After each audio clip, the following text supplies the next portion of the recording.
monarchy, tyranny, and the like, that they were going to create a government that would split the powers of a monarch in several different ways. One was federalism. It was vertical. They would split the powers between the federal government and states. Another was to prevent the federal government from itself becoming too powerful, from having all of the authorities, from having legislative, executive, and judicial authority concentrated in one place. So the Constitution, in its design, puts the legislative authority in Article 1 and gives it to the Congress, the power to make laws. It puts the executive authority in Article 2 and gives it to the president, the power to execute the laws.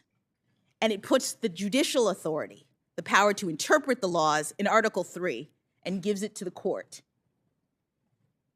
The separation of powers is crucial to liberty. It is what our country is founded on, and it's important, as consistent with my judicial methodology, for each branch to operate within their own sphere. That means for me that judges can't make law. Judges shouldn't be policymakers. That's a part of our constitutional design, and it prevents our government from being too powerful and encroaching on individual liberty. Thank you, Judge. I mentioned in my opening remarks that the court has played a vital role, constrained within its proper constitutional boundaries, in the national process of making America in real life what America is in text.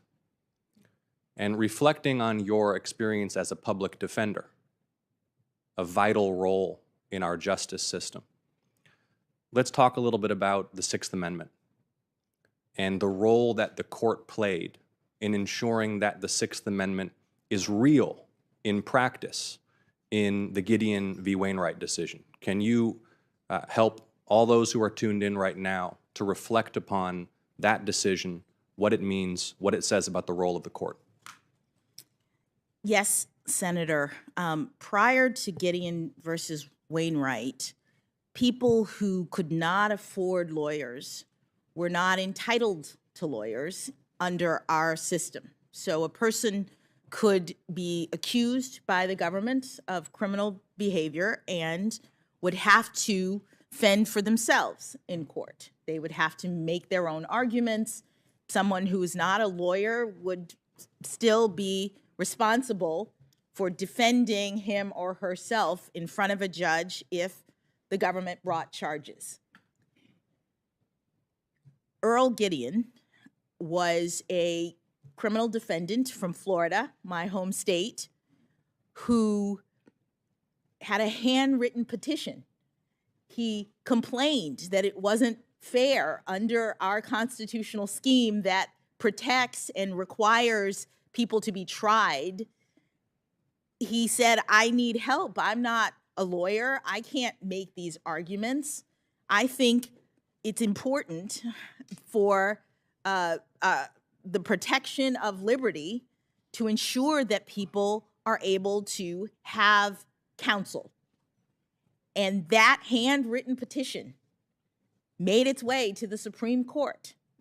And the justices read it, and they determined to take his case, and in the end decided that the protections of the Sixth Amendment, the right to trial, includes the right to appointed counsel, so that everybody who is accused of criminal behavior now has the right to an attorney.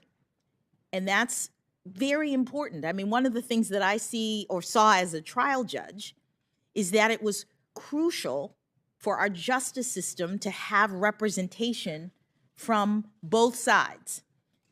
It was the only way that it is the only way that a judge can really make fair determinations. And in cases, we've heard a lot about my criminal cases. In every case, I'm getting, as a judge, arguments from the prosecution. I'm getting arguments from the defense counsel. I'm getting arguments or statements from probation in these criminal cases. And the work of a judge is to look at the facts and circumstances, hear the arguments of the parties, apply the law, and make a fair determination. And so having lawyers for criminal defendants aids in that process and benefits us all in our criminal justice system. I would just take the opportunity to note at this time, Judge Jackson, that it so happens that the Southern District of Georgia is one of just 3 federal districts without a federal defender's office, and I've offered legislation to establish one, and I'll be seeking support from my Republican colleagues to try to make that bipartisan to ensure there is access to counsel for defendants in my state. Let's talk a bit about the First Amendment, freedoms of speech, publication, assembly. There's a well-known Supreme Court case, Brandenburg v. Ohio, which establishes a certain test to ensure that the government is constrained in any effort that may be made to punish speech. And the impulse to censorship is something that can emerge from time to time across the ideological and political spectrum, particularly in times of great controversy or in times of national security crisis. Can you please walk the committee and the broader public watching now from all across the country through that decision and how you will approach these vital protections for speech, publication, and assembly, should you be confirmed?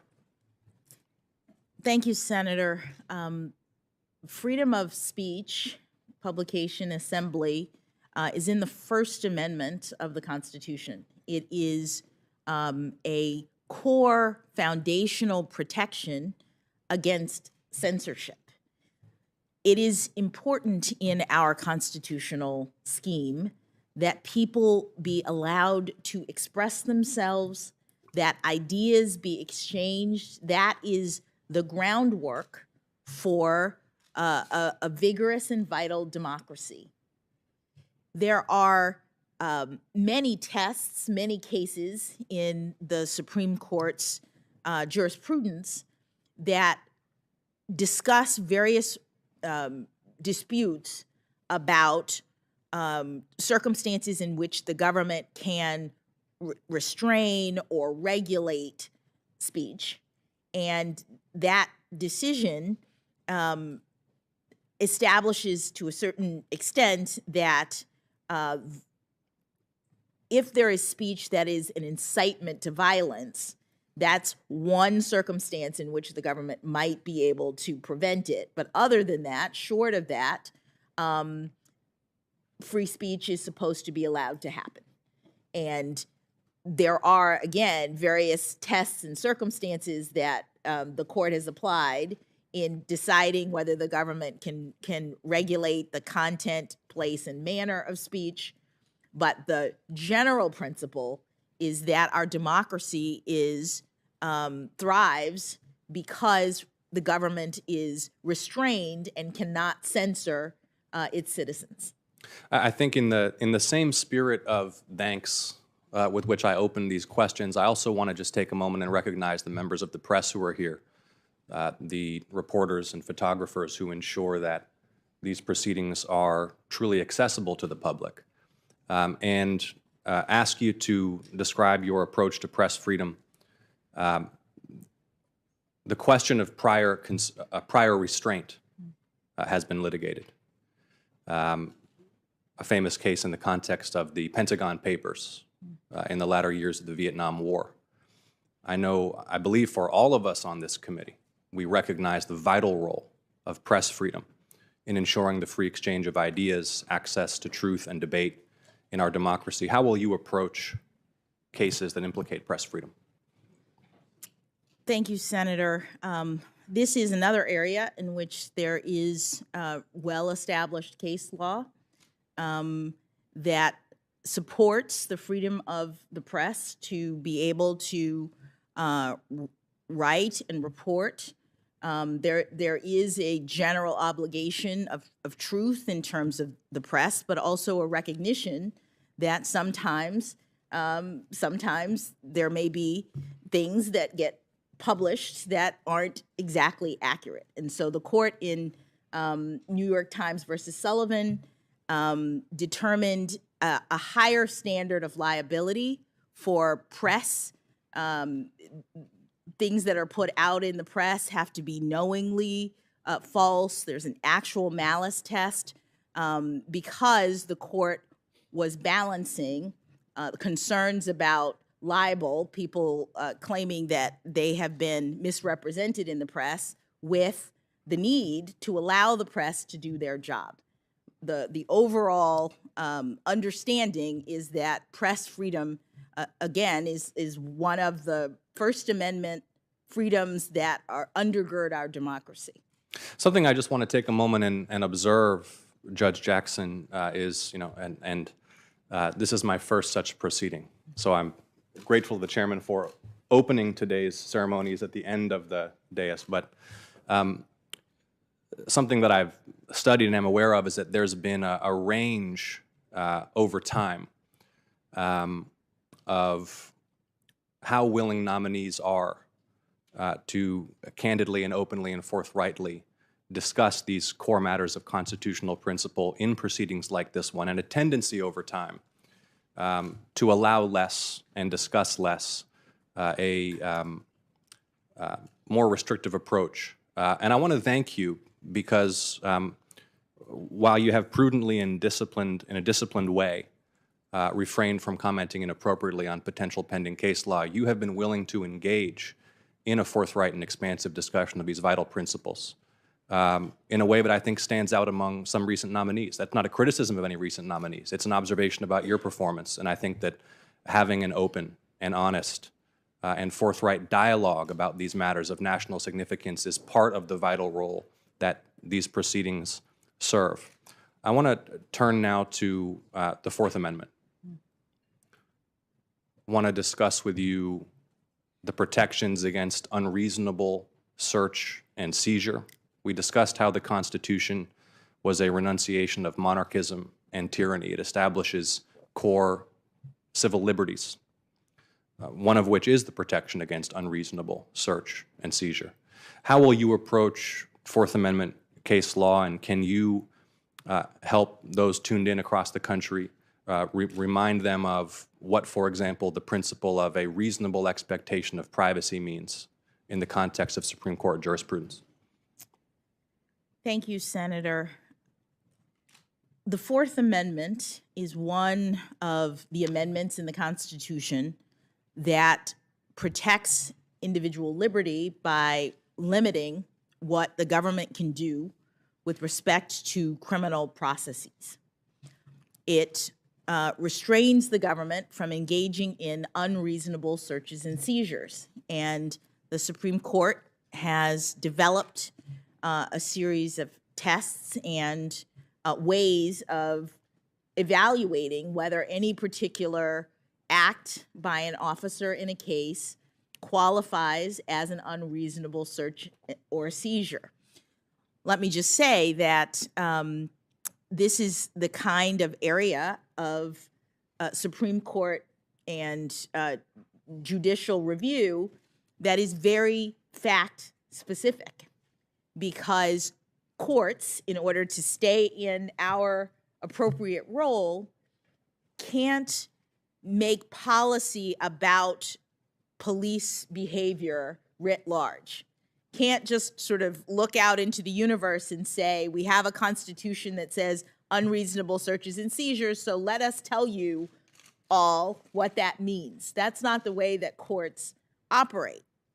Under Article 3, courts can only hear individual cases and controversies and decide them. So every court, including the Supreme Court, is looking at unreasonable search and seizures in the context of a particular dispute where someone has had something searched by an officer in their house, they've been seized under a particular set of facts, and they claim in the context of a lawsuit or in the context of defending themselves that there has been an unreasonable search or seizure. And so the court, case by case by case, looks at the facts and circumstances and decides. And I would say that this is the kind of analysis that takes into account a number of things, but one of the things, in addition to understanding the facts and circumstances, is understanding what is meant in the Constitution by unreasonable search and seizure. There is case law that the Supreme Court has developed that looks at whether or not something is an unreasonable search and seizure, in part by analyzing whether there was a reasonable expectation of privacy in that item, in that area.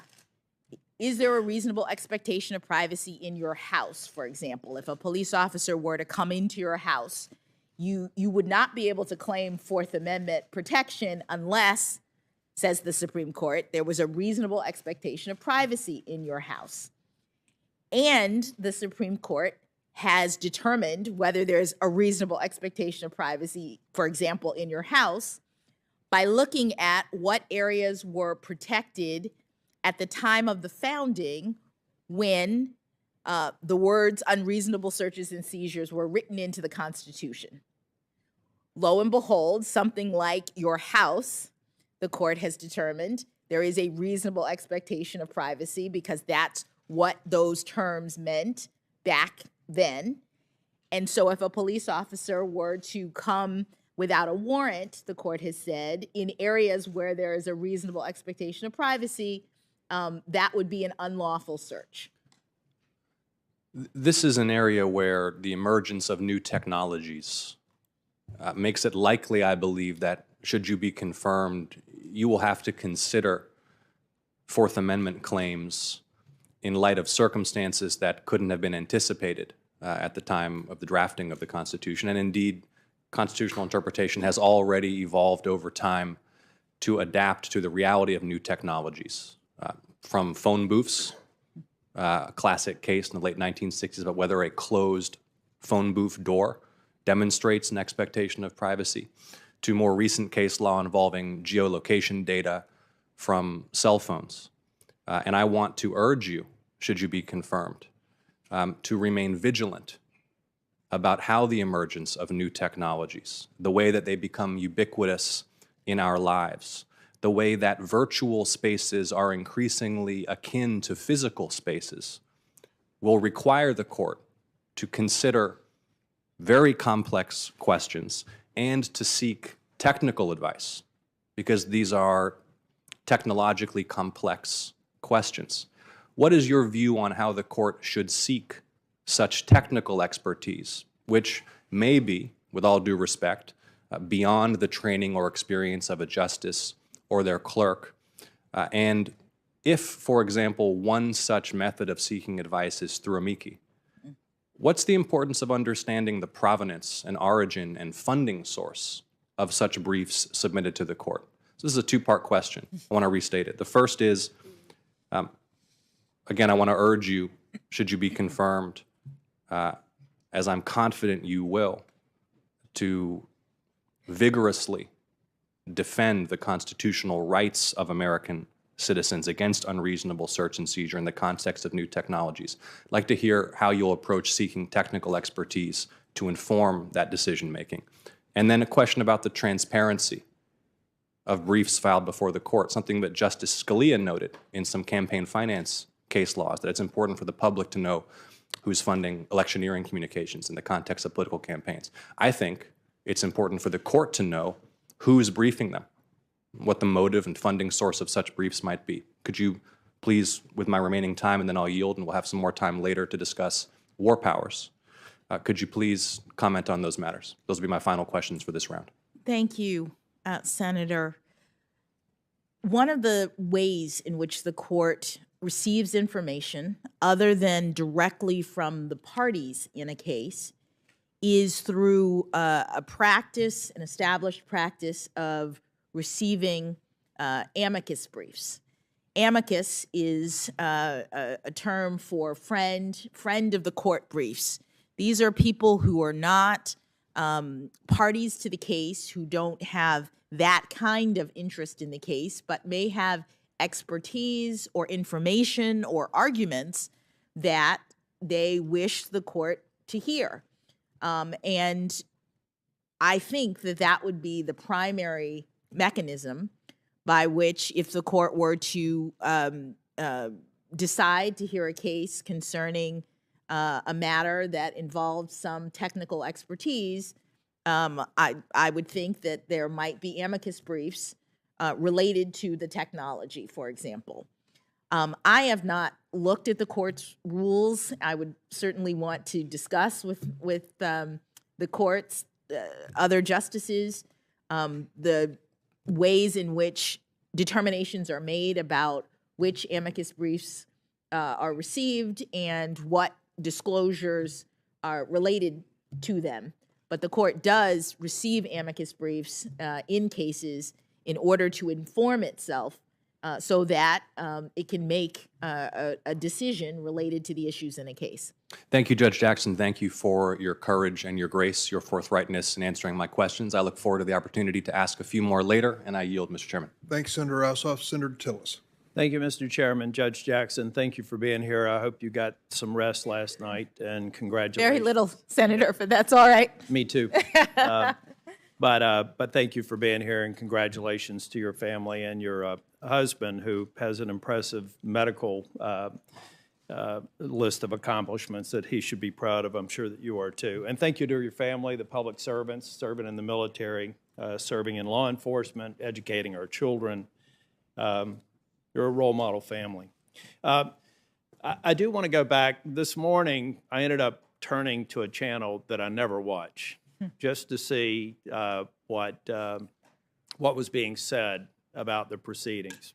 I thought it was interesting that they were ridiculing some of my colleagues on this side of the aisle for bringing up the behavior of past Supreme Court hearings. This is really the appropriate venue to do it. I guess we could talk about it when we're reviewing intellectual property or something else, but contextually, this is the time to do that. And I think we all have to agree that the behavior in the Kavanaugh hearing was inappropriate. I hope we never get back to it. And I hope we can all agree that many of the behavior or the positions that some of my colleagues took on the other side of the aisle with Justice Barrett was abhorrent, and we should never do it again. That's why I'm so glad that for the most part, we behaved in an appropriate manner here. I'm going to get to some questions, if time allows, that relate to some other questions that my colleagues have asked. But Judge Barrett, did I understand correctly that at a young age you won a debate competition, or was it oratory competition? I was in speech and debate. It was one team, and I did original oratory as my primary event. And did you continue your debate competition? Did you continue to do that? First question. Did you continue to do debate competition? Continue into yeah, I mean, were you college? doing that in school and college? As you I did not do it in college. No, I did it from middle school through high school. Okay. And stopped when I graduated high school. I did too, and I recall with that we would get assigned a topic that wouldn't necessarily be one that we agreed with, but we had to argue it. Were you ever in a situation, or did you get to pick a topic and only argue the side that So I didn't do what it sounds like you're referencing is extemporaneous speaking. Yeah. I think I did that once in one competition. I did original oratory, which is where I wrote my own speech. Okay, you've had an opportunity to debate a lot as a defense counsel, I would assume, in the court of law when you're debating a position. And the reason I ask that question is that yesterday when Senator Kennedy was asking you about the expanding the court, or what we call court packing, you said, I haven't really thought about it, but I hear the arguments on both sides. And I hear the argument on both sides. So could you briefly describe to me your perception of the arguments on both sides? My understanding of the argument is about whether or not to expand the court beyond the 9 justices that are on the court right now, the 9 seats that are there. And If you were to view, I mean, right now, it's 9 is fine, 4 or more. I mean, that's really the 2 arguments. So do you understand, or have you heard any of the arguments for or against either side? I'm not even sure about the 4. I've just heard people talking about Okay. putting more justices on the court, expressing concerns that the court has become politicized, that the court has become unbalanced in terms of what people perceive to be views of the majority of the justices. And so I've heard arguments about rebalancing the court on that side. And then there's the argument that many on the dais have stated about the inappropriateness of doing so, the concern that it might lead to some kind of a war of every time there's a new president adding justices to the court. Actually, yesterday when Senator Whitehouse, I think it was Senator Booker, who observed Senator Whitehouse's presentation, made a comment about how Rhode Island, New Jersey being a bit bigger, would have a bigger graphic to display. I went back, I think that New Jersey is 6 times the size of Rhode Island by square miles. North Carolina is 36 times the size of Rhode Island.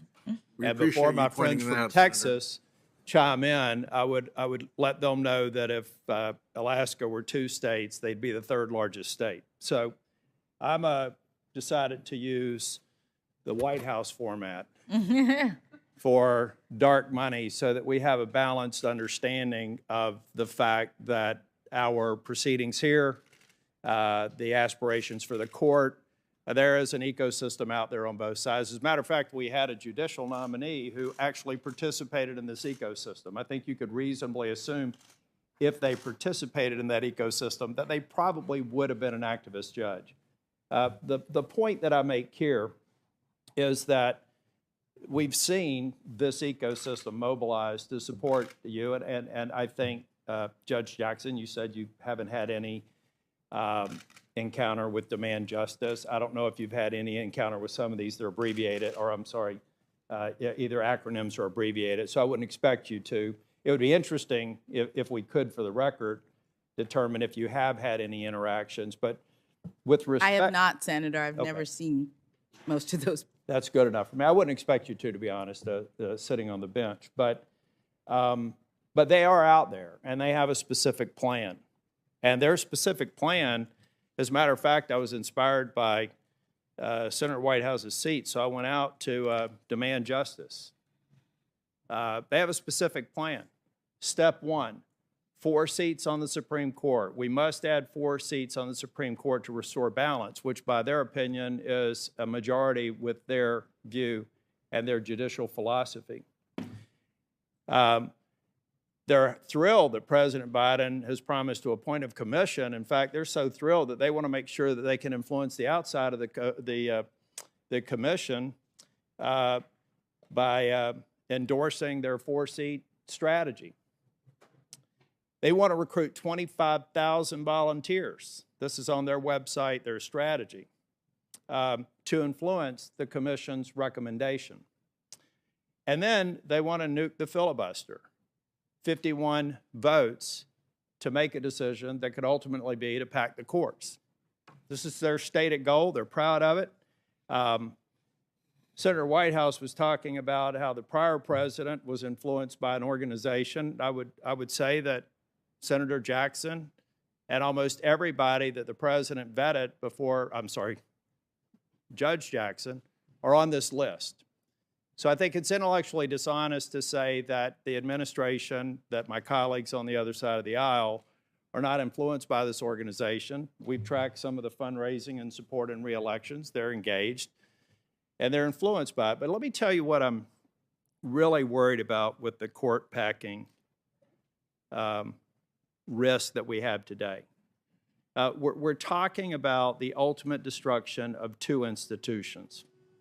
Back in January, Senator Schumer laid a vote down on the floor that ultimately would have reduced the majority of 60, the filibuster limit of 60, to 51. He was doing it as a way to pass a single bill, but we all know what happened when Senator Reid nuked the executive calendar for circuit court judges. It led to you only being subject to 51 votes to be confirmed. That nuked the executive calendar. In January, Senator Schumer was laying the groundwork for the same thing. Now, I worry that's the destruction of the Senate institution as far as I'm concerned. I think we have to be a consensus-based organization. We don't need to be a 100-member House of Representatives. And that vote happened. What disappointed me most about that vote is back when President Trump was calling on us and pressuring us to nuke the filibuster, when we had control of Congress, I signed on to a letter with more than 60 members to say that I would never do that in the face of a Republican president whose policies I supported. I did that to send a very clear message. I respect this institution, and I respect the court, which almost certainly would have been, we would have had pressure from our side of the aisle to pack the court a little bit more. Now, every member who was here back when we signed that letter, who's on this committee, changed their position and voted to potentially nuke the filibuster just 2 months ago. So I hope you can understand my concern about the political winds and the potential damage that it could do to the Senate and do to the Supreme Court. I think it was Federalist Paper 78, where Hamilton talked about the vulnerability, or I think the feebleness. Now, he was arguing, I think, the case for lifetime appointments. But I do think that the Supreme Court is a fragile institution. And I do believe that if we think it's politicized now, think about how it would be if we destroy the institution of the Senate so that a strict party line, partisan vote, we expand the court.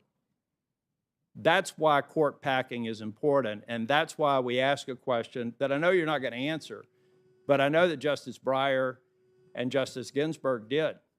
And if there's any Supreme Court justice listening right now, I wish that they would speak up, because I think your institution is in peril, and accelerating it to a truly political body is only one successful nuking of the filibuster vote away in the U.S. Senate. This is serious stuff. I was at Price Waterhouse. I was a partner at Price Waterhouse back during the Arthur Anderson Enron scandal. I saw about a 100-year-old top-tier Big Five consulting firm cease to exist because their reputation suffered. If we pack the court, the only thing that you all have, that the Supreme Court has, is its integrity and the esteem that the American people and the trust that they put into it.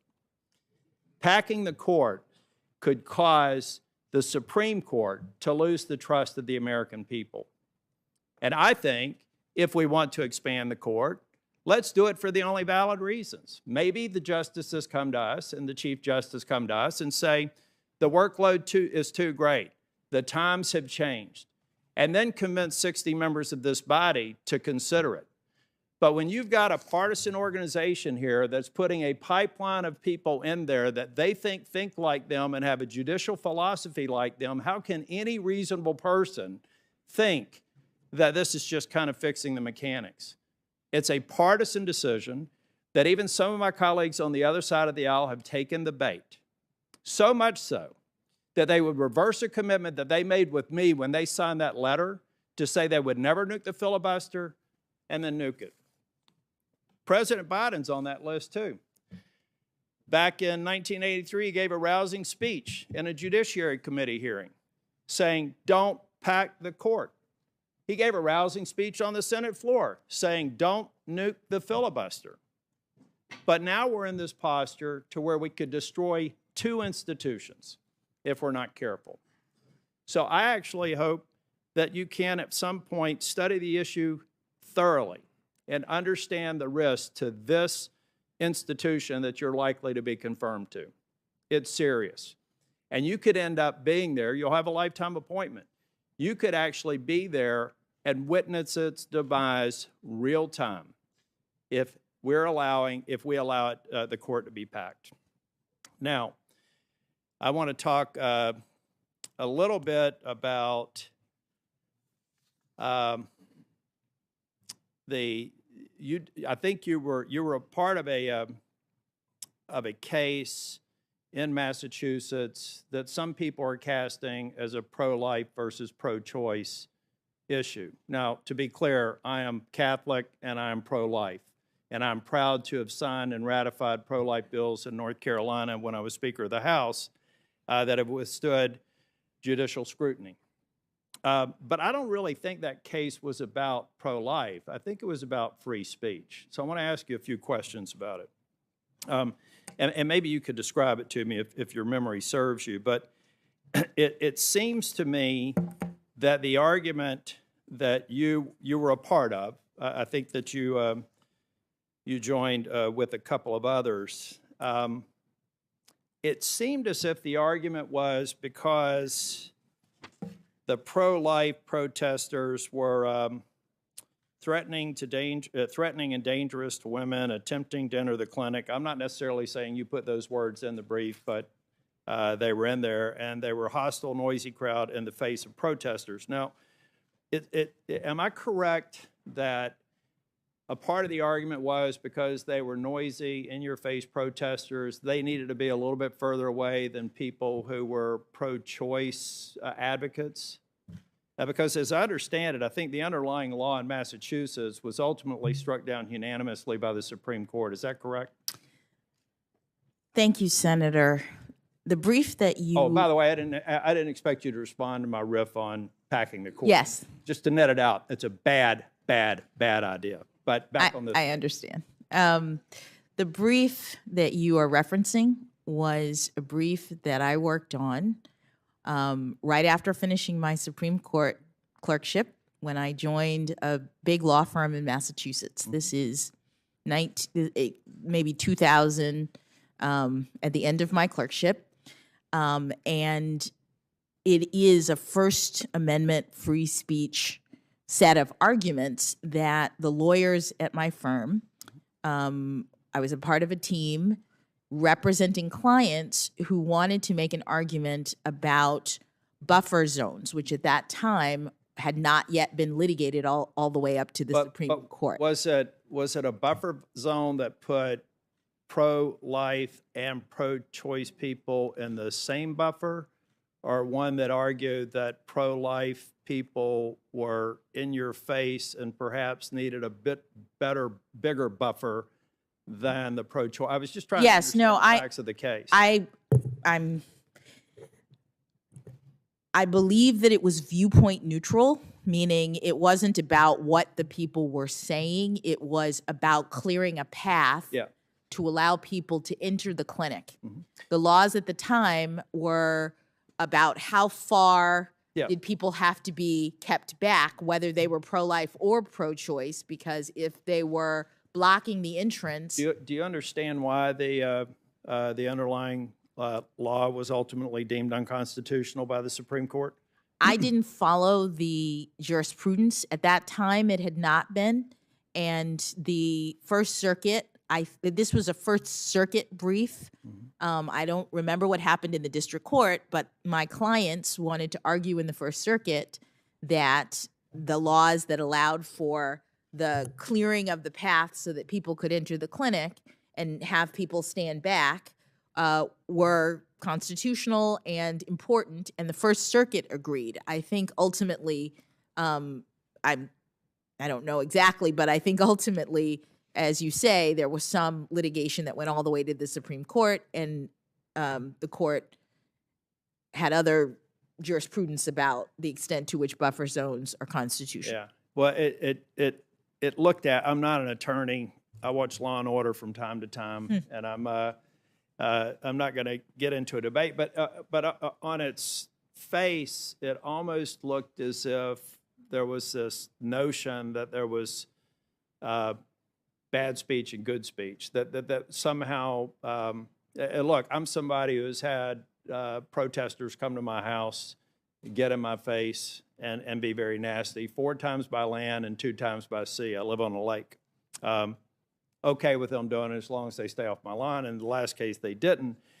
But it almost felt like to me that those protesters who didn't like me needed to be a little bit further away than the protesters that maybe I would allow to be a little bit closer. It may not be right, but I'll make sure that I get my facts right before this afternoon in the second round.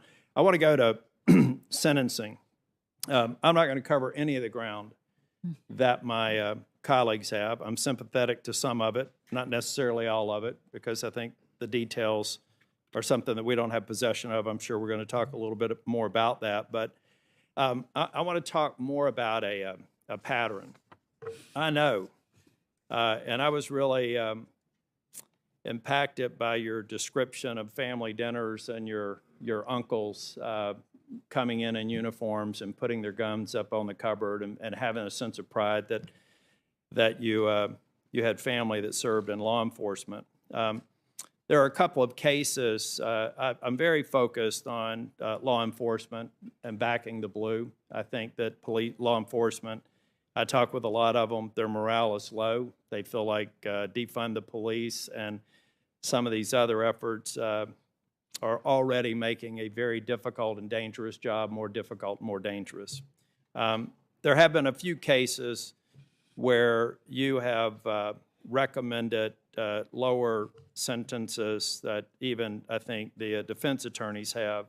But I'm sure that if I were you and observing you yesterday, you would probably point to some mitigating circumstances or factors that are not necessarily available to the committee as a basis for doing that. I think in one case, the government recommended a 30-month sentence and the defense recommended 21 months and you gave them 18 months. And this was a third conviction for assaulting an officer. There was another one that was a lower sentence for there were officer assaults, and it just seemed like it went lower. But I don't want to get into those because you may have factors that that you would point to that would justify the decision.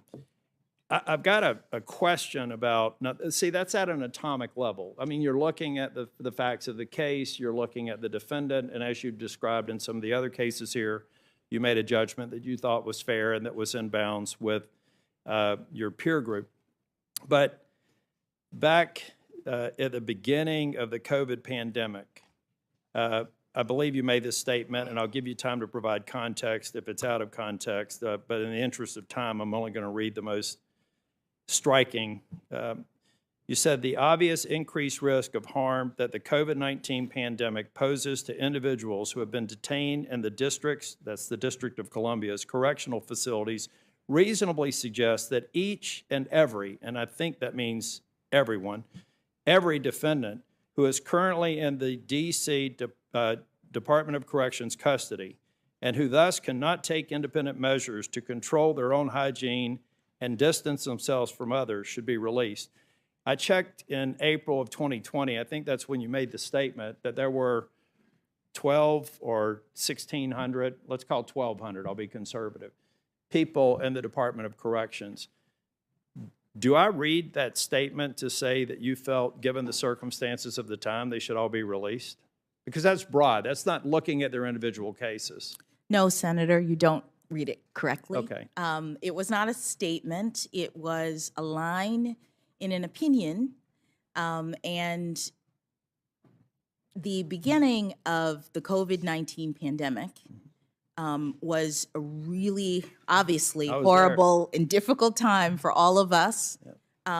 And what was happening at the beginning in the prisons, which was part of the criminal justice system that as judges we were involved in. I tracked it quick. Because I do not want to go over. I don't go over. But let me just give you a little bit more context. I've actually written letters to the Department of Justice encouraging the release of nonviolent offenders in North Carolina at a federal correctional facility. I've also supported early release programs. I voted and supported the First Step Act. I, as Speaker of the House, was the first speaker in probably 2 decades that actually did the Justice Reinvestment Act early release of nonviolent prisoners. But how can I not read this to say that perhaps they should be released irrespective of the crime for which they've been charged? Senator, if you read 2 more sentences down, that is precisely what I focus on. This is a case, United States versus Wiggins, where I was setting up my analysis as to why I would not be releasing Mr. Wiggins in this case. He was arguing essentially what I said in that statement. He was arguing that the circumstances of COVID-19, which at that point was rampant in the prisons, we had not had a vaccine, there were very difficult circumstances for prisoners who could not be separated from each other in the context of our jails. And as I say at the beginning of that opinion, at that point, COVID was ravaging the jail. And the question for courts under the statute that Congress has enacted for compassionate release was whether COVID-19, a pandemic in the jail, was an extraordinary and exceptional circumstance, or extraordinary and compelling circumstance that should warrant release. What I said in that statement that you read was it would seem as though something like a deadly pandemic rampant in the jails would justify releasing everyone. But I go on to say in that very opinion, Congress has indicated that we have to take each case individually. We have to look at the harm to the community that might be caused by the release of individual people. We can't just release everybody, I said in that opinion. And so I wanted to give you, I'm sorry to interrupt you, but I'm on, that's all right. on 4 minutes. But I feel like I also had my staff provided me this morning in very, very small type, recidivism and federal sentencing outcomes. I've said, I'm on record as saying that I want people out. I want them to have them an opportunity to reenter society, become productive members, and I've got a track record for ratifying bills to that effect and supporting similar measures since I've been here in the Senate. I'm going to continue to work on it. But tell me why the numbers that I'm looking here, we have recidivism rate, the most recent one that I have before me, and I'd be happy to share it. I'll ask to have this submitted to the record. But I think an 8-year look back says that 49% of the people incarcerated are rearrested within 8 years. If you take a look at the types that are most likely to be reoffending, it's firearms offenders, robbery offenders, violent offenders reoffended at a higher rate than nonviolent offenders. And so if I look at this and I look at your philosophy with respect, and it's admirable. I said that the content of your character would be demonstrated this week in my opening statement, and it has been. And one of the things that are first among them are your compassion and your belief that people can redeem themselves. But if you look at some of the cases that my colleagues have brought up, and if you look at even with the context that you provided on the last statement about the Department of Corrections statement in Wiggins, can you understand how some of us may think that your compassion could lead to bad results based on the numbers that we have here with recidivism, that Congress may need to work more on that to make sure that we get it right? Can you understand how somebody who, from our side of the aisle, could see that maybe there is some pattern to give the benefit of the doubt to someone who has been incarcerated, in some cases with very serious crimes? Thank you, Senator. I don't recall saying anything about compassion in the way that you're describing it. No. What I'm just saying that if I take a look at your responses to some of my colleagues' questions and your statements to some of the defendants, it seems as though you're a very kind person and that there's at least a level of empathy that enters into your treatment of a defendant that some could view as a maybe beyond what some of us would be comfortable with respect to administering justice. Thank you for letting me clarify. The statements that I made about my practices as a trial judge, which I'm no longer a trial judge, but were intended to explain how trial judges operate and how they impose sentences within the framework that Congress has provided. The statute that applies to us tells us to look at all of the various factors that Congress has set forward, including the nature and circumstances of the offense, the history of the characteristics of the defendant, and it tells us that we should be imposing a sentence sufficient but not greater than necessary to promote the purposes of punishment. Congress also tells us that one of the purposes of punishment is rehabilitation. My attempts to communicate directly with defendants is about public safety, because most of the people who are incarcerated via the federal system and even via the state system will come out, will be a part of our communities again. And so it is to our entire benefit, as Congress has recognized, to ensure that people who come out stop committing crimes. And so what I convey, or did when I was a trial judge, as I sentenced people to very lengthy periods of incarceration, was you are getting your day in court. You are able to say what you want to say, but you have to sit here and listen to my reading into the record the victim statements in this case. You have to go away understanding that I am imposing consequences for your decision to engage in criminal behavior. And the reason why I did that, I've said, is because I recognized as a defender that there were lots of people in our system who, instead of taking responsibility for what they had done and then ultimately understanding the harm and potentially not doing it again, instead of that, those people were bitter, they were angry, they were feeling victimized because they didn't get a chance to say what they wanted to say, because nobody explained to them that drug crimes are really serious crimes. Nobody said to them, do you understand that there are children who will never have normal lives because you sold crack to their parents and now they're in a vortex of addiction? Do you understand that, Mr. Defendant? I was the one in my sentencing practices who explained those things in an interest of furthering Congress's direction that we're supposed to be sentencing people so that they can ultimately be rehabilitated to the benefit of society as a whole. I appreciate that, Judge Jackson. I just still note that virtually half of those people, statistically speaking, that you gave that speech to within 8 years were back in prison, and in some cases for more serious offenses than the first incarceration. Thank you, Mr. Chair.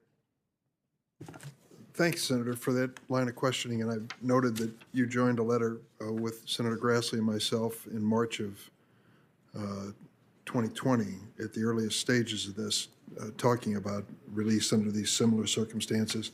And of course, we all said at the same time, low risk inmates would be considered, but only low risk inmates. Yes, yep. And I wanted to make that note for the record.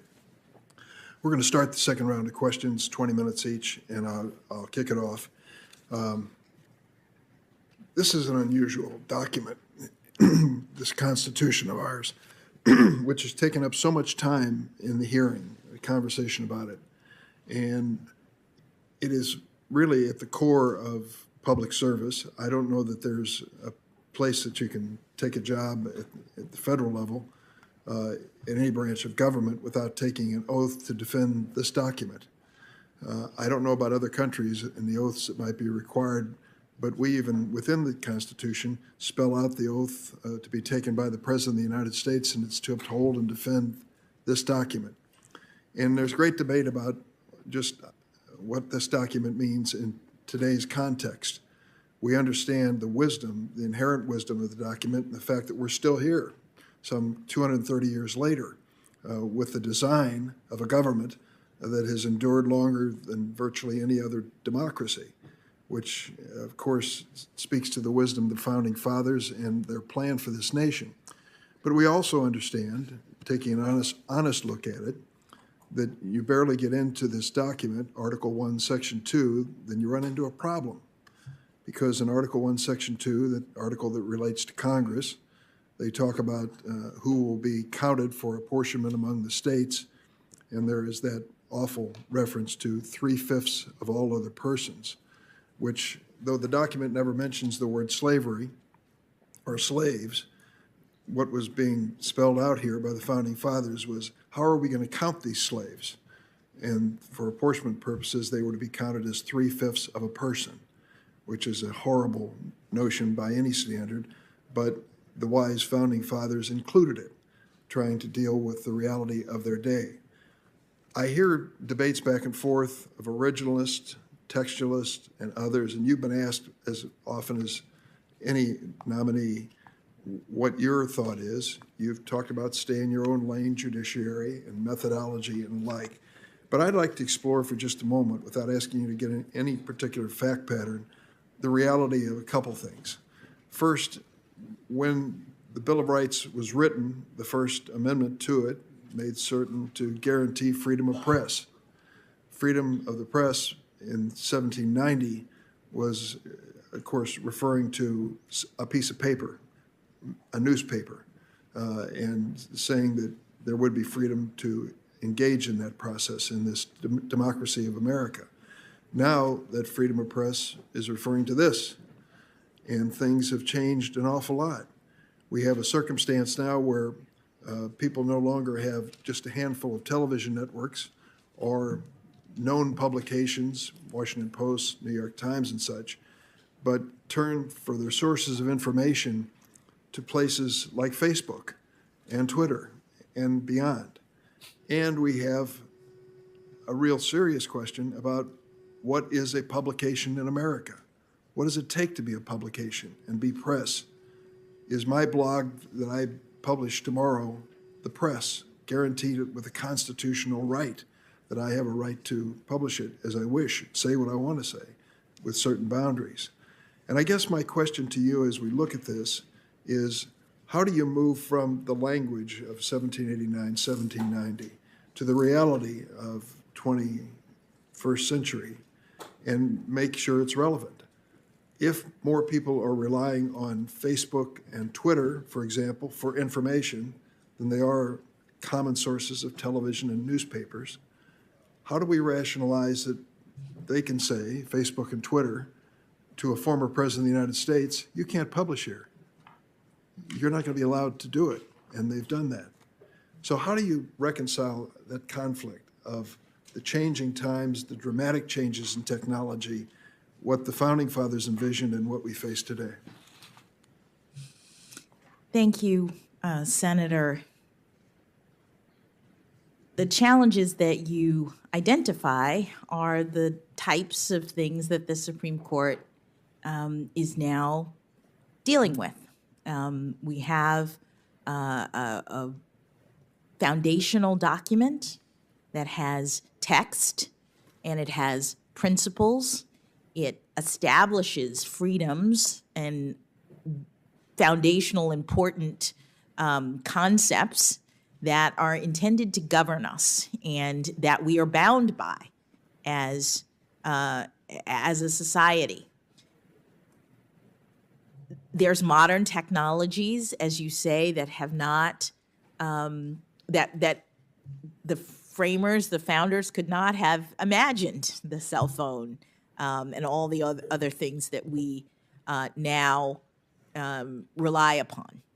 And as I mentioned earlier, the Supreme Court and every court deals with individual cases, disputes about issues, and when the court gets an issue that requires constitutional interpretation, it looks at the facts and circumstances of the particular case and the text and principles of the Constitution in light of the times in which they were written and analogizes to present day. So the Supreme Court, for example, has considered the cell phone issue with respect to the constitutional principle of unreasonable searches and seizures, which is a protection from government intrusion that the framers called an unreasonable search. The text unreasonable search does not have an inherent definition. What the Supreme Court has done is looked back at the time of the founding to determine what kinds of intrusion would have been covered when those words were written into the Constitution. And to the extent that at the time of the founding, those words covered things like police officer intruding into your home and looking into your papers and affairs, then the Supreme Court analogizes that circumstance to the modern day circumstance of a cell phone, which now is in all respects, says the court, like rifling through your papers and affairs. So it's a process of understanding what the core foundational principles are in the Constitution as captured by the text, as originally intended, and then applying those principles to modern day. I'll just give you two illustrations of my thinking on this and my frustration, or at least understanding of the challenge, let's put it that way. Senator Feinstein and I joined in legislation several years ago to talk about confidentiality of sources for news entities and whether or not a reporter could be compelled to disclose those sources. The effort really drew some of the best and brightest in the news business to come testify for the committee. The effort failed and faltered over what is a publication, who is a publisher, who is in the business of dispensing news. Does it involve money has to pass between them for this to be an official publication? Or can I just put up on my blog what I wish and resist any efforts to discover my sources? That was one of the serious issues that we faced. We also took a look, I take a look at where this is going in terms of the future and our entities that we rely on for news so often. And I'm going to leave it at that because I think you've addressed the general and don't want to get into more specifics, nor should you. But when people pledge that, they are originalists, we're sticking with the original words, you better have your mind open to the reality that this world is changing and changed, and many of those principles are sound today, but the challenges of interpreting them with the reality of today's technology is a challenge, a very difficult one, which you would face in the court. I'm going to try to set an example here. We have 20 minutes, and I'm going to try to yield back some part of it. I see that Senator Cornyn is here, and I'm glad he is because I'm going to address an issue which he raised yesterday and again this morning. And I wanted to do it while he was physically present so that when he gets his turn, he can address it. I'm sure he will. Yesterday, Senator Graham said that you had gone too far in calling the government, quote, a war criminal and pursuing charges against a terrorist. Later, Senator Cornyn asked Judge Jackson, I quote, you referred to the Secretary of Defense and President of the United States as war criminals. Why would you do something like that? As I noted yesterday and repeat this morning, these charges don't hold up. CNN fact check said, quote, both Graham and Cornyn left out important context. Specifically, neither mentioned that Jackson's allegation of war crimes was about torture. Also, Jackson didn't explicitly use the phrase war criminal. The New York Times noted that the allegation, quote, is a distortion and lacks context. The New York Times went on to say, Judge Jackson did not specifically call the former president and defense secretary war criminals. She was one of several lawyers in 2005 signing 4 essentially boilerplate habeas corpus petitions on behalf of detainees at Guantanamo that claimed the U.S. government had tortured the men and that such acts constitute war crimes, that's in quotes. The petitions each named Mr. Bush and Mr. Rumsfeld, along with 2 senior military officers who oversaw the Guantanamo detention operation in their official capacities as respondents. Washington Post noted, and I quote, one key thing to note, as law professor Stephen Vladeck does, is that Bush and Rumsfeld are named in petitions because they have to be, to clear procedural hurdles. Indeed, those petitions later named Barack Obama after the administration changed. Another is that they are named in their official capacities, not because of actions they personally took as individuals. They continued, but the larger point is that Jackson was acting as a detainee's lawyer in her role as public defender, and one of the underpinnings of the American justice system that is even the most reviled alleged criminals have the right to a vigorous defense. Would you like to comment on that statement that I just made? Well, Senator, I would just say that public defenders don't choose their clients, and yet they have to provide vigorous advocacy. That's the duty of a lawyer. And as a judge now, I see the importance of having lawyers who make arguments, who make allegations.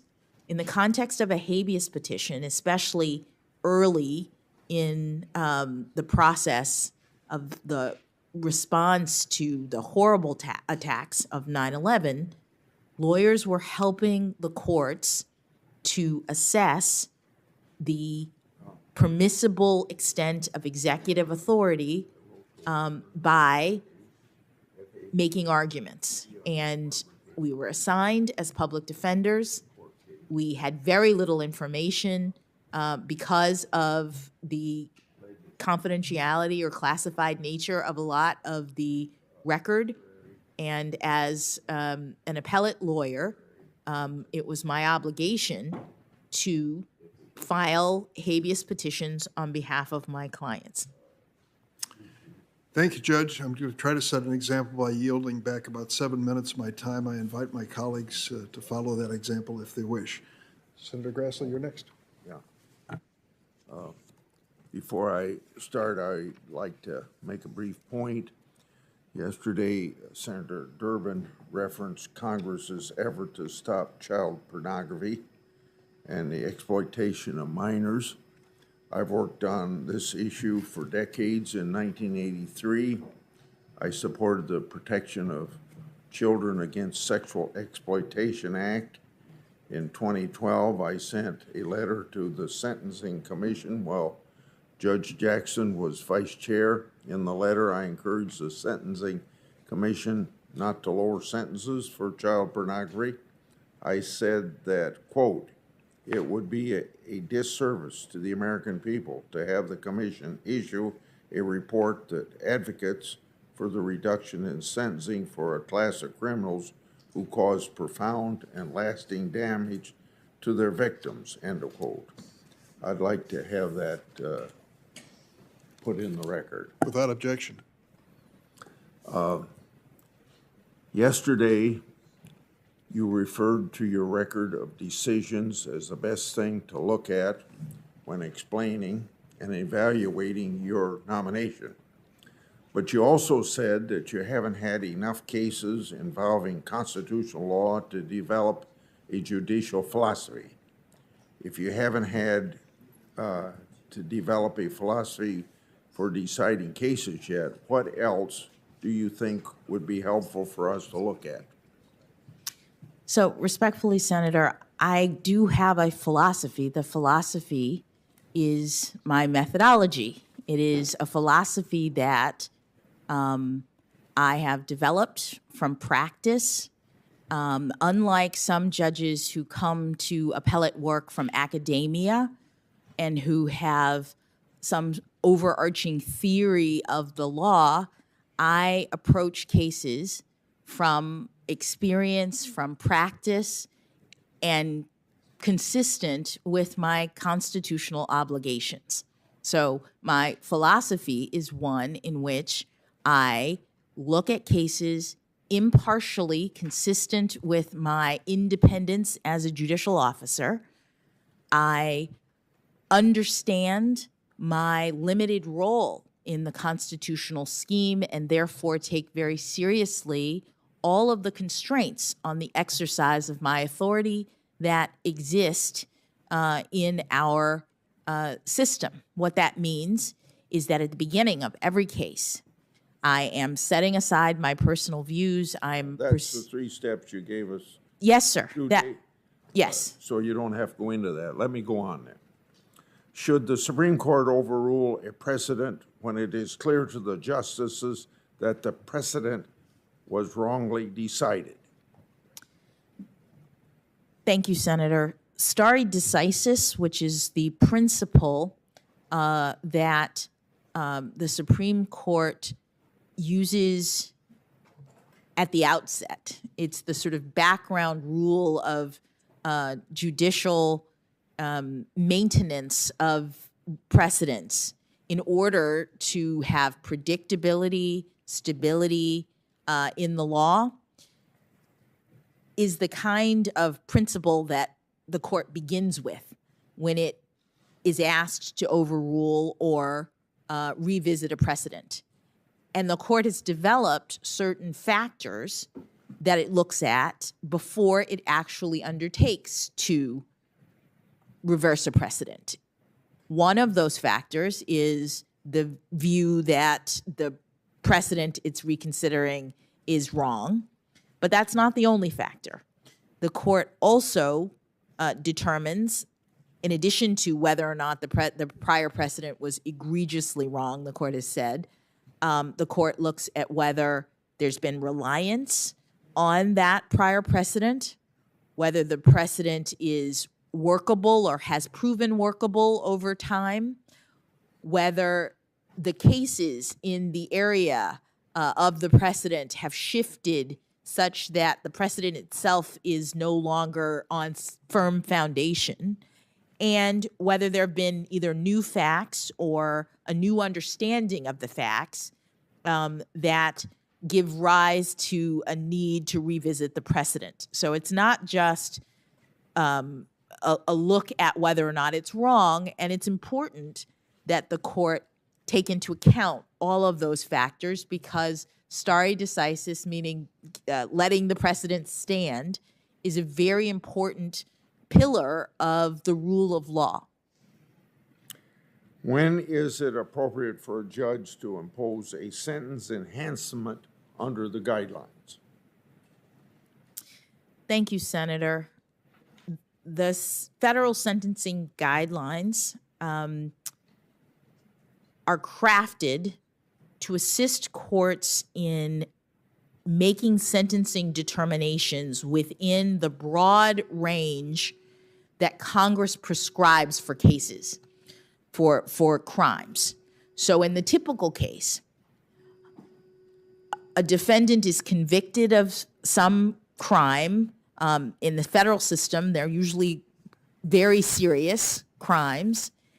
And Congress will say, Judge, you can give that person a sentence anywhere between 0 and 20 years, for example. The sentencing guidelines are designed to set out a series of factors that judges should be looking at when they decide what they're going to sentence that particular person to. And those factors will be things like, if this is a violent crime, does the person have a weapon? If this is a violent crime, was there any injury. And so the judge is looking at these facts, in many cases horrible facts, and calculating the guidelines based on what we call enhancements. Each one of those different characteristics or conditions is an enhancement. So you ask, when is it important when it's appropriate? Well, the judge has to calculate the guidelines in every case. That's how we start the process. But under the statutes, in addition to calculating the guidelines with all of those enhancements, the way our system now works is you determine what the guideline range of punishment is going to be. And then Congress says you look at a series of other factors in addition to the guideline range. And at the end of the day, the judges in the system now are choosing sentences based on both the consideration of the guidelines and also the consideration of the statutory factors that Congress has put forward. Have you ever declined to impose an enhanced sentence on a defendant because you disagreed with the enhancement as a policy matter? Thank you, Senator. Yes, and the reason is because of Supreme Court case law concerning the way in which the guideline system operates. The Supreme Court has determined in a case we discussed yesterday that the guidelines are no longer binding on judges, meaning the guidelines you calculate, but you don't have to stay in the guideline range anymore. That was the Supreme Court's Booker case. And I can't remember if it's in that case or in subsequent case law, but the Supreme Court has also made clear that when you are calculating the guideline range in the new system that we're in right now, judges are free, the Supreme Court has said, to decide in particular cases whether as a quote unquote policy matter, they disagree with a particular enhancement. That is the state of the law. That is what the Supreme Court has said judges are permitted to do in cases. And so I have, in certain cases, given the way in which the guidelines are operating, the disparities that are created in cases, I have at times identified various enhancements that I have disagreed with as a policy matter because the Supreme Court has said that that's the authority of a sentencing judge in our system. Are nationwide injunctions constitutional? Well, Senator, You've issued them. thank you for letting me address that circumstance. The reason why I paused is because what I have issued is not technically a nationwide injunction. People call it that, but in a particular set of cases, administrative agency cases that are brought under the Administrative Procedure Act, these are challenges to agency actions, like agency rules that they have promulgated. And if the challenge is to the procedures that the agency undertook to create the rule, the statute that applies, the Administrative Procedure Act, tells the court that if you agree with the plaintiff that the agency rule is faulty procedurally, the remedy in the statute is to invalidate the rule. That's what Congress tells judges to do. Now, technically, that's not a nationwide injunction. That is invalidating a rule that the agency has enacted. It may have nationwide effects because the agency may have implemented its rule nationwide. But what the court is doing is not reaching out and touching everyone in the country. The court is directing the government that has promulgated that rule that the rule is invalid. And that's what the statute tells us we have to do in those cases. That's different than a nationwide injunction, because a nationwide injunction would be a situation in which we're not dealing with the rule, we're not dealing with the Administrative Procedure Act, we're dealing with a particular case in which something has happened between the plaintiff and the defendant, and the court says, based on what happened in this case, I'm going to tell everybody in the country that you can't operate in this way anymore. I'm going to find on the basis of this particular case, and I'm going to enjoin everyone in the country not to do that anymore. That's a nationwide injunction, which is not what I've done in, I think, the cases that you're talking about. How can the judiciary address concerns about forum shopping, given the rise of nationwide injunctions? Well, forum shopping is a concern that arises when litigants seek to go to different places in the country where they think that they may get a better result. And it's something that Congress can address, because Congress has the power to determine various aspects of judicial process. Explain the political question doctrine, and then what standards would you apply to determine whether a claim before you implicates a political question? So the political question doctrine is a doctrine that relates to the jurisdiction of the court. As I mentioned, the courts are in a particular branch of government, the judicial branch, that is limited in its power. The courts can't make policy. They can't reach out into the world and decide that certain things are good or bad and then address them. They have to wait for cases to come and decide them. And when a case comes, it has to be presenting a question of law for the court to answer it. If a person comes to the court and they ask the court to answer something that is properly in the province of Congress, if they ask a political question, then the court has to say, I'm sorry, that's not my role. So I had, for example, a case that involved Yemeni citizens who, I'm trying to get the facts exactly right, but they had relatives. I think they were resident in the United States, and they had relatives in Yemen, a war-torn area. This is a few years ago. And they came to the court, me, asking if I could direct the administration to extract their relatives from Yemen, that they wanted me to order the executive branch to send in troops and get their relatives out, because it was obviously dangerous for their relatives to be in that country.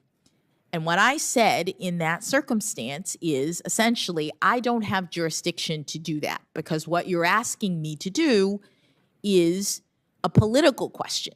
That the question of when and where troops can be sent and who can be extracted from foreign governments belongs with the executive branch. And so you have to ask them. And so I said I have no jurisdiction. That's a political question doctrine, and it's well established in our law. Yesterday, in response to a question from Senator Durbin, you said that as a judge, you are, quote, trying in every case to stay in your lane, and end of quote. That's the same time you gave us the 3 steps you go through as you work yourself through a case. You also described the text of law as a constraint on your authority. But in several cases, I'll list, make the Road, New York, AFL-CIO versus Trump, Watervale Marine Companies, and others, the D.C. Circuit reversed your decision or criticized your reasoning for failing to follow a clear and unambiguous text. Why didn't the clear text of the law constrain your authority in these cases? Thank you, Senator. You mentioned 3 cases. Certainly with respect to the second one, the D.C. Circuit didn't say that the text was clear. And in fact, that's what happens in cases, that judges at the trial level do their best to make interpretations. In that case, it involved a channeling provision. This is AFG versus Trump.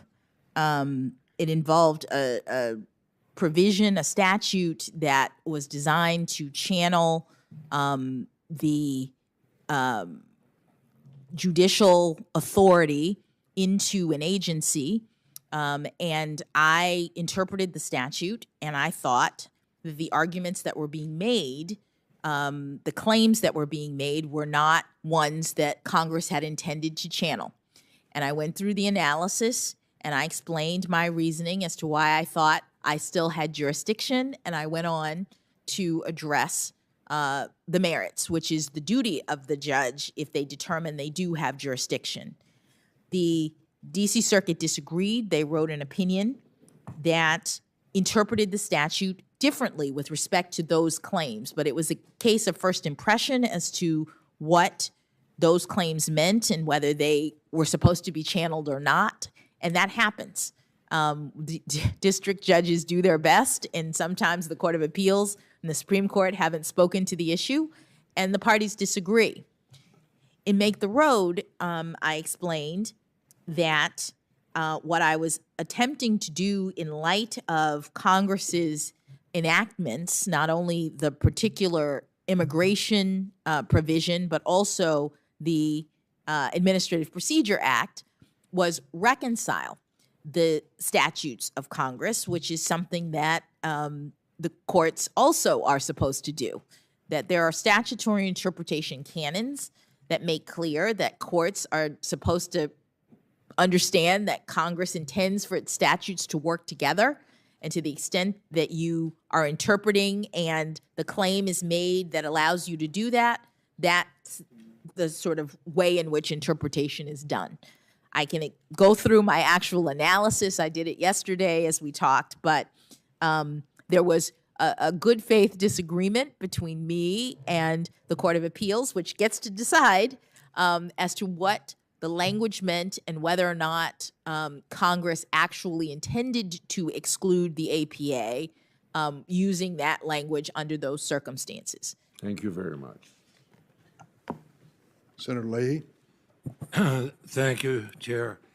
And welcome back, Judge Jackson. I know yesterday was a grueling day of questions, and I commend you for your poise, your endurance, your thoughtful answers. I felt privileged to be here for hours of that, and you had even more hours. But I want you to know the reaction in my own state of Vermont. I've gotten all kinds of emails and calls from friends across the political spectrum. They're all been praising you. And they said they realized that a lot of the questions that were lobbed at you had nothing at all to do with your qualities as being on the Supreme Court, but were some members, unfortunately, aiming for what a soundbite that they might be able to put on a political website where it now is. For example, we heard some overheated claims yesterday that your representation of Guantanamo detainees somehow signaled your policy preference with how the United States has dealt with those detainees. Every single member of this committee, especially those of us who have been assigned as counsel in cases, should know better than to conflate a nominee's past representation with their policy positions. or to argue that a nominee espoused their client's viewpoint simply by choosing to represent them. So your policy views aside, can you reiterate why it's so important for our courts to have the benefit of the best possible legal representation on both sides of any case, and especially in cases where we are in uncharted legal and constitutional waters? Yes, thank you, Senator. So I've been a judge for almost a decade, and what I've learned is that as part of my duty to render decisions consistent with my judicial oath in support of our Constitution and the rule of law, I need to consider all of the arguments related to the dispute that is being brought in my courtroom. I need to hear from not only the parties who are prosecuting a case, for example, a crime, but also from the defense. And some of these crimes are terrible crimes. Our Constitution is designed to ensure that the government affords due process to people who are being accused of crimes. And one might think it's even more important in a way in a case in which someone is so reviled. It's kind of like the First Amendment. It's a protection for unpopular views. It's needed when there's a chance that the government will suppress or do something that's untoward. And so in the criminal justice system, we have many, many amendments that are designed to make sure that unpopular people who are accused of doing terrible things, are still treated fairly by the government. And that's a limitation on government power, which is the framework of our Constitution. It is about limiting government overreach. And so in the criminal justice system, you can imagine, and the framers imagined, a world in which the government would use its authority to deprive people of their liberty, to throw people in jail, to lock them up and throw away the key, to not give people the opportunity to make arguments about their freedom. That would be a real exercise of government power, government overreach. And so the framers said, what we're going to do is we are going to put in our foundational documents a protection for people that the government is accusing of crime. And that's not to say that the people are innocent. That's not to say that they haven't done terrible things. What it's about is ensuring that the government does what is required in order to ensure all of our liberty. It protects all of us because there might be someone who is innocent, and if the government is able to just do whatever it wants in criminal process, we are all at risk. Well, and I think we've all seen cases where that happened. I mentioned to you yesterday that I spent nearly a decade as a prosecutor. And especially when I had serious cases, I wanted the best defense attorney possible on the other side. I wanted a case that if I won, it usually went up on appeal automatically if it carried a heavy penalty. I wanted the appellate court, to look at it and say, okay, there were not errors of counsel on either side. But I also, as a strong proponent of our Constitution, I think what you're saying is something I totally agree with. We have to have the individual's rights protected. It doesn't mean the defense counsel is in favor of murder or rape or armed robbery, but the rights have to be protected. And let me tell you about another area. I've authored and I've long championed the bipartisan John Lewis Voting Rights Advancement Act.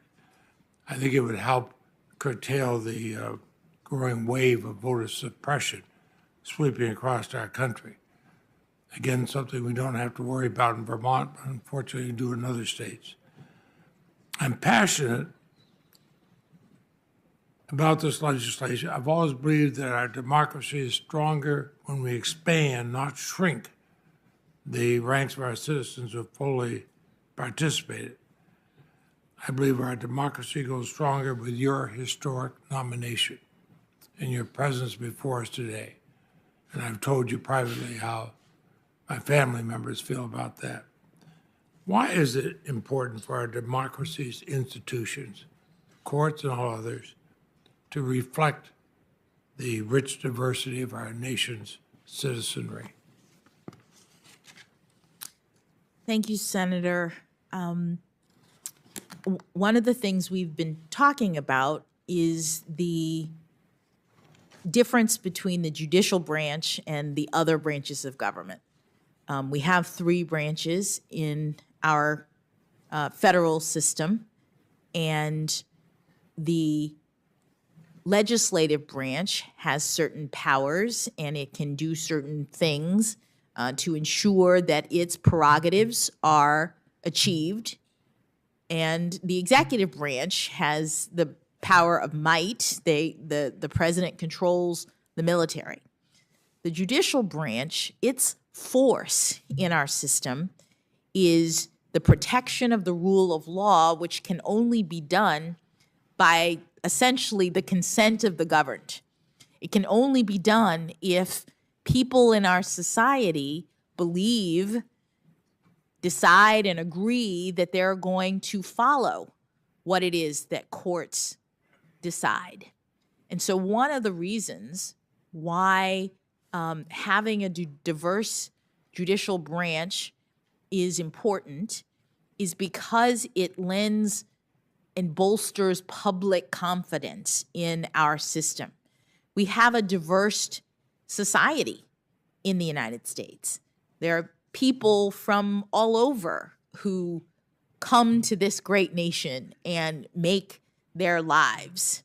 And when people see that the judicial branch is comprised of a variety of people who have taken the oath to protect the Constitution and who are doing their best to interpret the laws consistent with that oath, it lends confidence that the rulings that the court is handing down are fair and just, that everything has been considered, that no one is being excluded because of a characteristic like race or gender or anything else. And that's important. I would also say that that it's important from the standpoint of role modeling, that I have been so touched by the numbers of people who've reached out to me in this period of time to say how much it has meant to their daughters, to their sons, to the next generation, that I've been appointed, nominated, and hopefully confirmed. Well, I agree with you. I've certainly seen that within my own family. You know, we do have areas where we agree on things on this committee. Senators Grassley and Senator Cornyn, myself and others believe in transparency as part of our democracy. We've done this with the Freedom of Information Act when we've updated it a number of years. Senator Cornyn and I have been the key sponsors of legislation joined by Senator Grassley and Senator Durbin and others to improve the Freedom of Information Act. You've talked about the detailed opinions you've written to try to do the same thing. I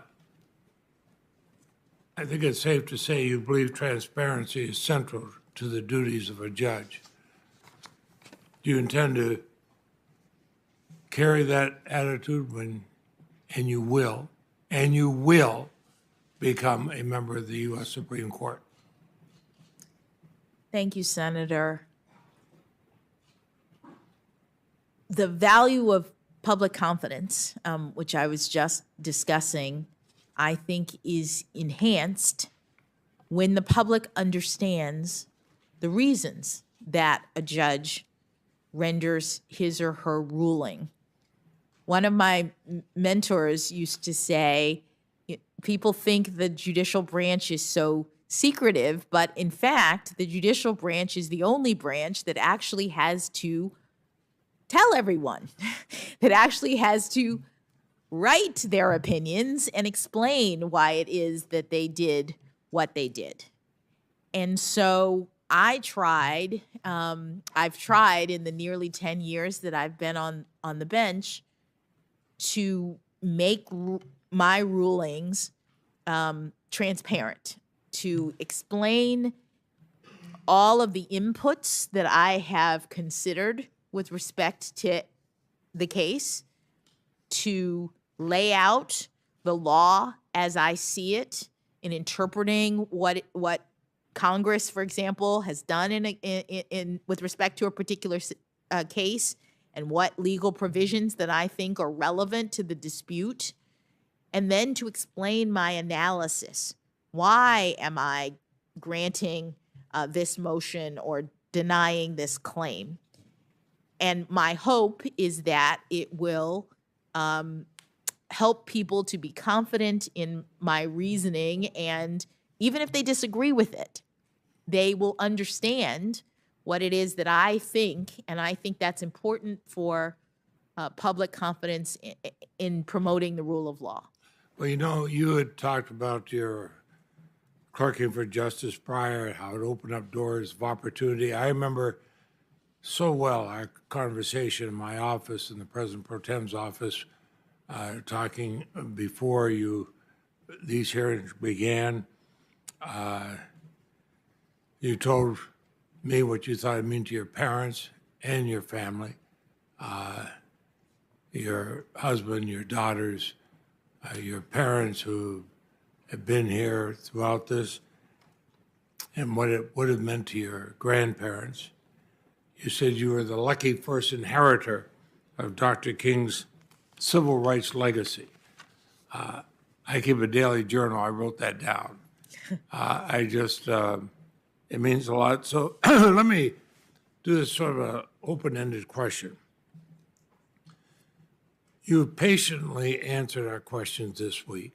I told you the reaction in Vermont was disappointment in some that were obviously political. I heard that from both Republicans and Democrats because they think it should be your legal thoughts in the Supreme Court. So I'd like to give you an opportunity to speak directly to the American people, including our little state of Vermont. Is there anything you want to convey to them about what kind of Supreme Court justice you would be if and when you're confirmed? It's all yours, Your Honor. Thank you, Senator. Well, first, let me just address my comments to you in your office, which is something that I've said in speeches because it speaks to who I am and what I value. My parents grew up in Florida under lawful segregation. And what that means is that when they were coming through middle school and high school, they were not allowed to go to school with white students. This is in the era before and right after the Brown versus the Board decision. There was lawful segregation in places in this country.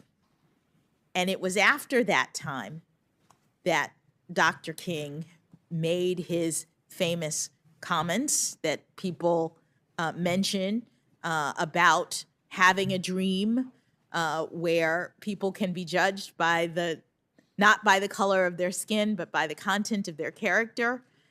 And I then was born in 1970, and the contrast between my reality growing up in Florida and my parents' reality growing up in Florida, like night and day in terms of the opportunities that were available to me that weren't available to Judge Motley, who is one of my role models in the law. And so what my being here, I think, is about at some level is about the progress that we've made in this country in a very short period of time, I would say. It seems like a long time, but one generation, we've gone from the reality of my parents' upbringing to the reality of mine. And I do consider myself, having been born in 1970, to be the first generation to benefit from the civil rights movement, from the legacy of all of the work of so many people that went into changing the laws in this country so that people like me could have an opportunity to be sitting here before you today. What I would hope to bring to the Supreme Court is very similar to what 115 other justices have brought, which is their life experiences, their perspectives. And mine include being a trial judge, being an appellate judge, being a public defender, being a member of the Sentencing Commission, in addition to my being a Black woman, lucky inheritor of the civil rights dream. And in my capacity as a justice, I would do what I've done for the past decade, which is to rule from a position of neutrality, to look carefully at the facts and the circumstances of every case without any agendas, without any attempt to push the law in one direction or the other, to look only at the facts and the circumstances, interpreting the law consistent with the Constitution and precedents, and to render rulings that I believe and that I hope that people would have confidence in. Thank you. And Chair Durbin, I've had the opportunity to be here. The first justice I got to vote on was John Paul Stevens, nominated by President Gerald Ford. Proud to vote for him. And it's a long arc, Judge Jackson, but I am so proud of your answers, and I appreciate you yield back. Thank you, Senator Leahy. Let's take a break for about 15 minutes. Thank you. Thank you very much, Judge.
Questioning will resume.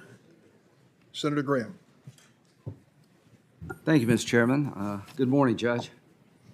Thank you. Sorry. Good morning, Senator. I want to comment on the last exchange. And Judge, this is not of your making, so it's really not about you, but Representative Green, who's a fine man, came up and said he thought the exchange between you and Senator Leahy at the end about the arc of time and how far we've come as a nation was powerful. I agree. It was powerful. And I guess here's my point I'm trying to make to the American people, to my Democratic colleagues. I wish you had that same attitude when an African-American conservative is appointed to high office in the judiciary. So what happened with Janice Rogers Brown? In 2003, she was an African-American nominee for the D.C. District Court, 54 years old, a little bit older than you, but pretty close. She was a daughter and granddaughter of sharecroppers, a childhood in Alabama under Jim Crow. She was a single mother, a member of the California Supreme Court. Instead of celebrating how far we've come, my Democratic colleagues filibustered her ascension to the D.C. Circuit Court. Because it's well known on our side that we were very much considering her to be the first African-American woman on the Supreme Court. So rather than this wonderful exchange, which was wonderful, Representative Green, where were you and others when there was a wholesale assault on her nomination? Nowhere to be found. The filibuster was used for 2 years to stop her nomination, and we eventually did the Gang of 14, of which I was a part, so that she could make it through after 2 years of waiting. This is what the current president said when he was in the Senate, Joe Biden, asking about her, Janice Rogers Brown, being on the Supreme Court. I can assure you that would be a very, very, very difficult fight, and she probably would be filibustered. That's what he said about an African-American conservative nominee by President Bush who had served 5 years on the California Supreme Court. We're not going to live in America like that any longer. To my Democratic colleagues, if you're a person of color, a woman supported by liberals, it's pretty easy sailing. But if you're Miguel Estrada, Janice Rogers Brown, Amy Coney Barrett, on and on and on, your life gets turned upside down. You had nothing to do with that. I just make this observation that when you come up to me and talk about how moving the exchange was, I agree. And I just want to remind you there was somebody else of color, a woman of color, that was picked for the D.C. Circuit, one of the highest courts in the land, that did not meet the same fate. And those days should be over. Do you believe illegal immigrants should be allowed to vote, Judge Jackson? Thank you, Senator. Under our laws, you have to be a citizen of the United States in order to vote. So the answer would be no. It's not consistent with our laws, so the answer is no. Okay, why do they do that in New York? Senator, I'm not aware of the circumstances. Okay, all right, well, that's a good answer. The answer is no. Can an unborn child feel pain at 20 weeks in the birthing process? Senator, I don't know. Are you aware of the fact that anesthesia is provided to the unborn child at that time period if there's an operation to save the baby's life because they can, in fact, feel pain? Are you aware of that? I am not aware of that. Well, that may come before you one day, so just keep an open mind. That's the only thing I ask you to do. You said just a bit ago that you apply the law and the facts and call them as you see them. Is that right? That is correct, Senator. Okay, and you look at the statute as the way it's written, and you try to apply it in its plain meaning. Is that correct? That is correct, Senator. Have you heard of a case called Make the Road versus McAleen? Make the Road New York? Yes. Yeah, okay. Make the Road in New York, who are they? Make the Road New York is a nonprofit that represents various individuals in the sort of immigration law field. They're a nonprofit advocacy group for immigration issues. Did you know they received large donations from the Arabella Network and from George Soros's Open Society Foundation Network? No. Okay, well, they did. Now, in that case, what was the issue?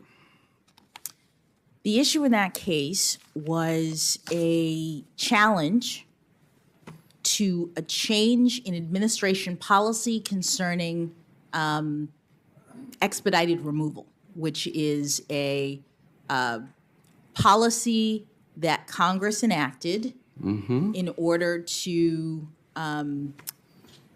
expedite certain removals in the immigration system. Ordinarily, before expedited removal. Asylum cases do not fall in this category, right? Well, Trust me on that, because the statute says it doesn't. if a person who could otherwise be subject to expedited removal makes and has a credible fear of torture in their country, they can be And can they make that claim? determined. They Right. can be determined Right. to qualify for regular removal rather than Right. expedited removal. So expedited removal is a creature of Congress, folks. And if you've been here 2 years or less, the statute, the statute, I'm sorry, the statute. The statute would allow the administration in office to have expedited removal, avoiding a lot of the hurdles that would exist otherwise for people here 2 years or less. So in the Obama, even Bush years, they did not look at it in terms of applying it to everybody. Some people coming by air got expedited removal, others didn't. The Trump administration decided to use the authority given to it by Congress to remove all eligible cases 2 years or less under the expedited removal statute. Is that a fair summary? Well, Senator, I would say it differently. Well, say it differently. All right. The statute that you've put up indicates that Congress is giving the department, it says the Attorney General, but now it's the department, Right. the ability to determine what category of aliens. If you've 2 years or less. Yeah, but importantly, the authority was, it was not Congress saying 2 years or less. What Congress said is, you, agency, have the authority to determine what category of persons between, who have been here between 0 and 24 months. Which is should 2 be. years, yeah.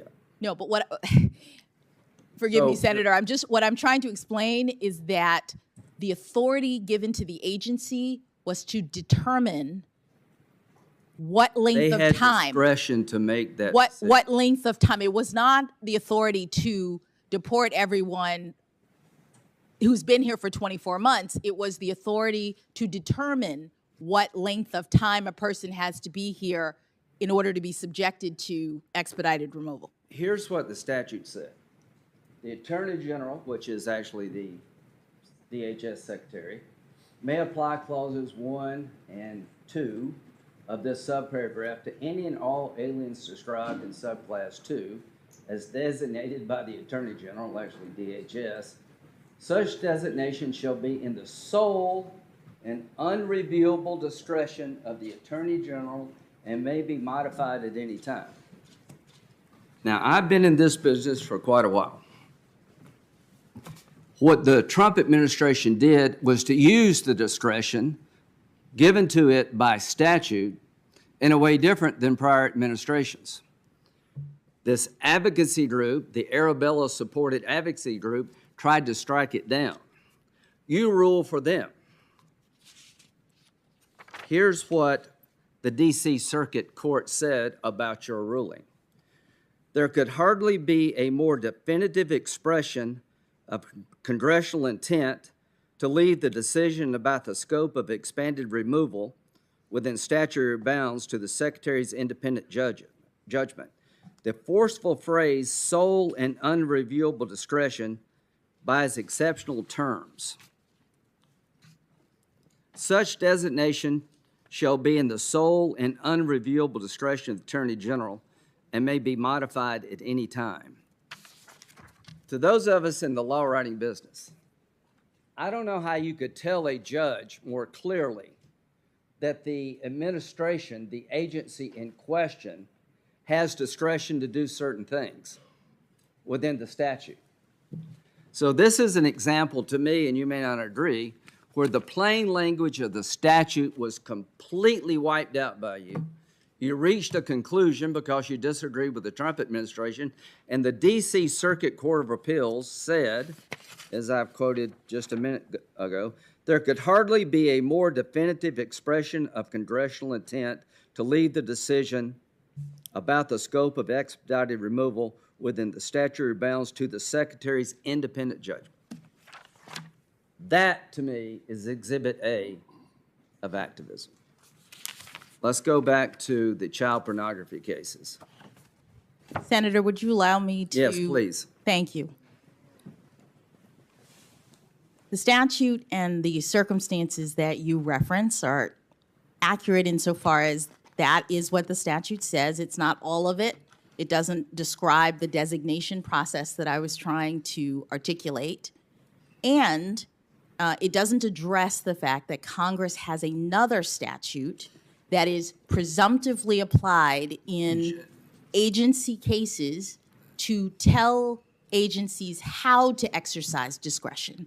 There's also D.C. Circuit case law that says that in addition to having that procedural statute be presumptive, even very clear designations of authority to an agency may still be subject to Congress's other directions regarding how to exercise the discretion. That argument fell on deaf ears. Understood. That's our appellate process. I've got other things I want to talk about. You've given an explanation, but it didn't work. The D.C. Circuit Court said there could hardly be a more definitive expression of congressional intent. This is good as it gets. There's no way to write a statute saying discretion lies in an agency. It's sole. It's non-reviewable. So you're not convincing me that With this respect, was anything Senator, other than activism, and we can talk about it all day long, but I agree with the D.C. Court. This, to me, is an example, Exhibit A, of a judge ignoring limitations placed in the law by Congress to get a result they wanted. Child pornography. I have no doubt that you find child pornography disgusting as the rest of America. You're a mother. You seem to be a very nice person. Are you aware of how many images are out there on the internet involving children and sexually compromising situations? Senator, I'm not aware of the numbers, but I've seen the images in my and they are disgusting, role right? Well, let me tell you the judge. numbers.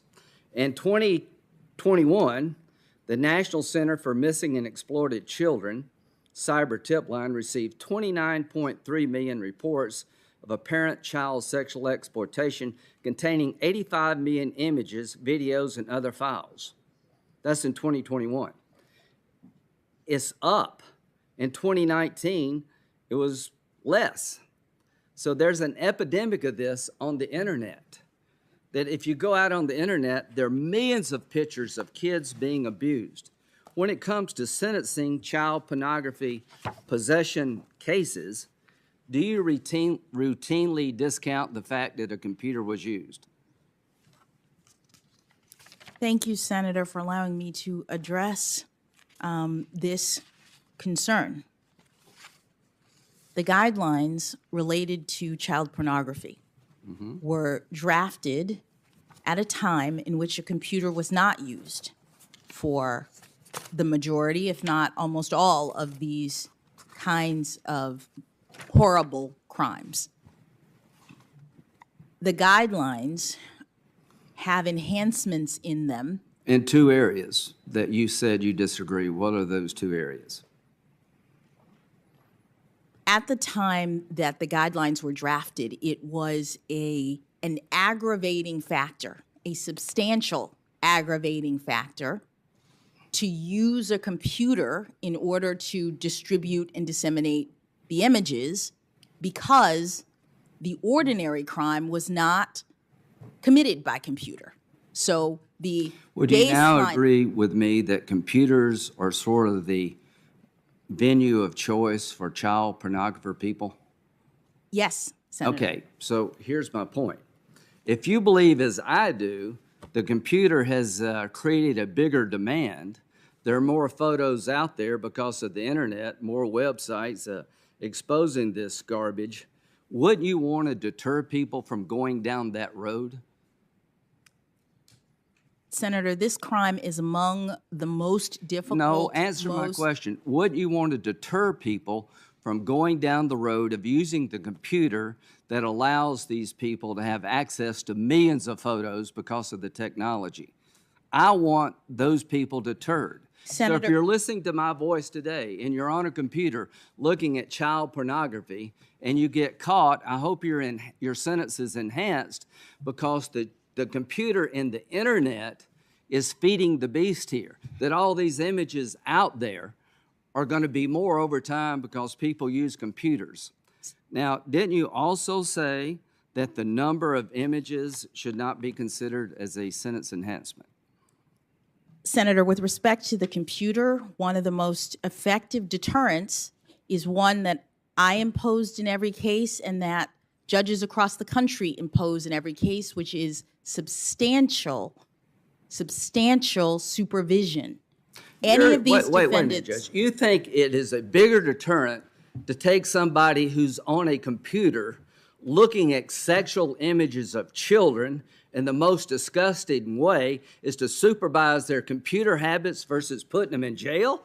No, Senator, I didn't say versus. That's exactly what you said. I think the best way to deter people from getting on a computer and viewing thousands and hundreds and over time, maybe millions, the population as a whole, of children being exploited and abused every time somebody clicks on, is to put their ass in jail, not supervise their computer usage. Senator, I wasn't talking about versus. You just said you thought it was a deterrent to supervise them. I don't think it's a deterrent. I think the deterrent is putting them in jail. Senator, Does would you let sentencing her have a respond? deterrent component? Senator, would you let her respond? Yes. Does sentencing have a deterrent component? Yes, Senator, deterrence is one of the purposes of punishment, and Congress has directed courts to consider various means of achieving deterrence. One of them, as you've said, is incarceration. Another, as I tried to mention, was substantial periods of supervision once the person... So if I may ask you, in your view, it's more of a deterrent to have somebody substantially supervised in terms of their computer use who's looking at child pornography than it is to put them in jail? Senator, I'm not saying it's more or That's less. exactly what you're saying. What I'd like to point out is that if we're going to,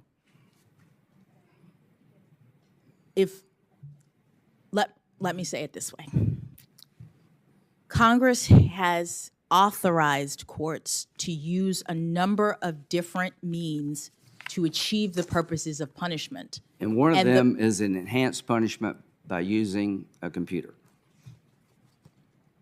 The enhancement with respect to using a computer relates to the penalty in terms of incarceration. And you would choose not to apply that in these cases. You've said that. I'll read you the quote, but you've decided not to apply the use of a computer as an enhancement.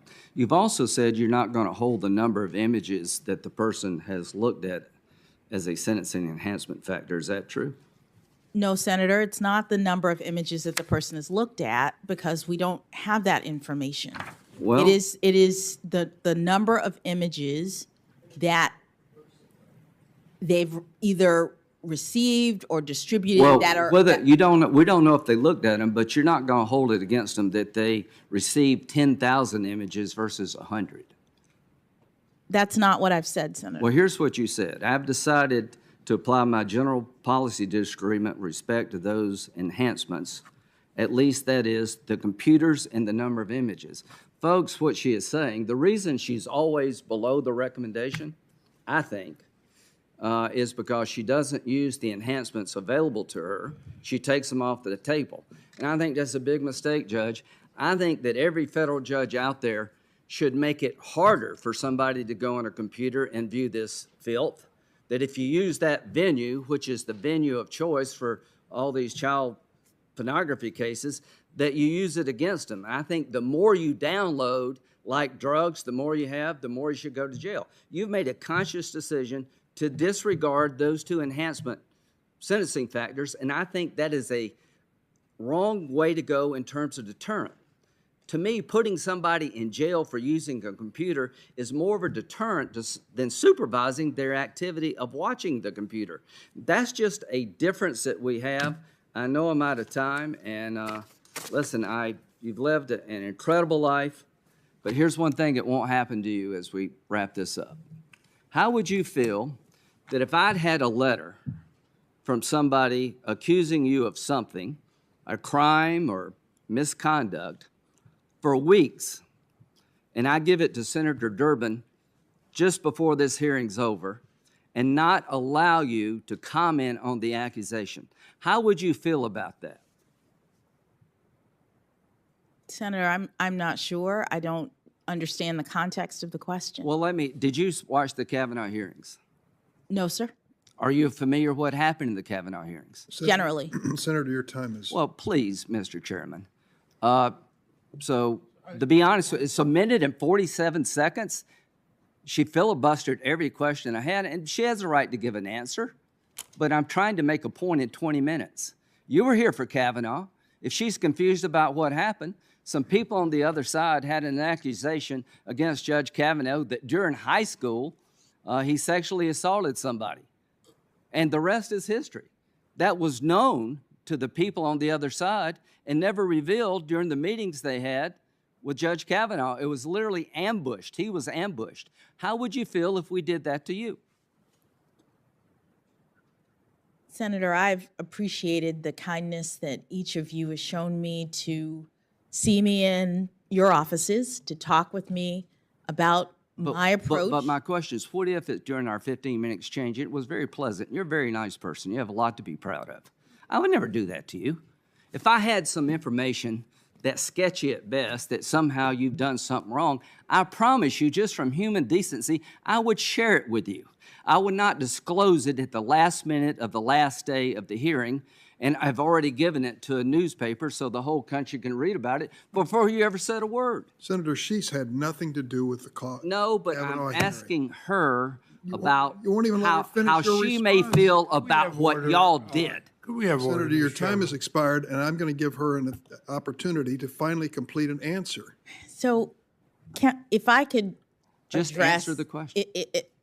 Senator, I don't have any comment on what procedures took place in this body regarding What'd you think about Justice the Kavanaugh hearing? Kavanaugh. Would you What let I'd her like to finish? answer is your points about my sentencings in child pornography cases. The point of the guidelines is to assist judges in determining what punishment to provide in cases. And there are horrible cases, but the idea is that between the range of punishment that Congress has prescribed, judges are supposed to be providing proportional punishment based on what a person has done. The sentencing scheme doesn't place everybody at the same level. The point of judging and the guidelines is to look at what has happened in a case, compare defendants to each other in terms of what they've done, and give proportional penalties based. Mr. Chairman, this is she has said, Mr. Chairman, she does not use sentence enhancements in the area of somebody using a computer for everybody. Can I explain why, sir? I'm going to give the witness an opportunity to respond to you, Senator. Finally. At Why? the time that the guidelines were created for child pornography, this crime was primarily being committed by people who were literally mailing 1, 2, 5, 10, 100 photos at a time. How's it being committed now? Would she please Go let ahead. her complete her answer? Go ahead. As a result, the commission determined in the guidelines that it was a substantial aggravating factor if the facts of the case demonstrated that someone had been distributing hundreds of images, because what that meant was over this long, maybe it was a long period of time, they had collected one photo at a time, they had amassed it, they had potentially mailed one at a time, and that showed really aggravated, terrible conduct. I'm not saying as a baseline it's not terrible, it's all terrible. But what we're doing is we're differentiating among defendants. So in a world in which the mail is used for the purpose of distribution, it really matters whether the person has distributed 1 or 5 or 1,000. And so the guideline says, you know what? We are going to treat a person who's distributed 1,000 a lot worse, because that shows that this person is really engaged in this really horrible behavior. In comes the internet. On the internet, with one click, you can receive, you can distribute tens of thousands. You can be doing this for 15 minutes, and all of a sudden, you are looking at 30, 40, 50 years in prison. Good. Good. I understand, Absolutely Senator, but good. what I hope you we're are. trying to do Good. Allow her to finish, please. I hope you go to jail for 50 years if you're on the internet trolling for images of Please. children and sexual exploitation. So you don't think that's a bad thing? I think that's a horrible That's thing. not what the witness said, and she should be allowed to answer this question once and for all. Senator, Senator, all I'm trying to explain is that our sentencing system, the system that Congress has created, the system that the Sentencing Commission is the steward of, is a rational one. It's a system that is designed to help judges do justice in these terrible circumstances by eliminating unwarranted disparities, by ensuring that the most serious defendants get the longest periods of time. And when modes of commission of the crime change such that in 2 seconds, someone can receive or distribute thousands of images, that's no longer and this is what the commission found in their studies, an indicator of a person who, relative to other people, has committed this crime in a more aggravated way. Well, and so what we're trying to do is be rational in our dealing with some of the most horrible kinds of behavior. This is what our justice system is about. It's about judges making determinations in meting out penalties to people who have done terrible things. It is not rational to take the venue of choice of child pornographers, the computer that have 85 million images on it, and not consider that feeding the beast. We're trying to get people to stop this crap. So when you troll on the internet and you pull down thousands of images of children from the internet, I want you to stop that. I want people to go to jail who do that, because you're feeding the beast. We have a bill here, the Earn It Act, that would allow the victims who are on the internet over and over again to sue the media companies that provide these images. We have a fundamental differences of how you deter crime. I think the best way you deter crime when it comes to child pornography is you lower the bloom on anybody who goes onto the internet and pulls out these images for their pleasure. Senator, every person in all of these charts and documents I sent to jail because I know how serious this crime is. Every person I discussed the harm of these terrible, terrible images to the victims who are portrayed in them. I talked about what this crime does to the children who are being abused in these photos, and on the other side of their terms of imprisonment, I ensured that they were facing lengthy periods of supervision and restrictions on their computer use so they could not do this sort of thing again. That's what Congress has required of judges, and that's what I did in every case. You always were under the recommendation of the prosecutor, many times the parole people. And to be honest with you, Judge, a 32-year-old man who sent an image of his own 10-year-old daughter, you substantially reduced the not only the guidelines, but the recommendation. And all I can say is that your view of how to deter child pornography is not my view. I think you're doing it wrong, and every judge who does what you're doing is making it easier for the children to be exploited. If you're on a computer right now looking at a kid in a sexually compromising situation and you get caught, I hope nobody gives you a break because you used the computer. The conduct that's been described is reprehensible, and I think everyone in this room agrees. And the fact of the matter is that I'm co-sponsor of your bill, the Earn It Act, and I believe that we should be doing our job here. But part of our job, we have failed in responding to the changing circumstances that face this crime. What has it been, 15 or 16 years? She is currently not an outlier in sentencing. 70% of the federal judges face the same dilemma and wonder why Congress has failed to act and when it will act. This is our fault? Partially it is, Senator. To be honest with you, it is. We have to upgrade these guidelines and decide whether we're going to stick with the Supreme Court decision that they're not mandatory. Senator Feinstein. Thank you very much, Mr. Chairman. I would like to compliment the witness. You've been answering, I think, close to 15 hours worth of questions. And I know how difficult this is and hard it is. But I just want you to say in this senator's senator's eyes, you've handled it very, very well. So thank you, Senator. And I'll move on to my questions. Congress has recognized how important it is for crime victims to participate in the legal process. And one example is the Crime Victims' Rights Act, which I authored with Senator John Kyle in 2004. That law provides certain rights for victims at critical stages of the legal process.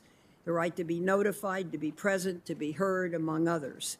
And I understand that in your 8 years as a district court judge, you would carefully consider victim impact statements when imposing criminal sentences.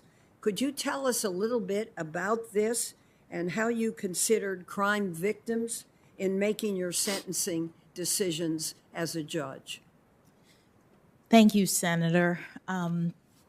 As you say, the law provides for victims to have an opportunity to address the judge, to address the court, to explain the harms that happen as a result of criminal behavior. And in the time that I was a trial judge, I found it to be a very important part of our criminal justice process because my sentencings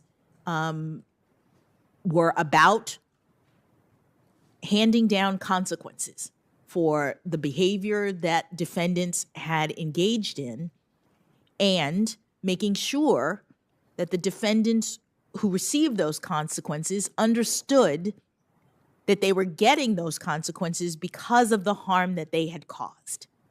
And so what I felt was important for promoting the purposes of punishment, which is what Congress has required of judges to do, is to ensure that the harms were made clear to the defendant in every case.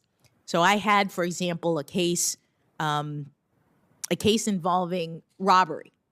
There were it was a single defendant who committed 2 robberies, one in April and one in September, of the same small pharmacy in DuPont Circle, which is not far from here.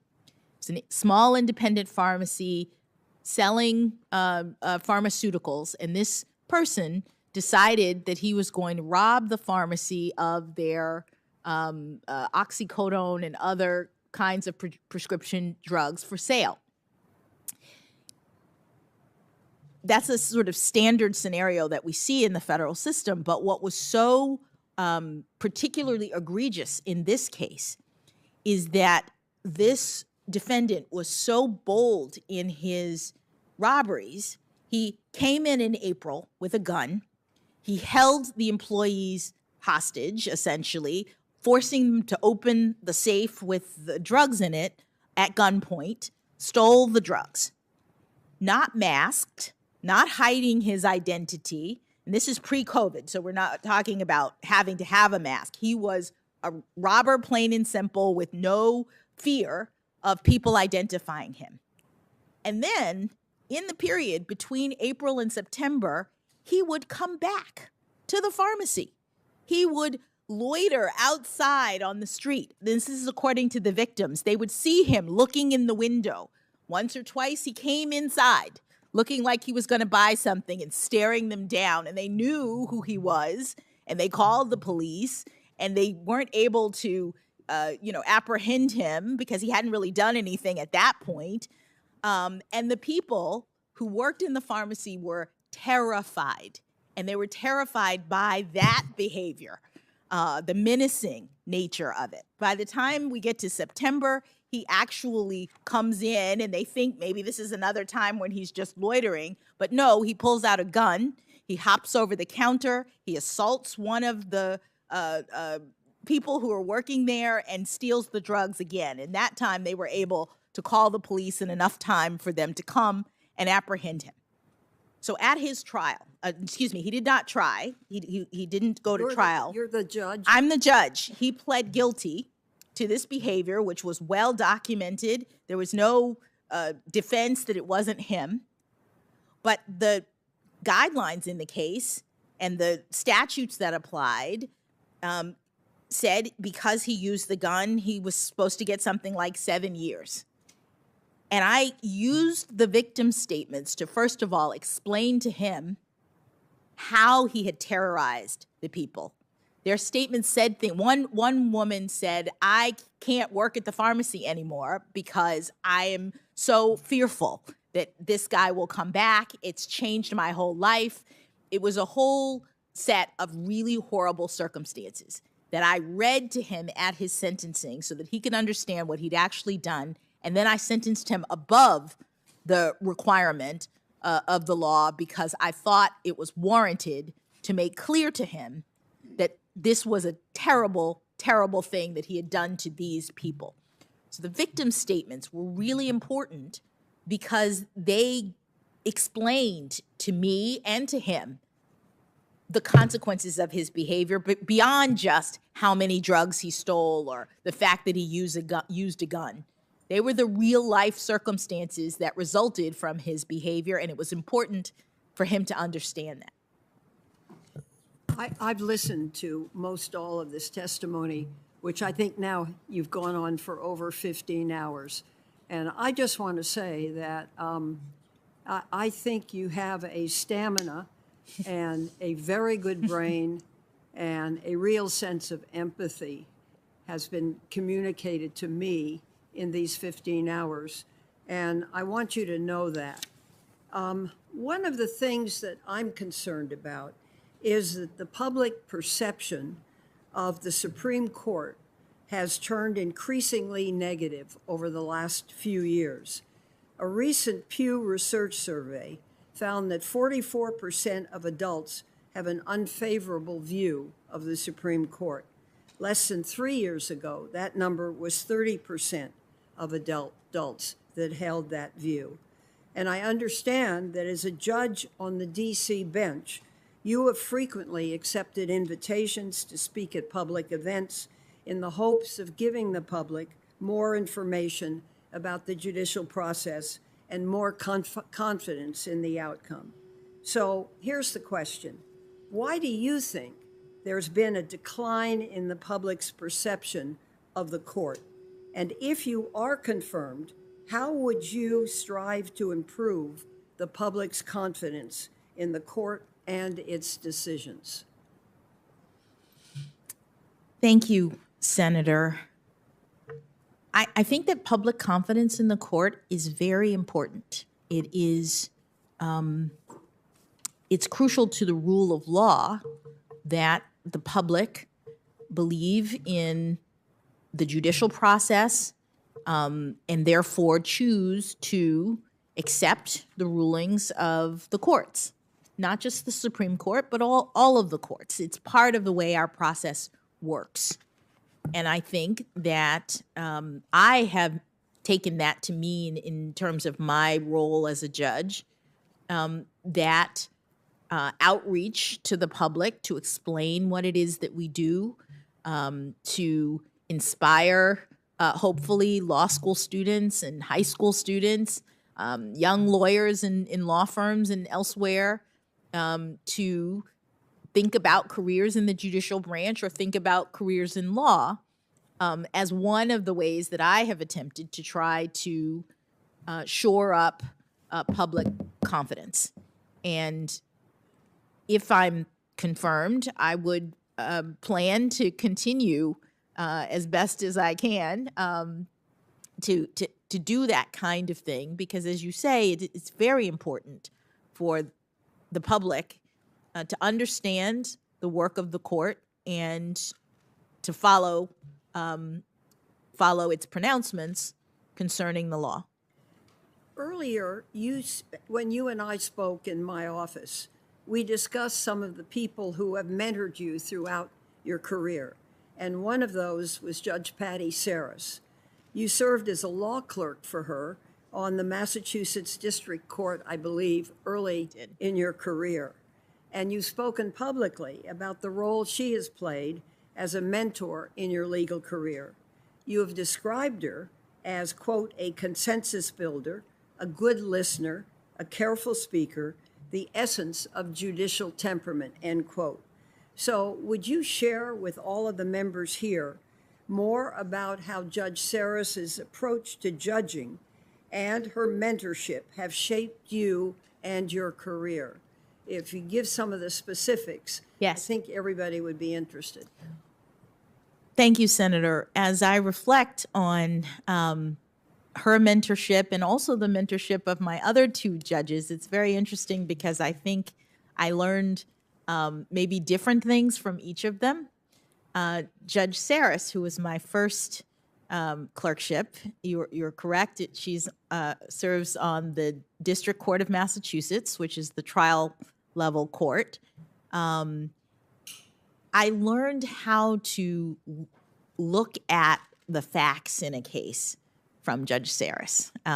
That's part of what the trial court level does. We, as trial judges, develop the record in a case, take testimony, have trials, and she is extraordinary at developing a record and making sure that all of the relevant facts are adduced from the witnesses and considered in the context of her trial and record responsibilities. And so that, I think, is something that I learned from her in terms of the law, and her warmth and care for her law clerks meant that she has been a lifelong mentor to me.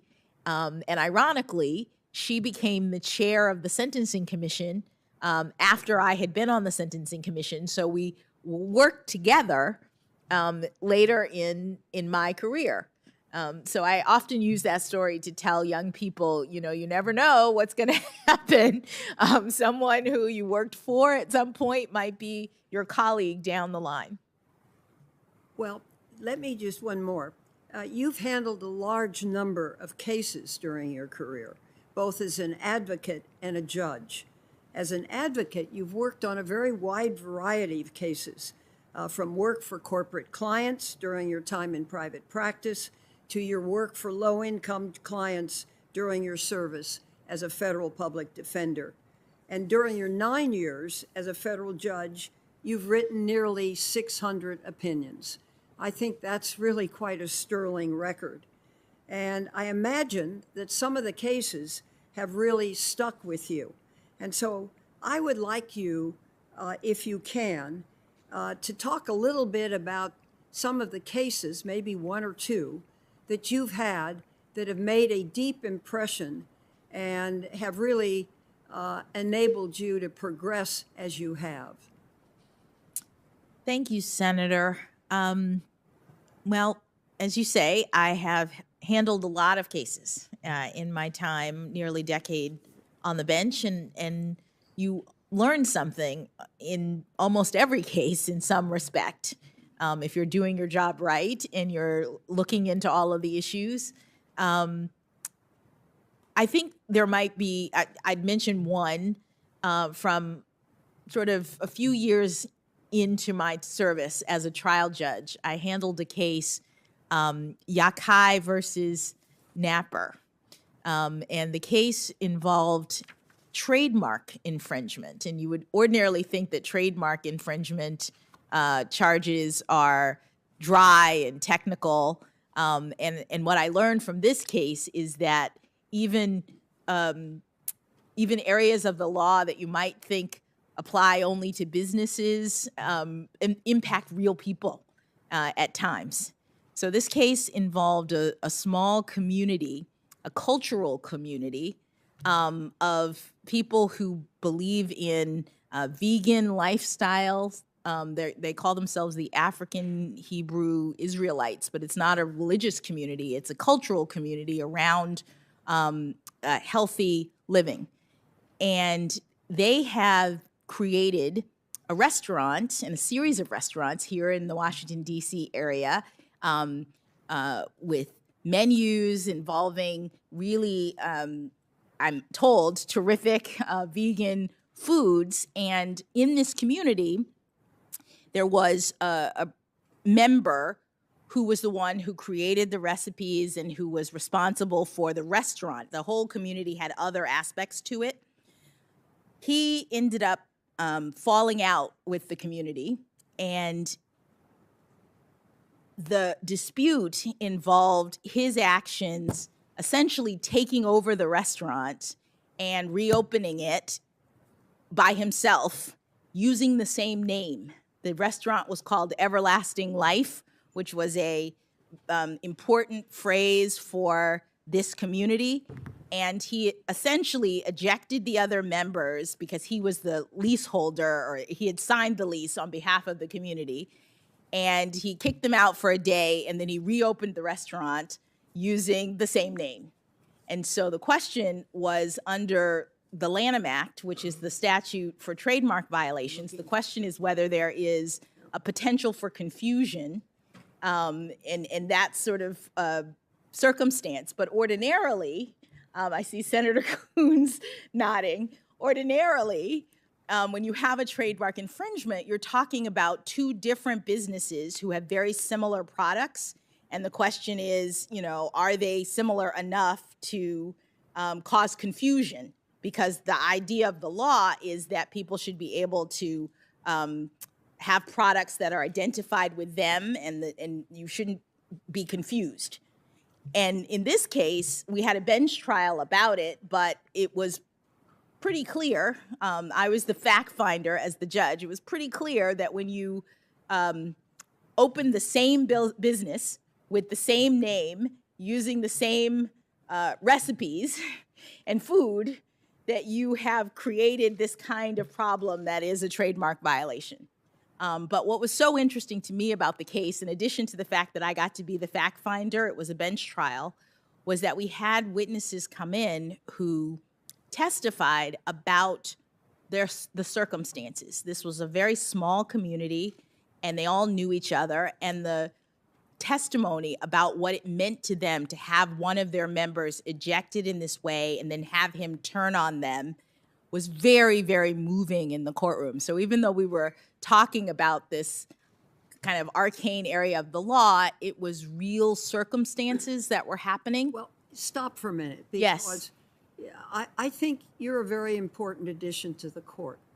And what I'm trying to fathom out from the hearing is what kind of judge will she be? How will we look at her in 5 or 6 years? And so what I really want to ascertain is what kind of a judge you will be. What will be the principles you hold dear, and how will you function in this capacity? If you could just answer that one question, I've been waiting for it Yes. for about 15 hours, so I'd appreciate it. Thank you. Well, I would hope to be the kind of judge that I have been during this last decade. I have been the kind of judge who understands that it's my responsibility to rule neutrally, to not have any agenda when I'm looking at a case. I've been the kind of judge who understands that facts matter, facts like the ones that I was just describing, and that it's important for a judge to take into account and be able to understand the arguments of all of the different parties and participants.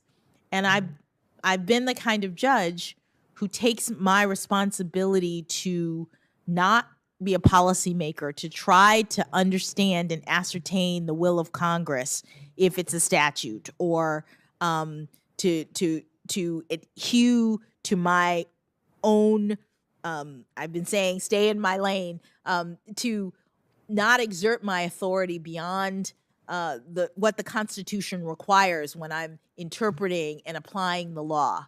I think I've been the kind of judge who lives up to the oath in terms of being fair and impartial, ruling without fear or favor, and ruling consistent with Article 3. Thank you. Thank you, Mr. Chairman.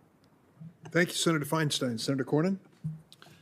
Good afternoon, Judge. I understand I'm the last one, maybe before lunch, so if your blood sugar is getting a little low, you can think about having a little break. But just because the chairman keeps bringing this topic up, let me just ask you one question. When you accuse somebody of a crime, are you calling them a criminal? Oh, Senator, I haven't accused anybody of a crime. That's not my question. When in common understanding and in plain English, if you accuse someone of a crime, are you accusing them of being a criminal? It depends on the context. It depends on what else you say about them. It depends on the circumstances. It depends on the circumstances. Yes. So you put this in the same category as defining what a biological woman is? No, You're really not sure. I didn't say I wasn't sure. I said it depends on the circumstances. So you are sure? No, I said it depends on the circumstances that you're positing as to whether or not you're calling someone a criminal. I just don't think that's credible, Judge. Let me ask you another question. You talk about the public confidence in the courts, in our institutions, which I agree are very, very important, that the public has confidence in our judiciary. Would you agree with me that to the extent that people perceive that judges, unelected, lifetime tenured judges, are making policy pronouncements or political decisions, that it undermines public confidence? I do. Thank you. Yesterday, we talked a little bit about precedent, and I know Senator Feinstein, as she does in these hearings, talked about super precedent, and in particular, Roe versus Wade. And I want to talk a little bit about that, but first, let me just ask you, do you think there's any good reason for the Supreme Court not to overrule a previous decision when they've concluded that that decision was wrong? Thank you, Senator. Again, it's hard for me to answer that question in the abstract. What I'll say is that the Supreme Court has laid out factors beyond just the precedent being wrong as a reason to overturn it. Well, we talked a little bit about this yesterday. The Supreme Court revisited the issue of separate but equal, which was the law, the constitutional interpretation of the Supreme Court under Plessy versus Ferguson, and overruled that precedent because Yes. it concluded it was wrong, right? I haven't looked carefully at whether all of the different factors that the Supreme Court now uses to overturn were discussed in the opinion. But now the Supreme Court's precedent is to overturn on the basis of a number of different factors and not just whether or not it's wrong. So are you suggesting that the Supreme Court could not or would not overrule a precedent that it determined was wrongly decided? No, I'm suggesting that the Supreme Court's case law indicates that it looks at multiple factors. No, I understand. You go through the stare decisis analysis, Yes. right? Yes. But if it's wrong, that's one of the factors that you consider, right? Yes, but it's not the only one. So are you suggesting that there may be circumstances under which the court determines its previous decision is wrong, but it will not overrule it? The fact that there are multiple factors indicates that the court looks at more than whether or not it's wrong. Okay, so so you would say, if I'm interpreting you correctly, that if the court concludes its previous decision is wrong, it won't necessarily overrule that. It applies a multi-point analysis. Yes, I think that's Okay. accurate. Back when Roe versus Wade was decided in 1973, generally speaking, the court said that the states may not limit access to abortion pre-viability, but post-viability, there could be some restriction on the right to abortion. Is that generally the? As a general matter, yes. Okay, thank you. Okay. Well, and then I think it's since 1973, the question of viability has risen again, what that actually means, because now viability was around 28 weeks. That is, the fetus could live outside the womb. But today, because of the advances in medical science, the fetus can live outside the womb after about 23 weeks. Is that your understanding? Senator, I haven't studied this, so I don't know a number of weeks in the way that you're saying. Well, let's talk a little bit about viability. The line that was drawn for pre-viability and post-viability analysis by the courts. What does viability mean when it comes to an unborn child, in your understanding? Senator, I hesitate to speculate. I know that it is a point in time that the court has identified in terms of when the standards that apply to regulation of the right. Justice Brennan, at a later point in his career on the Supreme Court, admitted that the viability line was an arbitrary line. Do you agree with him? Senator, I'm not able to comment on viability. There's a case pending in the Supreme Court right now concerning the issues. I'm asking you about previous decisions, but I hear you. No one suggests that a 20-week-old fetus can live independently outside the mother's womb. Do they? I don't know. I mean, the child will need to be fed or sheltered and all the other essentials to sustain human life. So there's no suggestion that after 20 weeks that a child can live independently, correct? Senator, I'm not a biologist. I haven't studied this. I don't know. You don't know whether an unborn child could live outside the womb at 20 weeks gestation?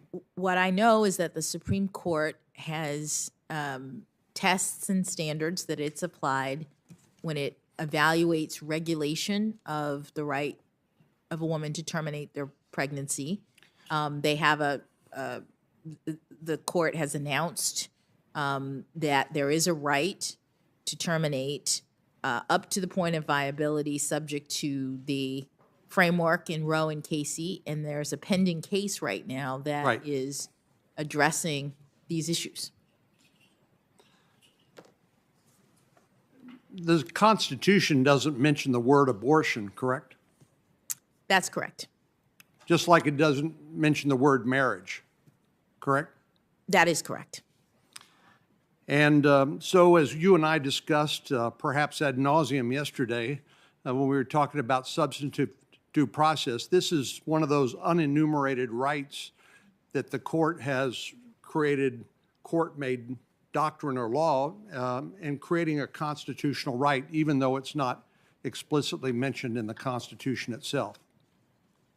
Correct?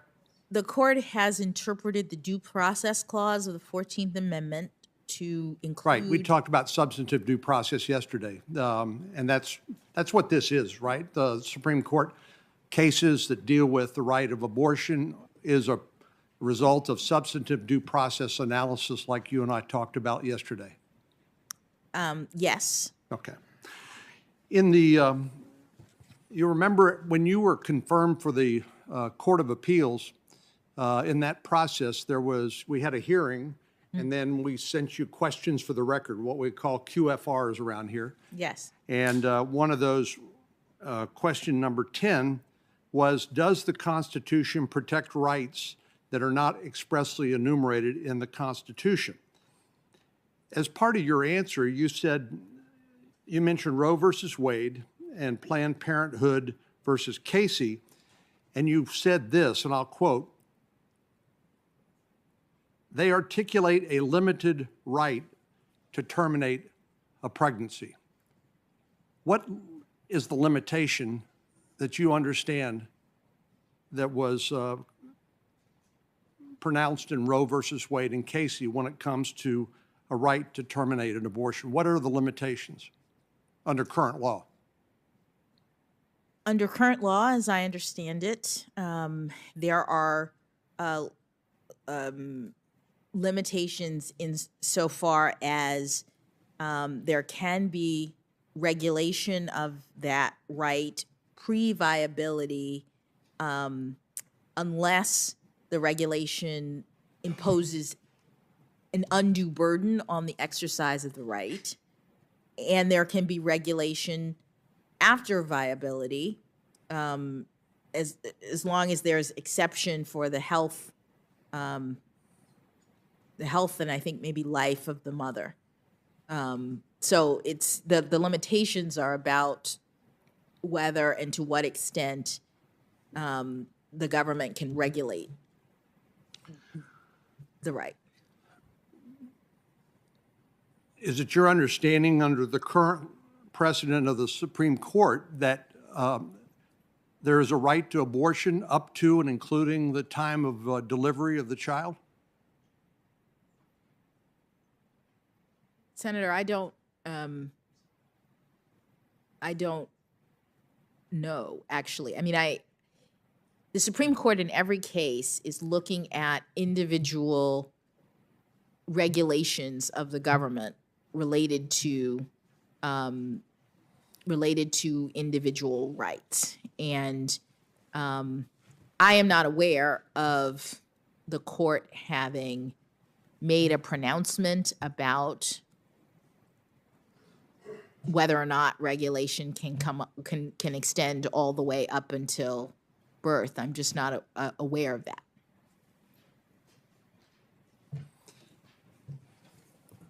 And that it's because the court is looking at individual cases and making its rulings in the context of individual cases and not making sort of pronouncements in general. So you are suggesting that in some individual case, the right to abortion could extend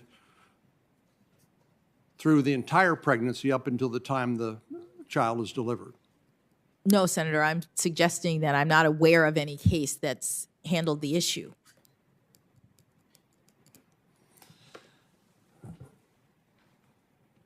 You told us that you think that you believe Roe versus Wade and Casey are precedents, and we talked a little bit about some of the questions about whether it's a super precedent and the like. Are you familiar with the Supreme Court's decision in the Heller case? I am. And that was a decision by the United States Supreme Court that recognized the individual right to keep and bear arms under the Second Amendment, correct? Yes, Is that a precedent of the court? it is. And you would respect that precedent? Yes, Senator. All precedents of the Supreme Court have to be respected. Is it equivalent in terms of its precedence to Roe versus Wade, or would you evaluate it differently?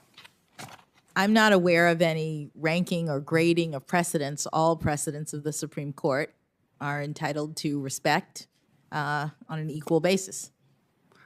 I agree with you. That's why it kind of blows my mind when people talk about super precedents, as if somehow one precedent was different in terms of its significance or priority under the Constitution than others. In the short period of time I have remaining, let me just revisit with you some of the questions we talked about yesterday with regard to free exercise of religion. And of course, that's recognized explicitly under the United States Constitution, the First Amendment, correct? Yes. Okay. Are you familiar with the cases that have been litigated before the Supreme Court of the United States involving the Little Sisters of the Poor with regard to the Affordable Care Act mandate on contraception coverage? Yes. Now, the Little Sisters of the Poor are a benevolent group of nuns. I think there are about 300 of them that take care of elderly and infirm individuals. And of course, as a matter of their religious beliefs, as documented in the court's opinions, they don't believe in either contraception or abortion. Do you agree with that? I believe that was described in the case that you're talking about. I think that's right, too. Yes. Yeah. And so when the Affordable Care Act mandated that every health insurance policy contain coverage for contraception or chemically induced abortions, they objected and said that this violated their conscience and their free exercise of religion rights under the First Amendment, right? I believe so, yes. Well, after the Obama administration, during the Trump administration expanded the regulations to allow not only churches, but also religious organizations like the Little Sisters of the Poor a waiver from that contraception and an abortion-inducing drug mandate. Do you recall that? Yes. Are you familiar with the fact that President Biden has said he would restore the previous regulation and that was promulgated under the Obama administration and exclude organizations like the Little Sisters of the Poor from that waiver potential for abortion drugs or contraception coverage? I am not aware of that, Senator. Well, I guess what all this boils down to, Congress passed a bill called the Religious Freedom Restoration Act, which tried to make sure that people's sincerely held religious beliefs could be accommodated under their First Amendment rights, as opposed to Congress mandating things that would violate their conscience and violate their religious beliefs. Do you agree with me that it's important to accommodate the sincerely held religious beliefs of all Americans when it comes to legislation that the Congress may pass? Thank you, Senator. Religious freedom is a core foundational constitutional right. It's in the First Amendment of the Constitution and reflects the Founding Fathers' understanding of this country as being one that is based on, in large part, the idea of pluralism, the idea that people can come and have sincerely held religious beliefs and practice them without persecution. That's part of the foundation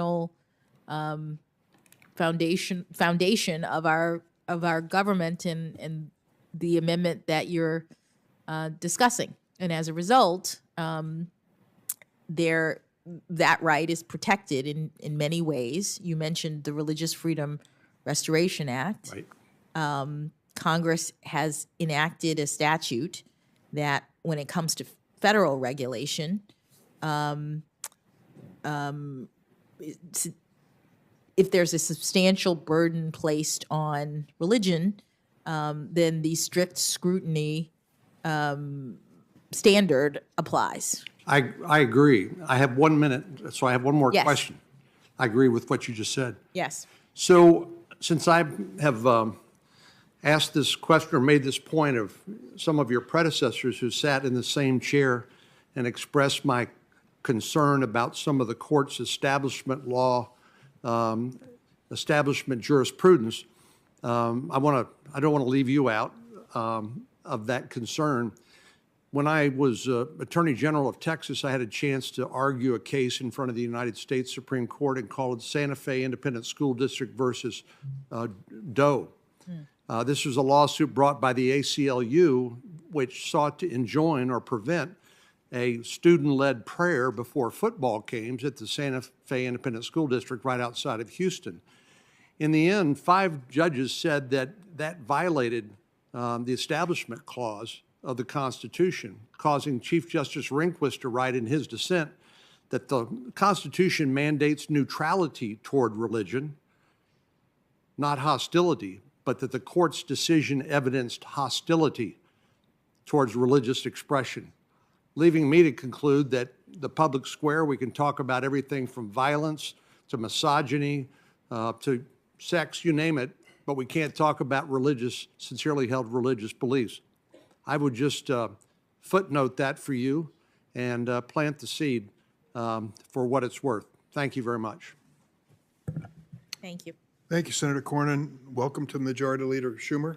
Glad you're with us. And he would report, if he could, that we have a challenge to finish our hearing today at a time when we can go to the floor for a series of votes, which will end the day. So we want to stick to the schedule as much as we possibly can. I will just say that Senator Cornyn's suggestion of lunch was aspirational. Okay. It was an unenumerated right. You're in charge of the agenda, Mr. Chairman. What we had hoped to do was to take 3 more senators before we have an actual lunch. Oh. But it's up to you. Is that all right? Oh, whatever you want to do. I'm open in here, happy to answer whoever would like to ask me a question. Thank you. I appreciate that. Senator Whitehouse. Thank you, Chairman. Judge Jackson, you can relax for a bit. I voted for you for the D.C. Circuit, and when you appeared as a potential nominee, we started doing work looking at your record and your story. We met with the president to discuss his process and his goals. When your nomination was announced, we obviously brought the work on your record more into focus, and now I've had the chance over, 15, 16 hours to see your performance in this hearing, which I think sets the gold standard for patience and courtesy. So I'm prepared to not only support you, but to let you know that I will be very proud and very honored and very excited to support you. There are 2 things that have come up during the course of the hearing, Mr. Chairman, that I'd like to take my time to have a chance to respond to.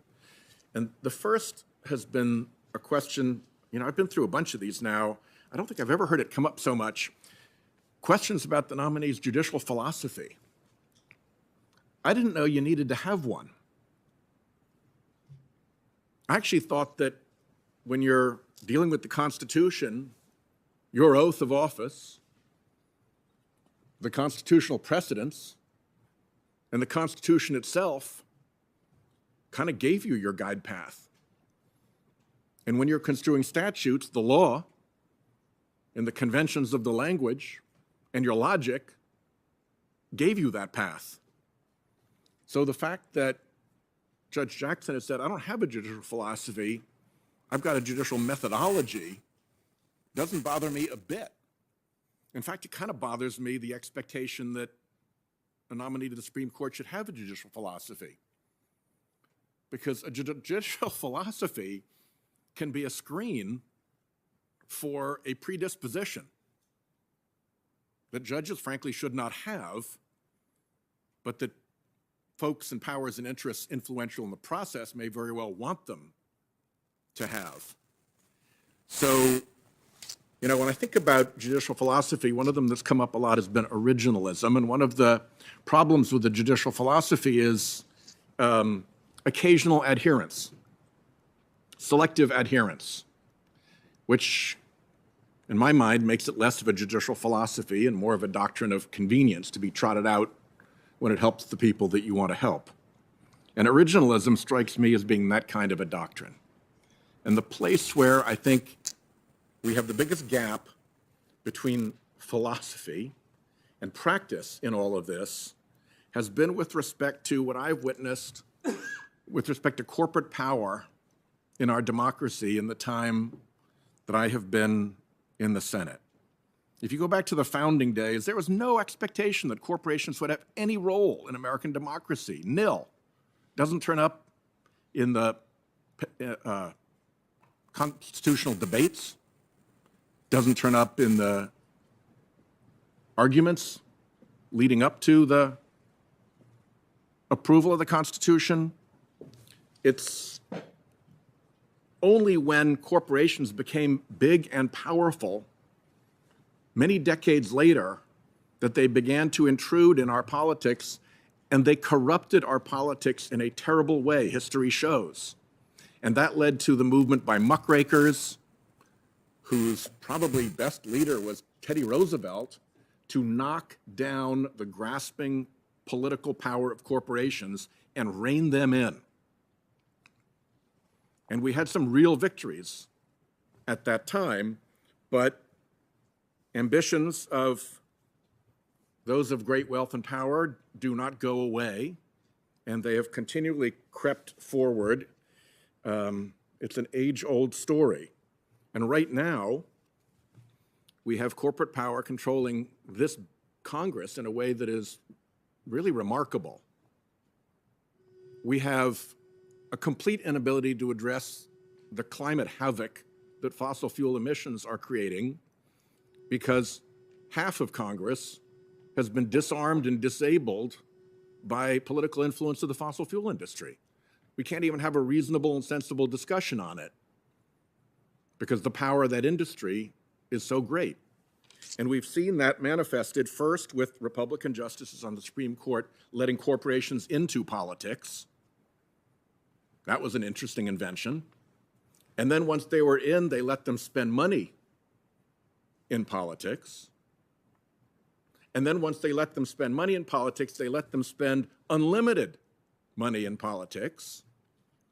And now we are looking at a court whose majority is in the process of building a right for corporations, the biggest and most powerful corporations that we have, to not only get into politics, spend money in politics, and spend unlimited money in politics, but to spend unlimited money in politics anonymously, to hide from the real voters, the we the people, who they actually are when they're intervening in our politics, and to play this game through phony front groups with ridiculous names.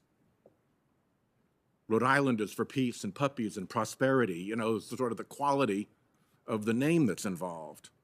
So let's not get too excited about judicial philosophy if it's nothing more than a screen for a predisposition that will benefit certain players in the arena.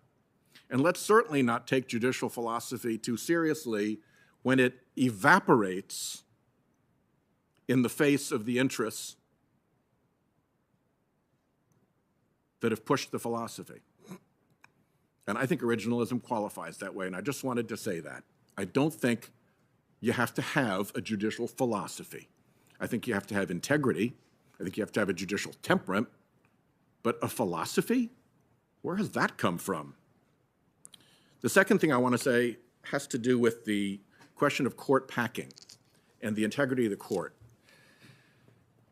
And I have a position on this, and I just want to say it. So it's all clear, and nobody's reading things into it that I don't believe, and I've had a chance to make my point here. And that is that court packing can be done by adding new seats to the court. I haven't proposed that. I think there's only one member in the Senate that has proposed that. It's gotten a lot of attention here, but I don't think it's been proposed here. But you can also pack a court by picking the justices.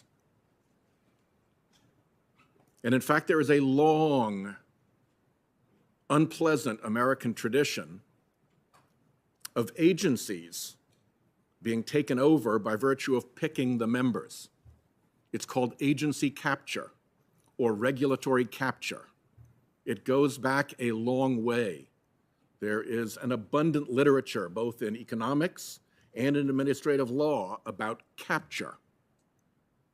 And there's nothing that makes a court immune to capture. That is why when I talked about this in my initial remarks, I said that the folks that have tried to capture the court have treated it no different than a 19th century railroad commission, because they were legendary for having been captured by picking the members who would rule for the railroad. And there are many others. Go back to MMS in the Gulf oil explosion. So that is my concern. My concern is that the picking of the justices has been handed to special interests. And we know that's the case because, as I showed yesterday, everybody involved admitted it. The President of the United States said so. The co-founder of the Federalist Society said so. A former chairman of this committee said so. And the President's legal counsel said so. And what happened in that process by which the justices were picked over at the Federalist Society? We don't know. There wasn't a poll that was taken of Federalist Society members saying, give us your recommendations. I don't know that there was any meeting of the board. Let's take this up. Let's go through a proper agenda. What appears to have happened is that people went into a back room and there was wheeling and dealing, and millions of dark money dollars flowed into the Federalist Society during this period. And what came out were names. And those went straight to the president and straight to here. But the picking appears to have been done in the confines of a private organization by anonymous special interests. There is no country in the world that does that by way of how you pick judges. If we went to some banana republic to try to educate them in democracy, and that was the way they picked their judges, we'd have a lot to say about it. But that is the way that recent justices have been picked. Court packing by court picking. And deputizing this to the Federalist Society is very unusual. Them having no process, no public process for implementing that deputization is very unusual. The provenance of these mysterious lists that were produced and how people got on and off them, that is very unusual, unprecedented in our history. And it's surrounded by lots and lots of dark money. $400 million, I think, is a lot of anonymous money that has been chronicled being spent to control who gets put on the court. And controlling who gets put on a governmental body is how you capture a governmental body, and a captured governmental body is a wrong thing, whether it's a railroad commission or the United States Supreme Court. There is in that method of judicial selection not just the prospect of impropriety, but indeed the likelihood of impropriety. If it's pay to play and checks for millions anonymously delivered will get you into the room to decide who is going to be on the Supreme Court, we got a problem. And that's what happened. And the thing that makes it even worse, in my view, is that as you pursue this and play it out, you see the decisions of the court line up in an astonishingly clear pattern with the interests of big Republican dark money donors. That is my concern. That, I think, is a legitimate concern. If you disagree with me, disagree with me. But that is the concern, and I wanted to lay it out here because it's not about court packing. It's about the integrity of the court, and it's about the unfortunate comparison that can be made now between the captured agencies delivered through picking of their membership and what looks more and more like a captured court delivered by the picking of its membership in secret with a very, very high ticket price to be in the room where the picking took place. So, like I said, colleagues can agree, colleagues can disagree. We all have our shots to make our cases. Because this has come up tangentially in multiple different ways, I wanted to take this moment and lay out what my case is and explain it as clearly and simply as I can. And I thank the chairman for allowing me that opportunity. And I yield back my remaining 7 minutes. And I congratulate, Your Honor, you for the patience that you've shown with all of us. It's not over, but it's close. Thank you, Senator. Thank you, Senator Whitehouse. And of course, you've joined the Hall of Fame, yielding back 7 minutes. Senator Lee. Thank you, Mr. Chairman. Thank you, Judge. I want to talk next a little bit about a case that you were involved in, a case called Coal River Mountain Watch versus United States Department of the Interior. It was decided a ruling that you issued in 2015 while in the federal district court. I know you've handled a lot of cases. I have. I can't imagine that by merely triggering the case name that would necessarily bring it back. But this case involved a challenge to an administrative action within the Department of Interior on some issues bearing on coal mining within the state of West Virginia. There were two parallel challenges brought against that administrative action. One in a federal district court in West Virginia, where the land in question was located, and another in the U.S. District Court for the District of Columbia, where you sat. The government defending itself against that action brought by some environmental groups asked that you dismiss the D.C. case so that the matter could be litigated in West Virginia. You denied that. Can you, based on my description of the facts, does that ring any bells, and can you tell me why you might have denied it? Thank you, Senator. It actually doesn't. It sounds like, dozens of cases that I handled with similar issues and requests. Yeah. Something like a motion to dismiss is early in the action. Sure. And so denying a motion to dismiss is pretty routine in the District of Columbia. I understand it, and I'm sure you handled a lot of those all the time as a district judge. The reason I raise it is just because it relates indirectly to some concerns that I've got that are somewhat unique to the Western United States. We have a lot of cases that involve the U.S. Department of the Interior and agency actions taken relative to the public land that we have. In every state east of Colorado, the federal government owns less than 15% of the land. In most of those, it's much less than 15%, in the single digits or low single digits. In every state, Colorado and west of Colorado, the federal government owns more than 15% of the land, and most of the time, it's a lot more. In my state, it happens to be about 2/3 of the land that's owned by the federal government. As a result, it complicates our ability to do just about everything we do, whether it's recreation, construction, oil and gas development, whether it's just accessing people's farms and ranches, or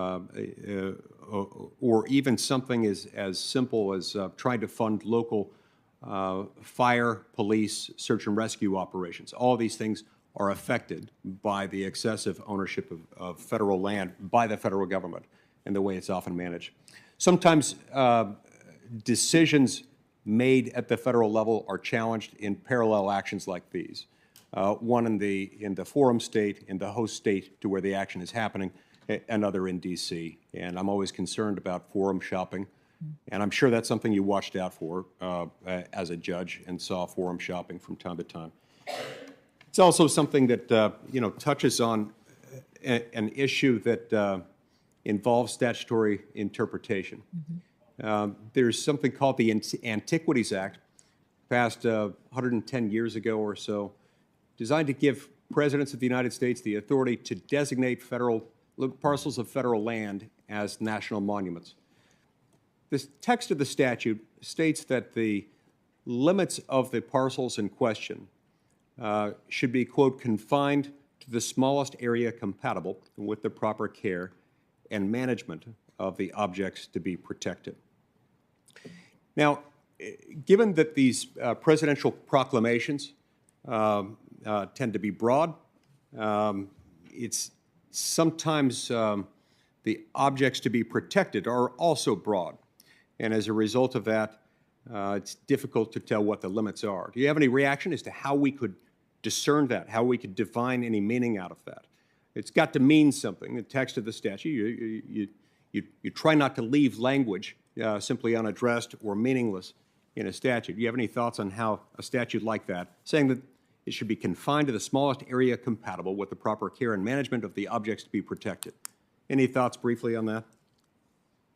Well, Senator, if I were presented with a case with that statute in that circumstance, I would proceed as I always have. You would have to understand the parties' arguments about the particulars in the case. What does the presidential proclamation say? To what does it relate? Whether there are any precedents in this area that further define or further address what Congress intended with respect to the statute at issue. And I would assume that it would also matter if the government's lawyers defending the president's action made an argument that would leave the interpretation open-ended and meaningless. Well, as part of your interpretive exercise, as you're considering the parties' various arguments, one that did not account for all the words in a statute would be one that you would Excellent. might Excellent. not know, might not agree with. No, I get it. And this is one of the things that I've appreciated about what you've told us in these hearings. I really like the way you've described the fact it's important to construe the text that you're asked to interpret. And in interpreting that, you look at the language, and you're endeavoring to figure out the original public meaning. And I think that is a very helpful thing. All right, let's move to a different issue a moment ago. Now, you clerked on the U.S. Supreme Court for Justice Breyer in October term 1999, is that right? That is right. That was the same, and you clerked for Justice Breyer. I did. And that was the same year that the Supreme Court issued its decision in a case called Stenberg versus Carhart. This is the case where the Supreme Court of the United States struck down a Nebraska law prohibiting partial birth abortion, and in the absence of circumstances where the baby posed a threat to the life of the mother. Now, to be clear, the law prohibited a procedure where the abortionist causes an unborn baby to be partially delivered by the mother, and then the abortionist intentionally kills the baby outside the womb by puncturing its skull with scissors and then collapsing the skull. This is gruesome, and I don't like having to quote this, but it is relevant to the topic we're covering here. Justice Kennedy described it this way in chilling terms when in his dissent, when he describes the fact that when scissors are inserted into the back of the head, the fetus's body, wholly outside the woman's body and alive, reacts as though startled and then goes limp. Justice Scalia, in his great eloquence, expressed lamented the ruling, but also expressed optimism for the fact that future courts would get it right, saying, quote, "I'm optimistic enough to believe that one day Stenberg versus Carhart will be assigned to its rightful place in the history of this court's jurisprudence beside Korematsu and Dred Scott. This method of killing a human child, one cannot even accurately say an entirely unborn human child, prescribed by this statute is so horrible that the most clinical description of it evokes a shudder of revulsion."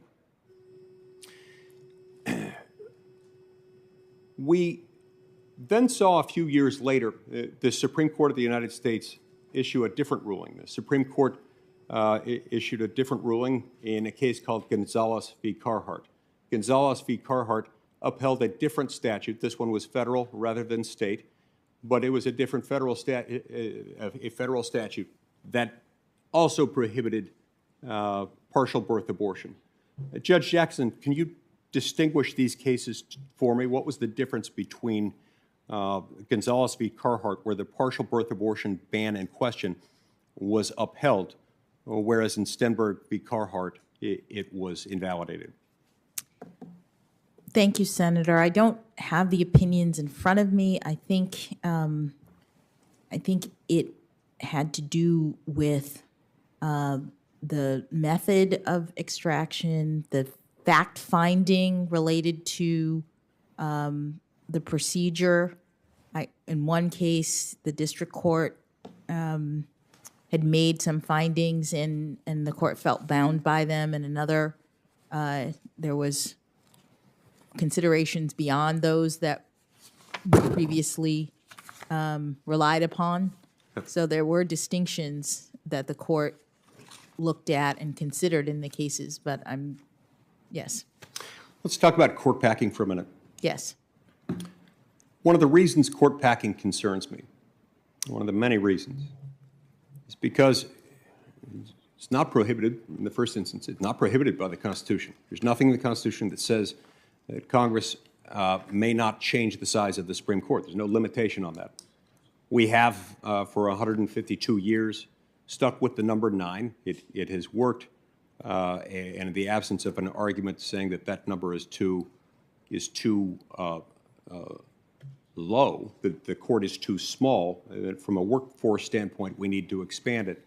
It's difficult to imagine why it would be a good idea to change it, particularly because if you increase the size of the court in one fell swoop, and you do that for partisan political purposes, allowing one president, the current president, to have a disproportionately impact on the court and to change its rulings, that portion of the court's docket that tends to be more politically contentious.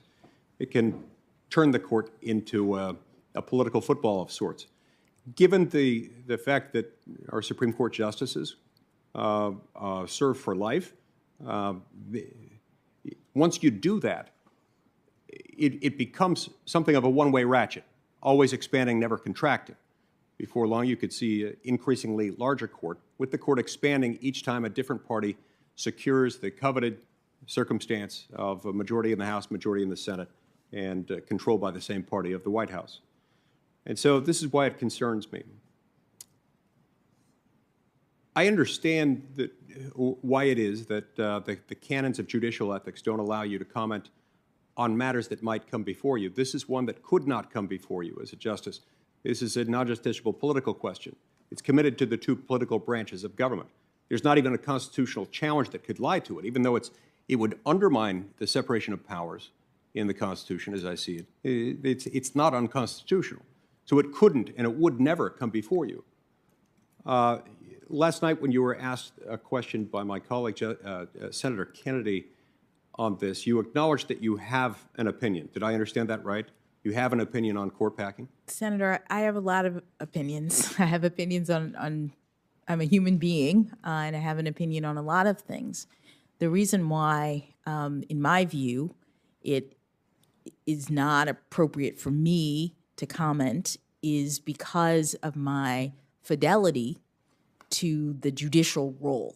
I understand that it's a political question, and that is precisely why I think that I am uncomfortable speaking to it. No, I understand that, and I respect the impulse. I respect the overall issue, and I think it's better for Article III judges and justices ordinarily to not wade into the political thicket. This one I do think is different because, number one, as I say, it can never come before you. Number two, it does have an impact on what you would be doing, and you also, as an Article III judge, someone who's served for nearly 9 years as a federal judge, you've developed experience and intuition and a thorough understanding of our federal court system.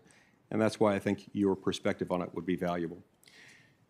The reason it concerns me so much is that even when court packing doesn't succeed legislatively, it can leave an impact. The last time this was attempted was in 1937. President Franklin D. Roosevelt was upset at the Supreme Court on a number of bases. He didn't like the then 32-year-old precedent of Lochner versus New York, where the 5 conservatives on the Supreme Court engaged in an act of judicial activism, reading something into the Constitution that wasn't really there. Some people disagree with me on this, but it wasn't there. And they imposed that. But the bigger reason was he didn't like the court's interpretation of the Commerce Clause. It was that interpretation of the Commerce Clause, the one we discussed yesterday, you know. Prior to 1937, you had the Supreme Court agreeing as far as the channels and instrumentalities of interstate commerce that we talked about yesterday. You had the court more or less in agreement over time as to the impact of the Dormant Commerce Clause. But as to the substantial effects test, that didn't exist yet. It required something much closer to an interstate commercial transaction in order for Congress's Commerce Clause authority to kick in. There were the so-called 4 horsemen of the apocalypse, as FDR affectionately called them, 4 conservatives who were consistently pushing for limits on Congress's authority. And then you had other justices who would sometimes join with them. Usually that included Justice Owen Roberts, who had stood with them in maintaining narrower authority for Congress under the Commerce Clause. All that changed when on April 12, 1937, 2 weeks to the day when the case often associated with the so-called switch in time that changed 9, West Coast Hotel versus Parrish, where they undid the Lochner precedent.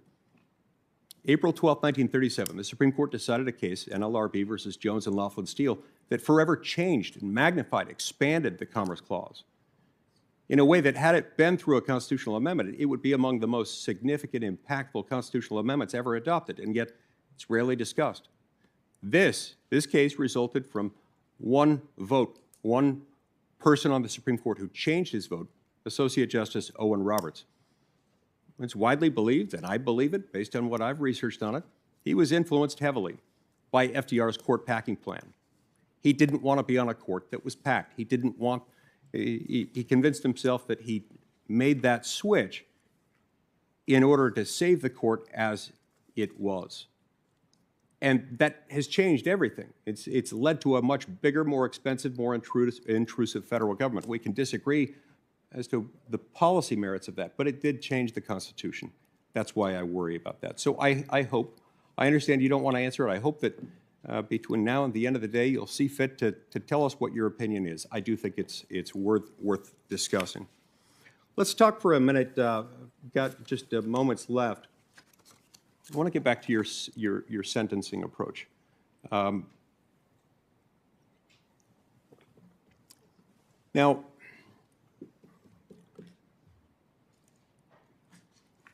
when you approach these child pornography cases, what you're describing in many circumstances is an overall concern that you've got with the sentencing guidelines, and particularly that portion of the sentencing guidelines that deals with child pornography cases. This showed up in the transcripts of some of your sentencing hearings, including the transcript of your sentencing hearing in the Hawkins case. I turn to that to page 38, lines 17 to 24 of that transcript, and here's something you say in that Hawkins case. And I believe this was the 18-year-old defendant that you sentenced to 3 months in prison, when the lower end of the guidelines range would have been 97. I think the higher end would have been in the 120s or something like that. You said, and in your case, this is you speaking to Mr. Hawkins, in your case in particular, I don't feel that it is appropriate necessarily to increase the penalty on the basis of your use of a computer or the number of images or prepubescent victims, as the guidelines require, because these circumstances exist in many cases, if not most, and don't signal an especially heinous or egregious child pornography offense. I've got a couple of questions about that. Were those, you start out that paragraph sounding like you're making a determination as to him, but then the observations you make in that paragraph seem to apply broadly. Is that right? So that would... Senator, I don't have the transcript of Mr. Hawkins' case. I recall that I found that case, like all child pornography cases, to be difficult, really difficult. And his case, I recall, was in many ways an outlier in terms of the various considerations that Congress required me to take into account. But there were prepubescent victims that were at stake in that. I don't remember how many. I don't remember the circumstances of his actual crime. What I will say is that, consistent with Supreme Court case law and Congress's statute in this area, judges have to take into account a number of factors and the guidelines, which are no longer, I won't say not mandatory. You have to calculate the guidelines. They're no longer binding. And the Supreme Court has said that under the statutory scheme, judges have discretion. But I'm almost out of time. Yes. Here. I want to make the point. Yes. Hawkins, as I recall, and as Senator Hawley discussed yesterday, he specifically asked for images of 11 to 17-year-olds. So I don't understand how that can be an instance where that shouldn't matter, and where the fact that he did it with a computer hardly atones for what he was doing, hardly offsets the fact that he was seeking and obtained prepubescent child pornography images. Nor does the fact that the images become easier over time to transmit and receive and store because of computers. I actually think it cuts in precisely the opposite direction that you described. It makes it more severe, not less. I see this as an aggravating factor, and that is of great concern to me. I see I've exceeded my time. Thank you. You may respond. Senator, as in every child pornography case that I sentenced, I considered all of the evidence, all of the relevant factors. It is not the same exercise to look at a transcript, to think about guidelines, to not have in front of you the individuals, the victims, the pictures, the circumstances that trial judges have to review in these cases or any cases. I understand, Senator, that there are some questions about records, et cetera. Courts have all of the evidence, and courts have all of the recommendations of various parties, and courts have, under Congress's authority, the responsibility of using our judgment to make determinations that are sufficient but not greater than necessary to comply with the purposes or promote the purposes of punishment, taking into account things like unwarranted sentencing disparities.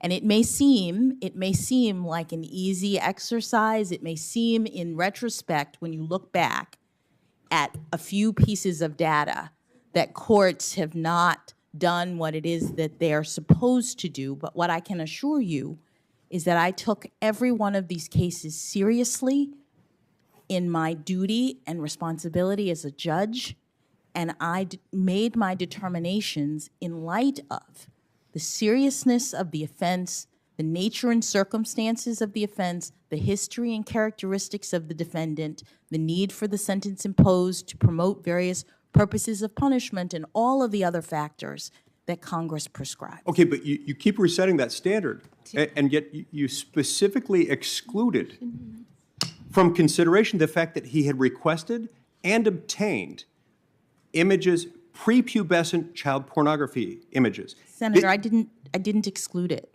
I didn't exclude it. What I did was I looked at the guidelines, which is what the Supreme Court requires, and I was making policy determinations as the Supreme Court says that judges are to do. Look at in page these 38 situations. of your transcript. It looks to me like you excluded it, and your action sentencing him to 3 months for one of the most heinous offenses imaginable. Keep in mind, because these are transmitted Senator, electronically, they're there for years. They re-victimize these victims Senator, the rest of their lives. We're asking everyone to try to stick with the 20 minutes, please. Next is Senator Klobuchar, but before recognizing her, I'd like to ask consent to enter into the record a support letter for Judge Jackson from 48 former federal prosecutors in South Florida. Without objection, Senator Klobuchar. Thank you very much, Chairman Durbin. Welcome back, Judge Jackson. Yesterday, you and I discussed the court's increasing reliance on issuing unsigned orders on its shadow docket. And less than an hour ago, the court once again used the shadow docket to throw out Wisconsin's redistricting maps. And because this decision just came out, I don't expect you to have immediately reviewed it. But I just want to make this point that in her dissent, Justice Sotomayor, joined by Justice Kagan, called the court's move unprecedented. She noted that in an emergency posture, the court summarily overturns a Wisconsin Supreme Court decision resolving a conflict over the state's redistricting, a decision that was rendered after a 5-month process involving all interested stakeholders, based on an obligation that is, these are her words, hazy at best, even though summary reversals are generally reserved for decisions in violation of settled law. And again, I don't expect you to be familiar with this case, but I do want to point out that this underscores the point that I made yesterday, that the court's increasing practice of using the shadow docket to decide cases that have grave consequences for our democracy, including the right to vote, that you and many other nominees have said is fundamental, is incredibly troubling. You had in the other case I mentioned yesterday where Justice Roberts dissented, the Texas abortion bounty hunter case, that should not have been done on the shadow docket. And while I'm not going to ask you about this because you couldn't possibly have read it, just your record of writing decisions that are thorough and listening to litigants in cases, could you just generally talk about the importance of having full briefings on the merits as well as public oral arguments if you believe in transparency? Thank you, Senator. As a judge in my work over the last decade, I've seen that it is very important, at least to me in my time as a judge up to date, to hear arguments from all sides in a case. The duty of a judge is to make determinations, and under our system of adversarial proceedings, you make determinations based on arguments, and it's important to do so.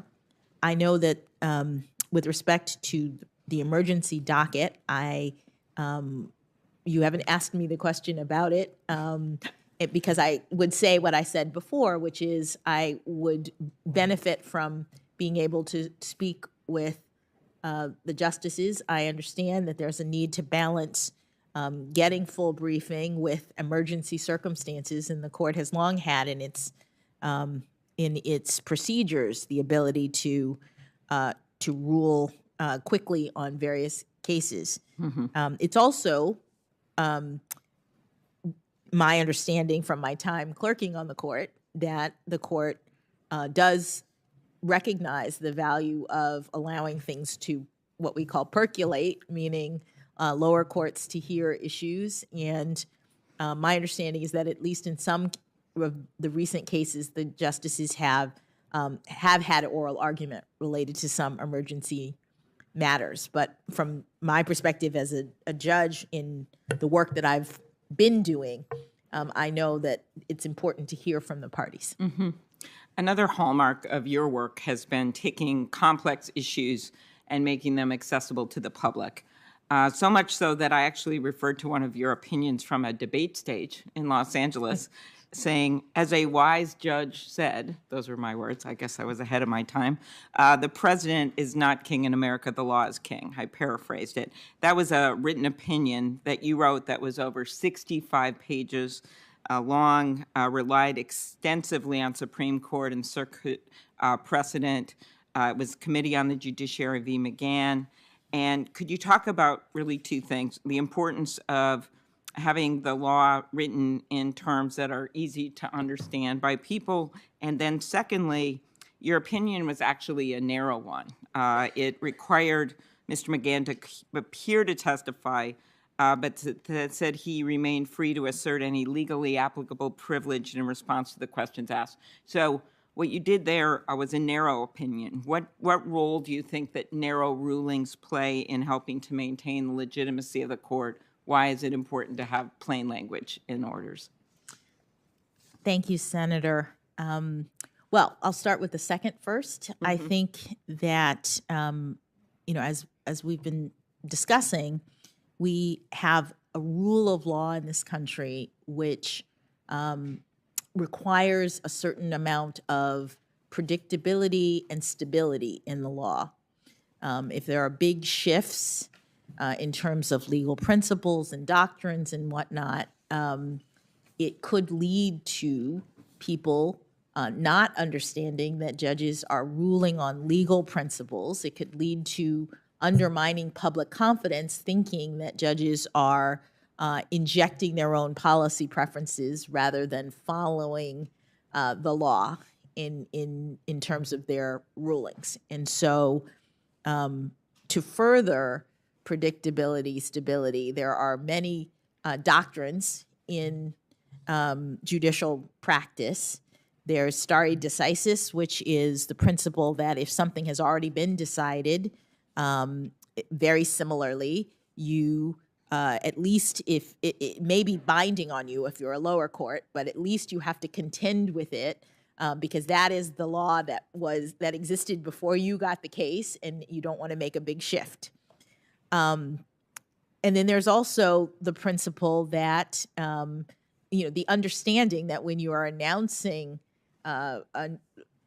rulings, you are building on what exists before. And so you don't want to make a big shift if you don't have to, because if you can find a way to rule incrementally in a more narrow way, it keeps the law stable, is a part of the proposition that I mentioned before.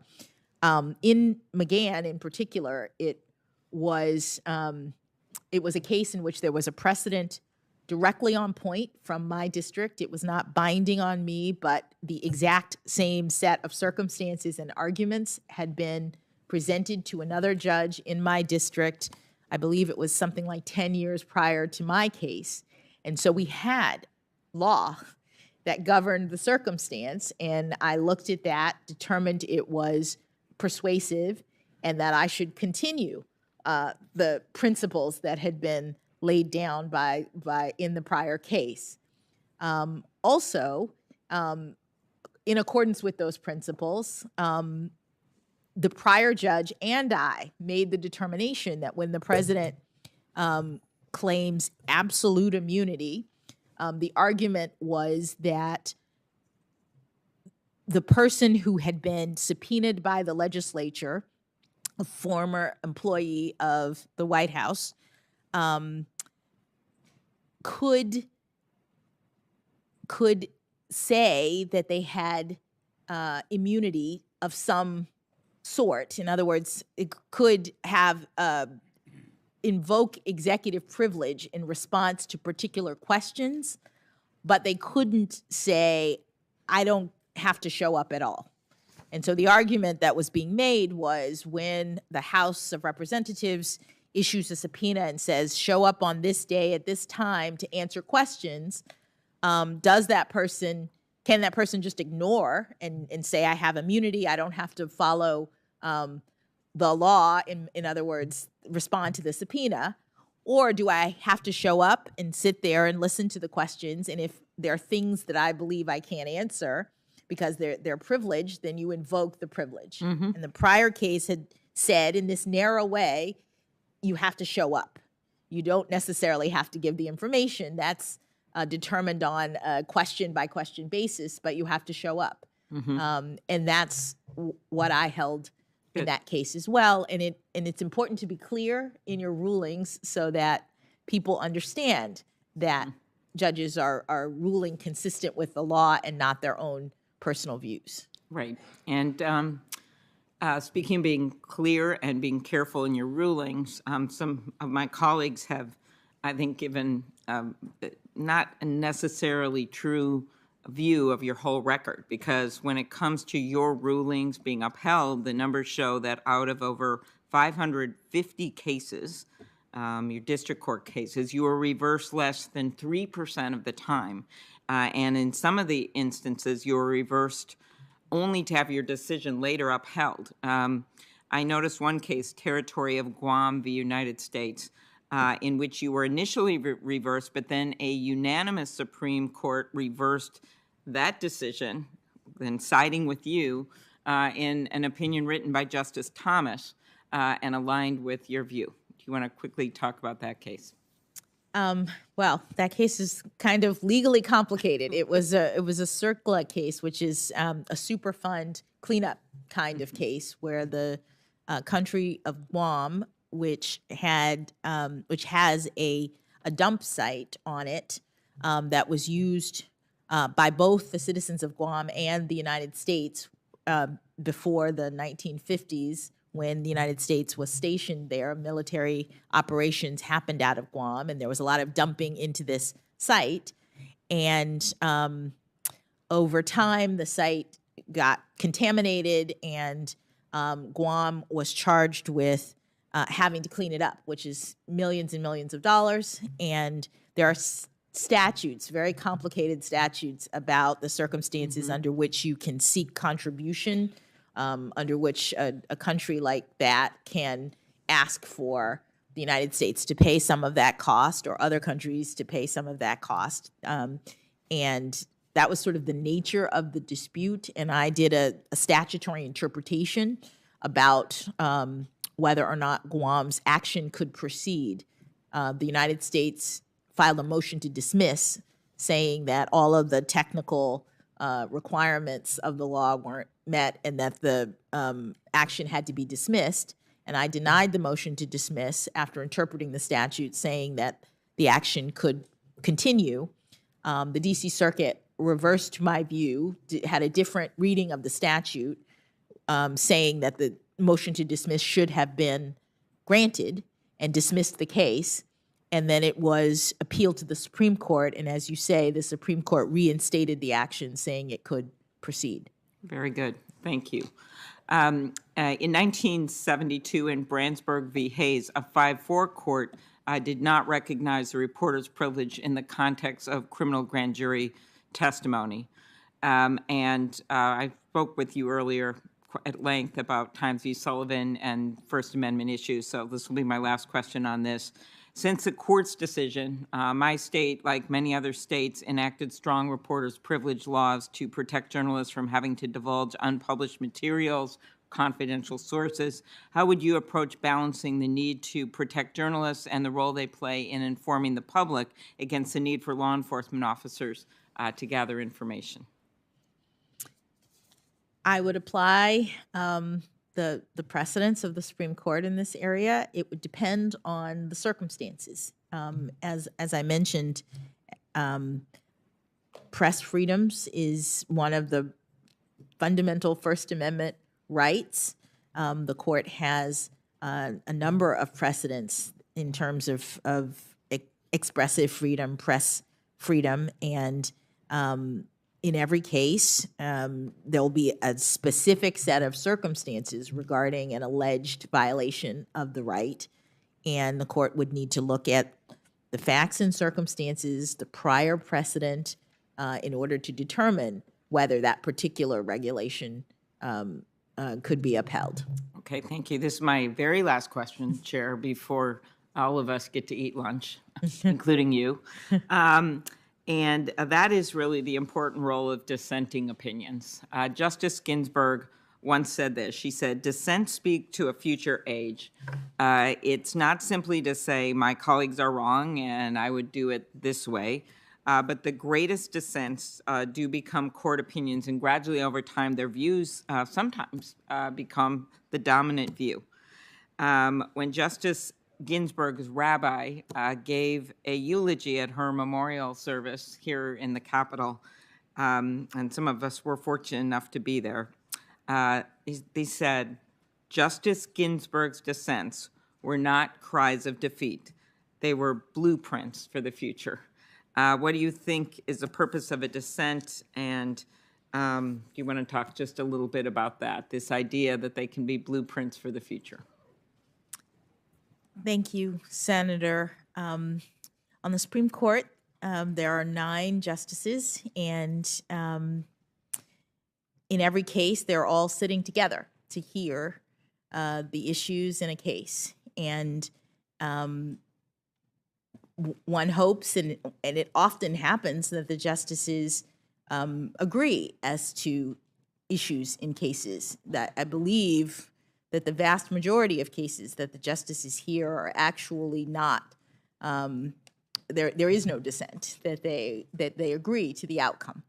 But there are cases in which, after deliberation and collaboration and consideration, the justices may disagree about how the case should be resolved, and there's a mechanism for every justice to decide whether they're going to join others, either in the majority, whether they're going to write a separate opinion that might agree with the majority but wants to make a different point, or whether they want to dissent. And sometimes more than one justice might dissent or join a dissent.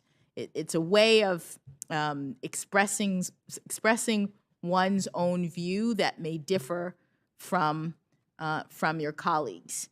And with respect to the point that you made, there are actually many justices in history who have used the dissent mechanism to discuss the law in ways that others find over time to be more persuasive. And so I'm thinking of the first Justice Harlan, who dissented famously in Plessy versus Ferguson. He dissented alone. All of the other justices agreed with the proposition of separate but equal, and he said no in a dissent. And his dissent, generations later, became, according to Justice Thurgood Marshall, became the blueprint for Justice Marshall to make arguments that led to Brown versus the board. So there is the opportunity for justices to describe their views in ways that become persuasive to others in the future.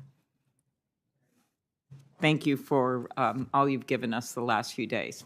We look forward to working with you. Thank you. Thank you. Thanks, Senator Klobuchar. And we're going to break now for a 30-minute lunch. I'd say to everyone that when we return, if we stick to 20-minute rounds and don't yield back time, we'll be finishing in something around 4.5 hours, which would take us to about 7 o'clock. So that doesn't include a break, but we'll consider that later on. Thank you, Judge, again.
Welcome back, Judge.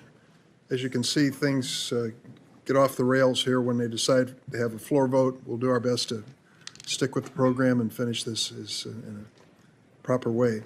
The next up is Senator Cruz of Texas. Thank you, Mr. Chairman. Judge, good afternoon. Good afternoon, Senator. Under Article 3 of the Constitution, federal courts have jurisdiction over only cases and controversies, which means under the Constitution it has to be an actual dispute, that federal courts cannot simply issue advisory opinions on a question they may have a view on. And one component of Article 3 jurisdiction is the requirement of standing, that in order for a plaintiff to have standing to bring a case, that plaintiff, at least generally speaking, must have a real and concrete injury. Is that right? That is correct.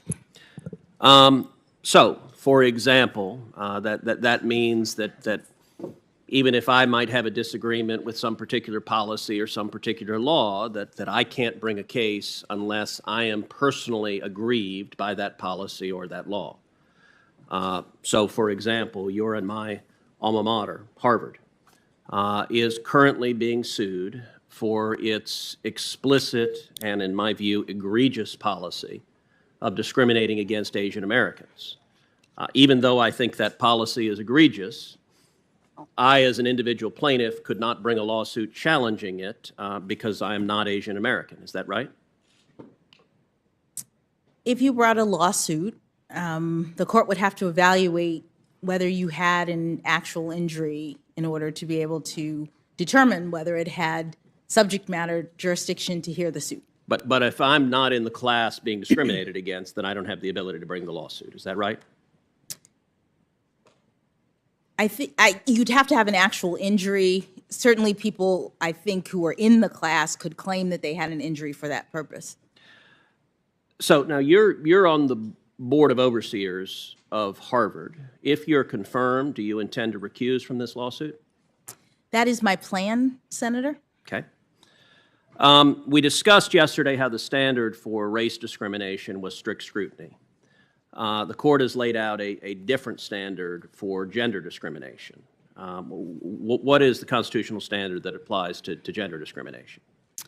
Gender discrimination, the court has held intermediate scrutiny applies, which is that the government has to have an important interest and the tailoring doesn't have to be as narrow. Right. So yesterday, under questioning from Senator Blackburn, you told her that you couldn't define what a woman is, that you were not a biologist, which I think you're the only Supreme Court nominee in history who's been unable to answer the question, what is a woman? Let me ask you, as a judge, how would you determine if a plaintiff had Article 3 standing to challenge a gender-based rule, regulation, policy, without being able to determine what a woman was? So, Senator, I know that I'm a woman. I know that Senator Blackburn is a woman, and the woman who I admire most in the world is in the room today, my mother. It sounded as though the question was... But let me ask, under the modern leftist sensibilities, if I decide right now that I'm a woman, then apparently I'm a woman. Does that mean that I would have Article 3 standing to challenge a gender-based restriction? Senator, to the extent that you are asking me about who has the ability to bring lawsuits based on gender, those kinds of issues are working their way through the courts, and I'm not able to comment on them. Okay, if I can change my gender, if I can be a woman, and then an hour later, if I decide I'm not a woman anymore, I guess I would lose Article 3 standing.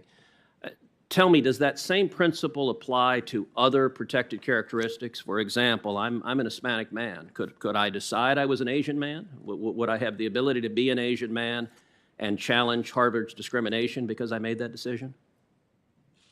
Senator, I'm not able to answer your question. You're asking me about hypotheticals and well, I'm asking you how you would assess standing if I came in and said, I have decided I identify as an Asian man. I would assess standing the way I assess other legal issues, which is to listen to the arguments made by the parties, consider the relevant precedents, and the constitutional principles involved, and make a determination. Okay, let's go back to your favorite topic of this hearing, which is the criminal law cases you had as a district judge, and in particular the cases involving child pornography. Now, your defenders, both on the Democratic side of the dais and also in the press, have suggested that the criticism that has been raised has been somehow cherry-picked, that it's only some specific examples. So I'm going to give you an opportunity to discuss each and every case you've had, because looking at your cases, and I've now examined all of the child porn cases you've had as a federal district judge, there is a very consistent pattern. So let's start, and by the way, I'm excluding the cases. So Senator Durbin and Senator Coons focused on the Nickerson case, the Fife case, the Nguyen case, and the Hilly case. I'm excluding those because those are not child porn cases. Those are actual sexual assault of a child, which is markedly different. And I will concede when you're dealing with sexual assault, you have been willing to impose stricter penalties. So let's focus on actual child pornography cases. And let's go through each of them, because if it's right that we're cherry picking, then you should be able to explain quite powerfully. Now, your justification is that you're following the statute. And as you know, 18 U.S.C. section 3553 lays out the factors that as a district judge you had to consider in sentencing. And let's start with the Hess case, United States versus Hess. Now, in that case, a man sent 6 pictures of a prepubescent girl that he claimed was his daughter to an undercover law enforcement officer. Officers found over 600 images of child pornography, including images of sexual acts being performed on prepubescent children. The defendant pled guilty, and I believe in all of these cases the defendant pled guilty. So there was no question about guilt. They came in and pled guilty in your courtroom. The charge carried a mandatory minimum sentence of 5 years and a mandatory maximum sentence of 20 years. The sentencing guidelines recommended 151 to 188 months sentence. The government, as part of a plea deal, agreed to argue for 60 months, but didn't agree that that would be the sentence, simply that they would advocate it. And you, in turn, sentenced Hess to 60 months. So, under the terms of the statute, why did you choose to sentence Hess to the absolute lowest possible sentence you were allowed to sentence under law? Thank you, Senator. I have spoken at length throughout this hearing about these cases. I've said what I'm going to say, which is I've taken every case seriously. These are very horrible I'm asking you specifically about the Hess case. I've taken every case seriously. So you're not going to answer that?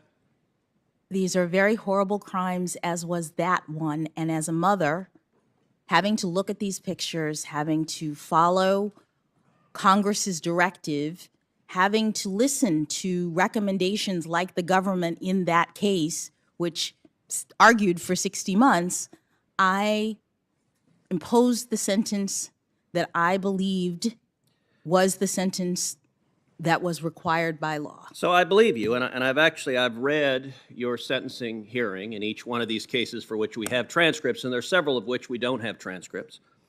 So in each of these cases, you read from the same script. So in each of these cases, you say that the distribution of child pornography is an extremely serious federal crime. And you point out that the crime involves people who are taking pictures and videos of real children while the children are being sexually abused. In Hess, you pointed out that he had hundreds of images of children in sexually compromised position. Some of them engaged in sadomasochistic acts. All of this I'm reading from you on the bench. And most importantly, the children in these pictures are not knowing and willing participants in the degrading conduct that was being depicted. They were being forced by someone off screen to commit unspeakable acts of sexual violence for the pleasure of the people filming them and for the gratification of people everywhere. And what concerns me is that many of those people have absolutely no shred of empathy for what that conduct does for the children who were being abused in this way. And you read this script in every one of these cases. So you talk about that these are terrible, terrible crimes. But you also, and in Hess, you said, I have to say that what I found particularly disturbing about your offense was that, quote, you apparently concocted a story about having photographed your own daughter, who you purportedly were willing to take pictures of to trade with other people. I know from your comments and from those who know you that you are unlikely to ever harm a child, which I find remarkable that you've got a child predator in your court who says, I'm unlikely to harm a child, and you say, well, you told me that, so clearly you're unlikely. But you say, but in the context of the crime, you represented that you would. That in and of itself is astonishing. So you talk about it as astonishing. You nonetheless sentenced him to the very lowest possible sentence allowed under law. And what's striking is in these cases, in half of them, in 5, you sentenced the defendant to the absolute lowest sentence under law. Let's look at another case. Let's look at United States versus Chazen. Now, Chazen is a particularly nasty case. In Chazen, the defendant was accused, accessed a Dropbox that contained 35 videos and 13 partially downloaded files of prepubescent minor females engaging in sexually explicit conduct. At least 3 of the instances of prepubescent female children were engaged in sexual activity with adult men. The images included the sexual abuse of children, including those as young as toddlers. And several of these cases that you had involved the sexual abuse of toddlers, which is truly horrifying. In this instance, Chazen pleaded guilty. The guidelines recommended a sentence of 78 to 97 months. The prosecution argued that should be what the sentence was. And you sentenced Chazen to just 28 months. Why did you sentence someone who had child pornography of toddlers being sexually abused to 28 months, 64% below what the prosecutors asked for? Thank you, Senator. You've picked out, I don't know, 7, 8 cases. I've sentenced more than 100 people. But not to child pornography. And in every These are your child case, porn cases. in every case, Senator, I look at the evidence, I look at the recommendations of not just the government, because my duty as a judge is to consider all of the arguments that are made in a case.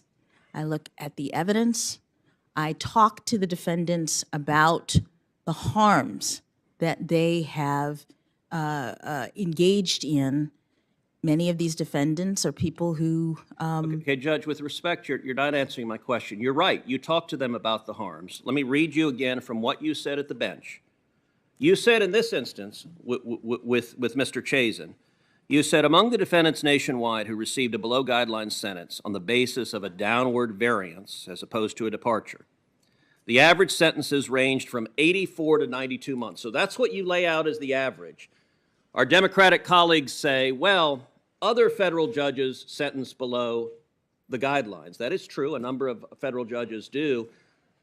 Our Democratic colleagues have not pointed to a single federal judge in the country who 100% of the time sentences child porn defendants to markedly below what the prosecution has recommended, unless you have a mandatory minimum and no ability to do so.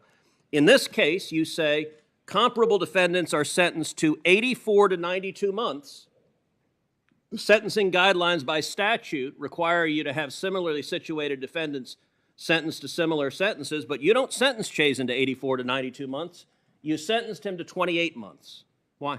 Senator, I've said what I'm going to say about these cases. No one case can stand in for a judge's entire record. Okay, but I'm discussing every one of your cases. So if you're understand not going to Please, explain it, then I'm Senator, gonna- would you please let her respond? No, not if she's not going to answer my Well, if question. you're just going to give a speech, then you shouldn't engage in And questioning. you are not taking my time. If you want to filibuster, you're welcome to do so, but do it I on your would own at least time. give you an opportunity to speak, and you should give her an opportunity to respond. If she wants to answer the question, I asked her why Please she allow sentenced- her to answer the I asked question. her why she sentenced Chazen to 28 months when comparable defendants, in So her let's own hear the words, answer. were sentenced to substantially higher, and she said she's not going to answer. Did you? I mean, I would welcome your I didn't hear answer, that. please. Senator, I didn't say I'm not going to answer. Okay, well I then said please my tell us answer. in this facts, in this case, Chazen, why did you sentence him to just 28 months? Senator, you're looking at the record. I don't have the record here. What I will say is that in every case, I looked at the recommendations of not only the government, but also the probation office,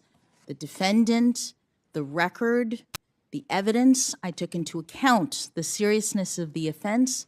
And By the way, you know, one of the ruled. striking things in Chazen, the prosecutor comes in front of you and says, this is the prosecutor's argument at this point, and the prosecutor says, I understand from my experience before Your Honor's objection, policy objections to the 2G2.2 sentencing guidelines. And he goes on to say, however, in this case in particular, the 4-point specific offense characteristic is justified because it contains sadomasochistic images of infants and toddlers. I'm trying to understand how you see someone that possesses images of infants and toddlers being sexually violated, and you sentence them to 64% below what the prosecutor is asking for. You don't provide a justification other than a generic concern that the guidelines are too high. You don't provide a justification as required by statute. So I'm asking you to take the opportunity to explain to this committee and the American people why in 100% of the cases, you have people with vile crimes, and you have language saying they're vile crimes, but then you sentence them to very, very low sentences. And why do you consistently 100% of the time choose to do that? Senator, no one case can stand in for a judge's entire sentencing record.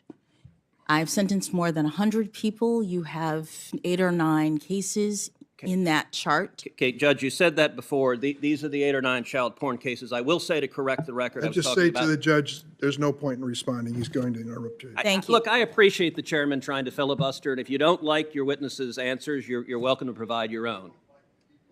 She is declining to answer the question, and Chairman Durbin, if you want to join her on the bench, you can. But Chairman Durbin, my job is to make sure Chairman it's Durbin, I'm not questions and interrupting answers. your questioning.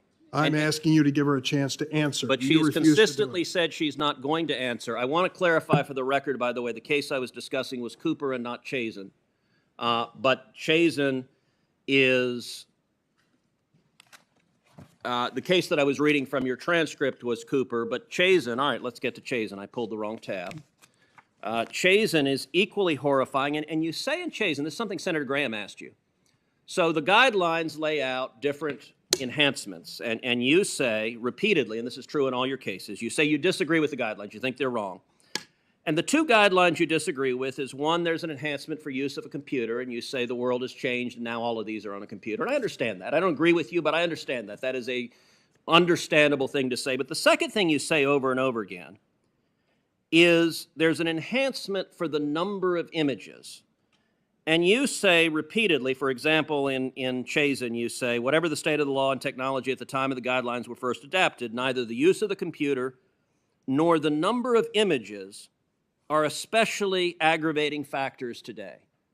Now, I find that bizarre, and you say it in every case. You say the number of images, it's not an aggravating factor, it doesn't matter, and you won't apply the enhancement.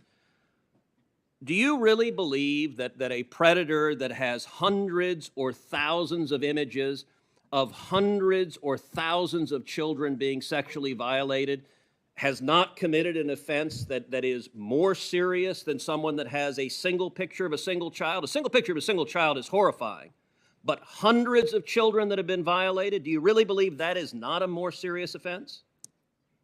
Senator, I did not have any cases involving hundreds of thousands of pictures. No, I said hundreds and or thousands. You had cases involving hundreds and you had cases involving thousands. You're right, you didn't have hundreds of thousands. And I also applied an enhancement, just not to the degree of the guidelines. You're So right, it's a 5-point enhancement under the guidelines. You provide 2. Yes, so not 0, Okay, not you're right, the but- suggestion but- that I but did. Are you suggesting the number of images doesn't matter? Because you say it in court over and over again that the number of images doesn't reflect that it's a more serious crime. Do you really believe that? Senator, as I said to Senator Graham, the court is taking into account a number of circumstances. The commission has done a report about the operation of the guidelines, which enhancements actually reflect different levels of culpability with respect So to let me ask you this, Judge. You've said the purpose of sentencing is to distinguish between crimes that are not as serious from truly egregious crimes. Is that right? No, Senator. So what is the purpose of sentencing if it's not to distinguish from less serious crimes from truly egregious crimes? It is to assign proportional punishment. It is to do justice in cases where you have defendants who are convicted of the same conduct but have differing levels of culpability. Well, I will point out that you have a pattern. It doesn't matter how egregious the case is. Senator Hawley talked about the Hawkins case where you had an 18-year-old with pictures of boys as young as 8 being sexually assaulted and raped, and you sentenced him to just 3 months in jail. And I will point out the Stewart case, the last one on this list because we're running out of time. The Stewart case, you describe that he had over 6,700 images and videos. So that's a lot, 6,700. That's a lot of kids being sexually assaulted. You have taken over a minute of my time, Mr. Chairman. You've been given extra time. You usually ask for it. You're given it. Okay, I know you want to interrupt. I know you don't like this line of I just want you to play by the question. rules. I know you like to interrupt, but like you've you consumed a play by the substantial rules, question of my time of my questioning, and I'm going to ask my questions, and you can, if you want to testify, you're welcome to. Senator, Judge, you play by the same rules as every other senator. in the Stewart case, you said from the bench, thus, although this is not necessarily an atypical case, your child pornography possession crime was egregious in the court's view. Okay, so this is a bad one. If you're actually sentencing defendants, you said this was egregious. What did you sentence Stewart for? The guidelines said 97, 121 months. Prosecutor said 97 months. You said it's egregious. 6,700 images. You come in with 57 months. Time has expired. Why Senators did you used 2 minutes sentence him to over the just allotted. 57 months in the Stewart case? Do you want to address that? Because you're claiming it's cherry picking. In fact, you're welcome to explain any of these cases, but let's take the Stewart case. Why Senator Coons, did you sentence him for half the amount? you're not recognized, Senator. Senator Do Coons, you not want her to answer that question? you wouldn't allow her anyway. Mr. Chairman, she may answer the question. I've asked her why she sentenced Stewart. You've an gone over the egregious- time, Senator, by 2 minutes Why and she, a half. because you've interrupted me for 2 minutes, Mr. Chairman. Will you allow her to answer the question, or do you not want the American people to hear why, with someone she described as an There egregious... comes a point, Senator, where you get a little bit. Chairman Durbin, will you allow her to answer the question? You won't allow her to answer. I will happily allow her to. The question is, Senator why Coons, you may did you proceed. sentence Stewart, an egregious child pornography possessor, So, Judge to Jackson. half of the amount Please, Senator. requested by the prosecutor? Please, Senator. Will you allow her to answer the question, Chairman Durbin? Senator Coons. Why are you not allowing her to answer the question? There's You're not over another the time senator by here 2.5 that you've not minutes. allowed her to answer the question. You're finished. I'm not asking another question, but allow her to answer the question, Chairman Durbin. Thank you, Chairman Why Durbin. do you not want the American people to know what happened in the Stewart case or any of these cases? Chairman Durbin, I've never seen the chairman refuse to allow a witness to answer a question. You can bang it as loud as you want. Well, I can just tell you, at some point, you have to follow the rules. Okay, will you let her answer the question? You've been interrupting, and by the way, with Senator Graham, it went 10 minutes over. You've sure taken did. a big chunk of the time. Will you allow her to answer the question? You've given her. Why no are you afraid of her? opportunity to She's answer. welcome to answer it right now. Will you let her? Senator Coons. Will you let? So no, you don't want her to answer the question? Senator Coons. Will you let her answer the question? Chairman Durbin, Apparently, Judge you are Jackson. very afraid of the American people hearing the answer to that question. we here in the Senate, in this committee today, are in the middle of a policy fight. It's my understanding that across this nation, more than 70% of district court judges who impose sentences in cases such as the ones that have been so vigorously debated here depart downwards from the sentencing guidelines, from the requests of the prosecutors. And as you've explained repeatedly and in detail, that's because a sentencing judge is required to weigh a whole series of factors. How many opinions have you written as a judge, Your Honor? I've written at least 570 opinions, Senator. And in how many cases have you imposed sentences as a federal judge? More than 100 cases. And across all of those, we've just heard very forcefully assertions made about you and your character and your capabilities and your background, narrowing in on just a few. And I would simply put, for those who are watching and trying to understand what all of this is about, that in an attempt to distract from your broad support, your deep record, your outstanding intellectual and legal credentials, that we are taking what is a policy dispute that should be decided by members of the Senate. If we want to change the sentencing guidelines to make them mandatory rather than advisory, if we want to change the structure within which a federal judge imposes sentences, we could do that. But to demand that you be held accountable for this practice that is nationwide and is years old, I view as an unfair misrepresentation of your record. So if I could, let's go to something that you did as the vice chair of the Sentencing Commission, an important vote that you took in 2014. Because in my view, it shows how fundamentally misguided are the attacks that try to characterize you as someone who, at all costs, will do what you can to help criminal defendants. Let me just lay out the context for a moment. In 2010, Congress, enacting a policy choice, unanimously passed the Fair Sentencing Act, a bill that reduced the disparity in sentences between crack cocaine and powdered cocaine from 101 to 18 to 1. And the Sentencing Commission unanimously concluded this law meant those currently in prison on crack offenses could seek to shorten their sentences. 4 years later, the Commission further concluded that individuals who provided substantial assistance to the government, people who cooperated, who helped out the prosecution, could use this law to shorten their sentence retroactively beyond any break they might have gotten for their cooperation. But you disagreed. In your public remarks at the time, you explained that although, given your prior service as a federal public defender, it might seem logical you'd support this direction, you could not do so because you concluded it was manifestly inconsistent with the law and would create unfair disparities between those previously sentenced cooperators and those sentenced today. Essentially, if I understand your view, it was that the sentence of a cooperator shouldn't be understood to be based on the sentencing ranges modified by the Fair Sentencing Act, but was best understood as a fixed discount of the mandatory minimum that a Fair Sentencing Act had not changed. I know this is technical, but I just wanted to make sure I'm characterizing this correctly before reaching a conclusion. Do I understand the context correctly in which you made this decision? Yes, Senator, perfectly. It was debate among the commission, one of the very few in which we couldn't reach agreement about the retroactive application of the Fair Sentencing Act reduction. And so just to finish the framing, the Sentencing Commission, which often decides things unanimously, was sharply divided. And here's who was on each side. You voted to deny relief to cooperators, to deny them a pathway towards reducing their prison sentences. And you were joined by two conservatives well known to us, Judge William Pryor and now Judge Dabney Friedrich. And the three of you were outvoted by four commissioners, which included Judge Hinojosa, an individual nominated by President Reagan and described as a hard-nosed, no-nonsense judicial conservative, who was on the other side of the argument from you. So you've got four commissioners, including an outstanding conservative Reagan nominee, and they thought the law could be interpreted to give a break on sentencing, and you were on the other side of that argument. If, as someone has tried to paint you, you simply were determined to give every break you could to criminal defendants, all you had to do was join the majority, and this would have passed. But that's not what you did. Help me understand why not.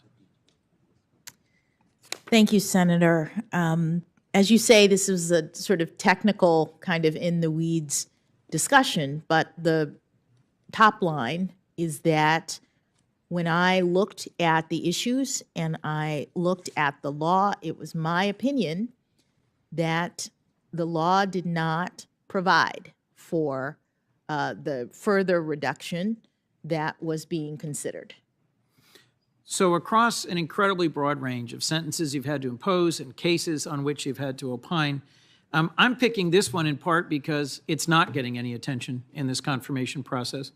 But for folks who'd like some insight into how you make decisions and how you explain those decisions, There's a video, it's publicly available, of your April 2014 of the public meeting of the Sentencing Commission where you laid out your position. So I encourage folks to just watch that.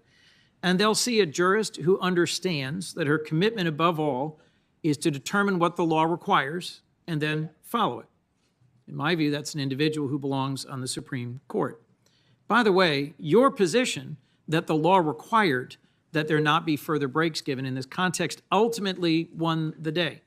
My colleague from New Jersey made a point of mentioning a relevant case, United States versus Booker, yesterday. I have to say that in this case, it was decided in Coons versus United States with a K, not a C. Look, we all have our judicial record from which we work.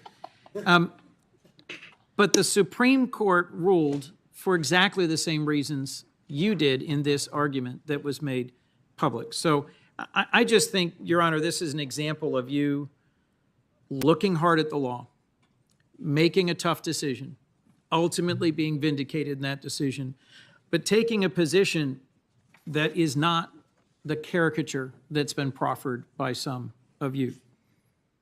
Yesterday, I ran through a number of the letters and statements that debunk some of the attacks that have been levied based on a handful of sentencing decisions. There was the National Review piece by a conservative former prosecutor who calls out the smear on your sentencing practices in cases involving child pornography. The statement by the Fraternal Order of Police and the International Association of Chiefs of Police endorsing your even-handed and judicious approach to the law. The glowing letter from 24 prominent conservative attorneys and the resounding recommendation we heard in person from Judge Griffith. There's also been received here a letter from a number of retired federal judges, including 2 Republican nominees, rejecting this mischaracterization of your sentencing record. As I've said, this is a policy dispute that we should be deciding, not an appropriate basis on which to mischaracterize your record or your character. We have letters from the National Coalition of Domestic Violence, in addition to these law enforcement leaders, from survivors, advocates, crime victims. The breadth of your support from the very communities my colleagues have suggested you're making less safe shows just how off base these attacks are, and in my view is a testament to your qualities and qualifications. So we all agree, all of us, that it's critical to protect our children and prevent the kinds of heinous crimes we've heard about in some detail earlier today. It's why I'm introducing a bipartisan reauthorization of the Victims of Child Abuse Act, something that we could act on as a committee to do our job, which is set policy and pass laws. But I also frankly think we need to be mindful that we are asking of you to get engaged in that policy dispute in front of this committee, which is not the role of a judge, something you well understand. Let me turn, if I could, to another reason I think you're deeply qualified and that you will bring something important to the Supreme Court.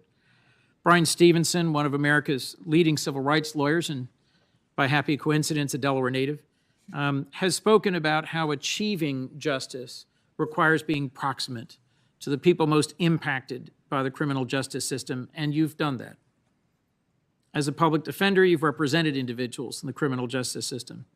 As a district court judge, you have looked individuals in the eye and told them that for their crimes against society, they will spend years or decades in prison.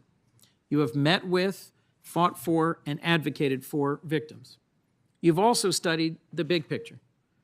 As an effective and engaged member of the Sentencing Commission, you've pored over data, reviewed thousands of letters, and thought hard about the appropriate national approach to just punishment in a more policy-oriented role. You've also thought about the big picture as a judge when considering the precedent that your opinions set.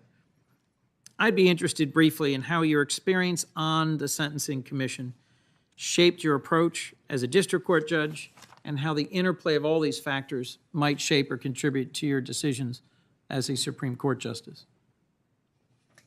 Thank you, Senator. One of the things district judges, sentencing judges often say when asked about the task is that sentencing is the hardest thing that a judge has to do. And it's in part for the reasons that you have articulated, that it's one thing to understand the law, to read it in a book. It's one thing to look at data and numbers and and make policy based on that. It's quite another to have someone in the courtroom, whether as a victim of crime or a defendant who's perpetrated a crime, and have to decide how to proceed and pronounce sentence on that individual. The work that I did on the Sentencing Commission, which was prior to my becoming a district judge, I think enabled me to understand unwarranted sentencing disparities, to understand some of the policy reasons behind the guidelines, and to make the kinds of evaluations that the law now requires since the guidelines are no longer mandatory. And I felt better in a sense about the task of calculating the guidelines, which is what courts have to do at the beginning of a sentence. They can be a little complex, and having been on the Sentencing Commission, I think that helped. And some of these cases do make their way to the Supreme Court. So I think that I am prepared to handle the cases that involve sentencing that do go to the court. In preparing for this confirmation, I went back and read a lecture you gave, but it was later published in the Harvard Law Review, about the balance, the challenge of sentencing, about that moment. I had the joy, the blessing of clerking for a judge on the Third Circuit.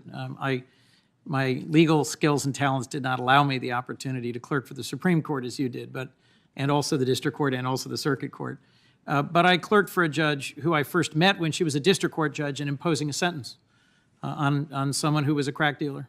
And she did a remarkable job of speaking to the victims, speaking to the community, speaking to the prosecutor and the defense attorney, and then speaking directly to the defendant in imposing a very long sentence. And as I got to know her later, I recognized that, as a member of our community and as someone who saw the importance of that moment, that public moment, of helping the defendant understand what they'd done so that they might somehow change, but also helping the victims understand what had happened, that she took that very seriously, incredibly seriously.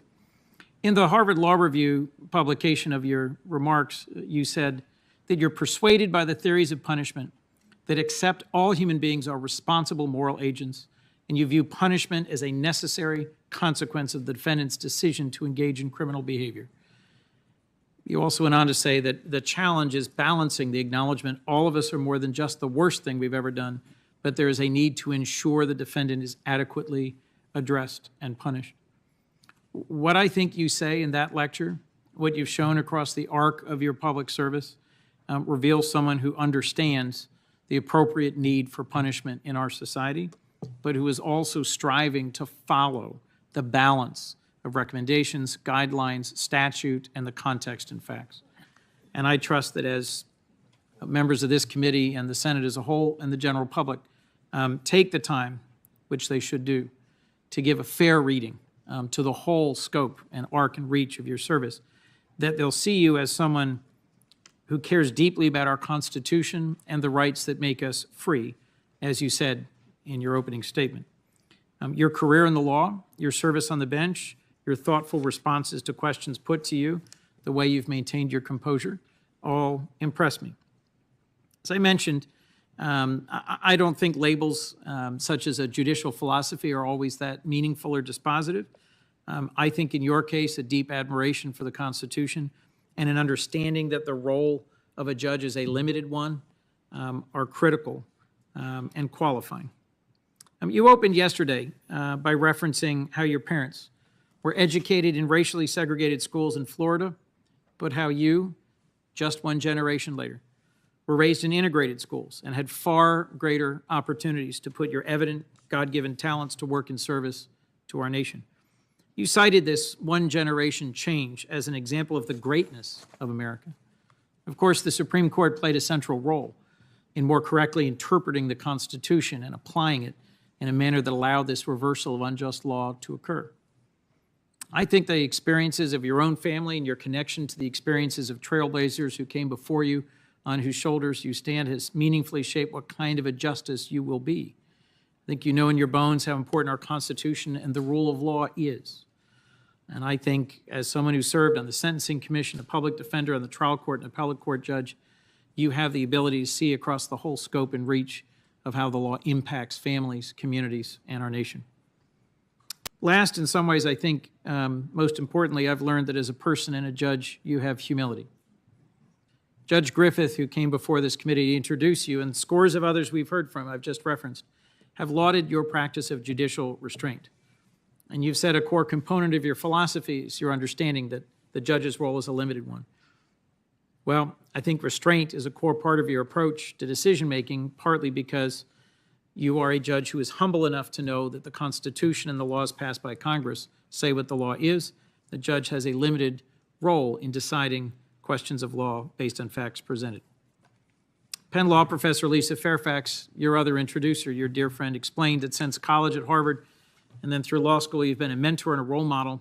She praised your warmth and intelligence, your devotion to friends and family, but she also mentioned your humility. She knew you were honored and humbled by the significance of this moment, not what it means for you, but what it means for our nation. I remember thinking about this on Monday. I had a chance to talk to your brother, Ketanji, and he mentioned that he knew you were destined for this moment your whole life.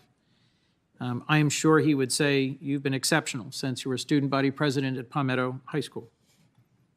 I suspect your wonderful family upbringing is partly responsible for this facet of your character. I suspect your faith has played a role in sustaining you, as mine does, and so does many others in this room.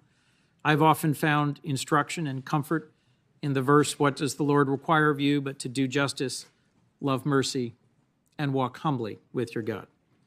Now, I'm not going to ask you to reflect on that verse, Your Honor, but I wouldn't be surprised if it's one of your favorites that sustains you. Let me close by returning to what Judge Griffith said when he told us in his heartfelt introduction of you on Monday, and something you've also shown in the hours you've been grilled by this body.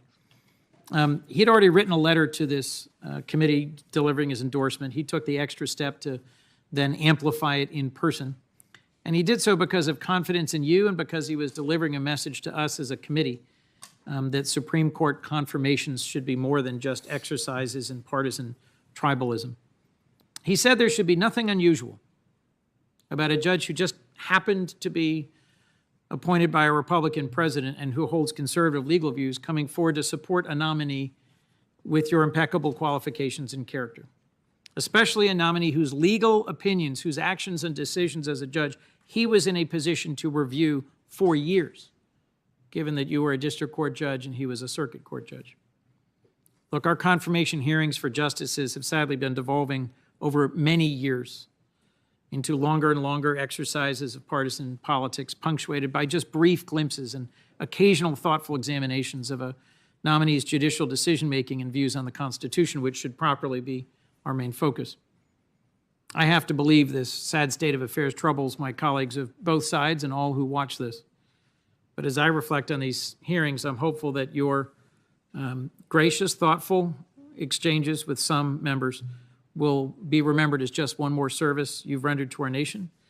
And I hope some watching these hearings will be reminded that even though we disagree with the policy preferences or opinions of a nominee, we should all recognize when a nominee is fundamentally qualified, deeply committed to the Constitution and rule of law, and a person of great character. Judge Griffith reminded us at the outset of this week, and I quote, "As Justice Scalia taught us for so long, an indispensable feature of the republic the Constitution created is an independent judiciary of judges who've taken an oath not to a president or party, but to the American people and to God that they will be impartial." I couldn't agree more with Judge Griffith. You've demonstrated your unwavering commitment to that oath and your impartiality and your abundant qualifications. It'll be my honor to support your confirmation for Associate Justice. With that, Mr. Chair, I yield. Thank you, Senator Coons. The Senator from Nebraska, Senator Sass. Thanks, Chairman Durbin. Judge, welcome back. I'd like to associate myself with parts of what Chris said there in his closing.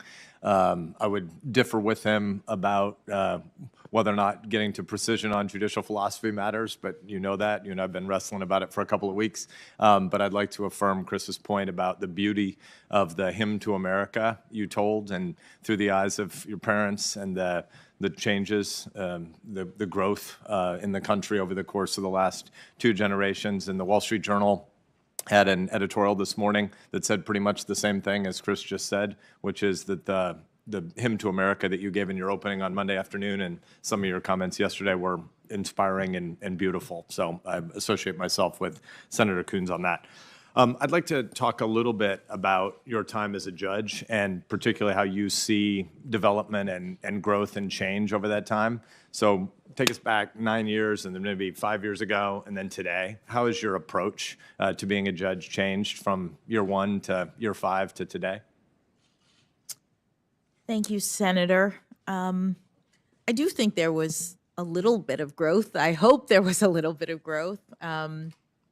Certainly in year 1 and year 5, I was still a district judge, and both of those years differed dramatically from my work as an appellate judge, which is where I'm currently stationed.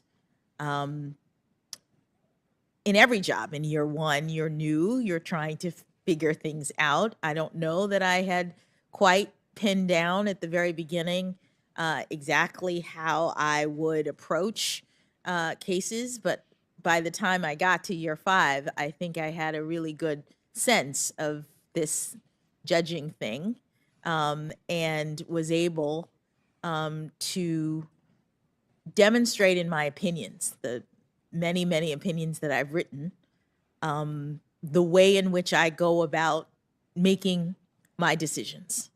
I was able to demonstrate clearly, I think, that the particular parties in the case, the issues in the case, what it's about, from a standpoint of personal preference is not an issue. I'm setting those things aside. I am ruling from a position of neutrality and trying to determine in every case what the law requires. I am looking at only the facts and the law in the case. I'm evaluating the arguments of the parties, and if it's statutory interpretation, I'm trying to ascertain what Congress has intended. I am committed, I think my record shows, to the understanding that that is the role and the only appropriate role for a judge.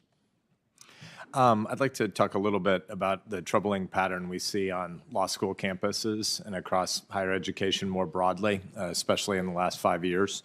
There's obviously a trend toward shouting down and canceling opinions that are outside the left-leaning mainstream, calls for firing professors, canceling professors, shouting down and sometimes threatening speakers who bring diverse opinions, calls to discipline fellow students. These tactics are increasingly commonplace, particularly against conservative speakers and professors and students, but also increasingly against traditional liberals. I'm a former college president, and one of the sort of oddities that doesn't fit inside the tribalism of how a lot of times media covers things in DC. One of the oddities for me is how often I have liberal professors reaching out to me saying that their experience on campus is becoming much less interesting, that the divide on American political campuses is less and less conservative policy leaning versus liberal or progressive policy leaning, but more and more liberal versus illiberal. And I think these campaigns are obviously deeply problematic. They shut down debate rather than teaching students how to engage ideas that they might not have encountered before, which is also a pretty decent definition of education. If you already knew everything before you ever encountered a new idea, you wouldn't need to write checks or take time off of productive life. So there's obviously a tendency in response for students to self-censor rather than learn from each other, and this robs students of the chance to engage with ideas from across the political spectrum. But in particular, in law schools, it robs students of the opportunity to learn how to consider an alternate position and argue a different point of view than they might have had. So given that you're a debate champion in earlier days as well, I'd like to ask if you agree that law students should be engaging with ideas from across the political spectrum, even those they disagree with, rather than trying to shun those different ideas. Thank you, Senator. Let me just say, in part because these issues are things that could implicate matters that come before the courts, I will just say that as a general matter, law school, like many schools, is a place where ideas and perspectives are considered. And in the law, as I've said, it's important for the judge who's making the decision to have different arguments. And so one of the things that traditionally happens in law schools is that you are trained in law to make arguments that are at times not even the arguments that you personally agree with, because the understanding is that in litigation, in disputes that come before the court is going to want to hear from different viewpoints.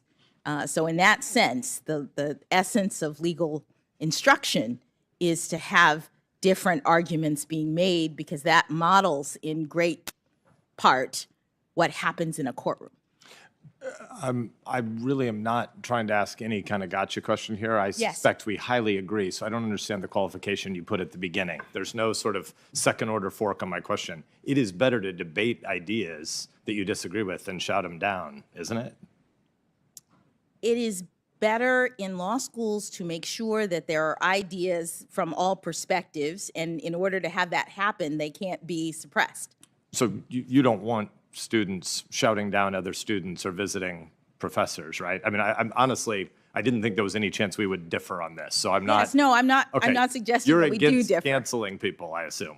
I'm not suggesting that we differ. What I'm saying is that these issues about speech on campus and the like are the kinds of things that are issues that are working their way, in different formats and different ways through the courts. And so I'm just being careful in terms of my answers. Okay, I'm trying to lead you because I want to, because I think American civic health will be better off. You're going to be a hero. You are already a hero to lots and lots of kids, students, maybe some bound for the law, but more broadly, students across the country.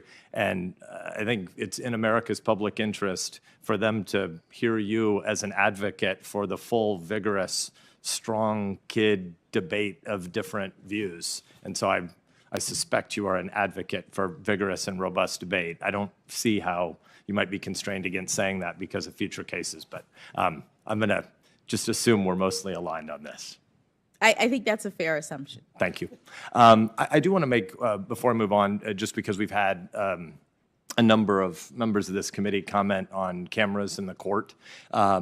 I've made my position on this clear a lot of times, but if I can give a tiny bit of friend of the court brief in advance, because I think when you're on the court and you all continue to debate this issue, I think it should be a decision for the Supreme Court to make about whether or not there are cameras in the courtroom, not a decision for the Article I branch to make for Article III. But I think it's incredibly important for us to recognize, because I think I differ from a lot of my colleagues on this who are advocates for cameras in the courtroom. I get their position that transparency is a virtue. Transparency is a good thing. I also believe that pen and pad can facilitate a whole heck of a lot of transparency just fine, and it's healthy for Americans to recognize the second and third and fourth order effects of cameras. A huge part of why this institution doesn't work well is because we have cameras everywhere. Cameras change human behavior. We know this. You don't have the same kinds of conversation over the dinner table with your family when you're wrestling through issues and apologizing for something and saying, I said this before, but maybe I should modify what I said. My tone was jerky. My substance didn't account for your position. there's a whole bunch of things that humans can do if they're not immediately mindful of some distant camera audience that they might be trying to create a soundbite for. And Instagram can be useful for some small things, but for intellectual discourse, it is not a friend. And I think we should recognize that the jackassery we often see around here is partly because of people mugging for short-term camera opportunities. And it is definitely a second and third and fourth order effect that the court should think through before it has advocates in there who are not only trying to persuade you 9 justices, but also trying to get on cable that night or create a viral video. So for what it's worth, I hope that the court doesn't respond to some well-meaning impulses from the Congress to push for cameras in the courtroom, but also some bullying. And there are ways that you can get to a lot of transparency. Audio recordings are increasingly released from the Supreme Court in timelier fashion over the past few decades. So for what it's worth, I'm glad that you on the court are making that decision, and I hope it isn't made for you by the Congress. I want to go back to the legitimacy of the Supreme Court. That term has been used a few times over the last 3 days. Do you think the Supreme Court is legitimate? I do, Senator. And so some of the ways that the court has been derided and called illegitimate by members of this Senate include, over the course of recent days and weeks, quote, leans into extreme partisanship, leans into extremism, twists the law, threatens basic liberties, has been hijacked by Republicans. These kinds of attacks undermine the public's trust in the court. We need the public to believe in the legitimacy of its government, including all 3 branches. So I would ask you, do you agree with these characterizations of the court that have been levied in this room over the last few days? Senator, I have nothing but respect for my former judicial colleagues, my current judicial colleagues, and hopefully my future judicial colleagues. I do believe that we need legitimacy. I've said that that's the currency of the court, and I look forward, if I'm confirmed, to joining the institution. So do you think there could be any opinion that would be handed down this term that could undermine the legitimacy of the court? Senator, I think the Supreme Court makes its determinations, and all of them are precedents, and they are entitled to respect.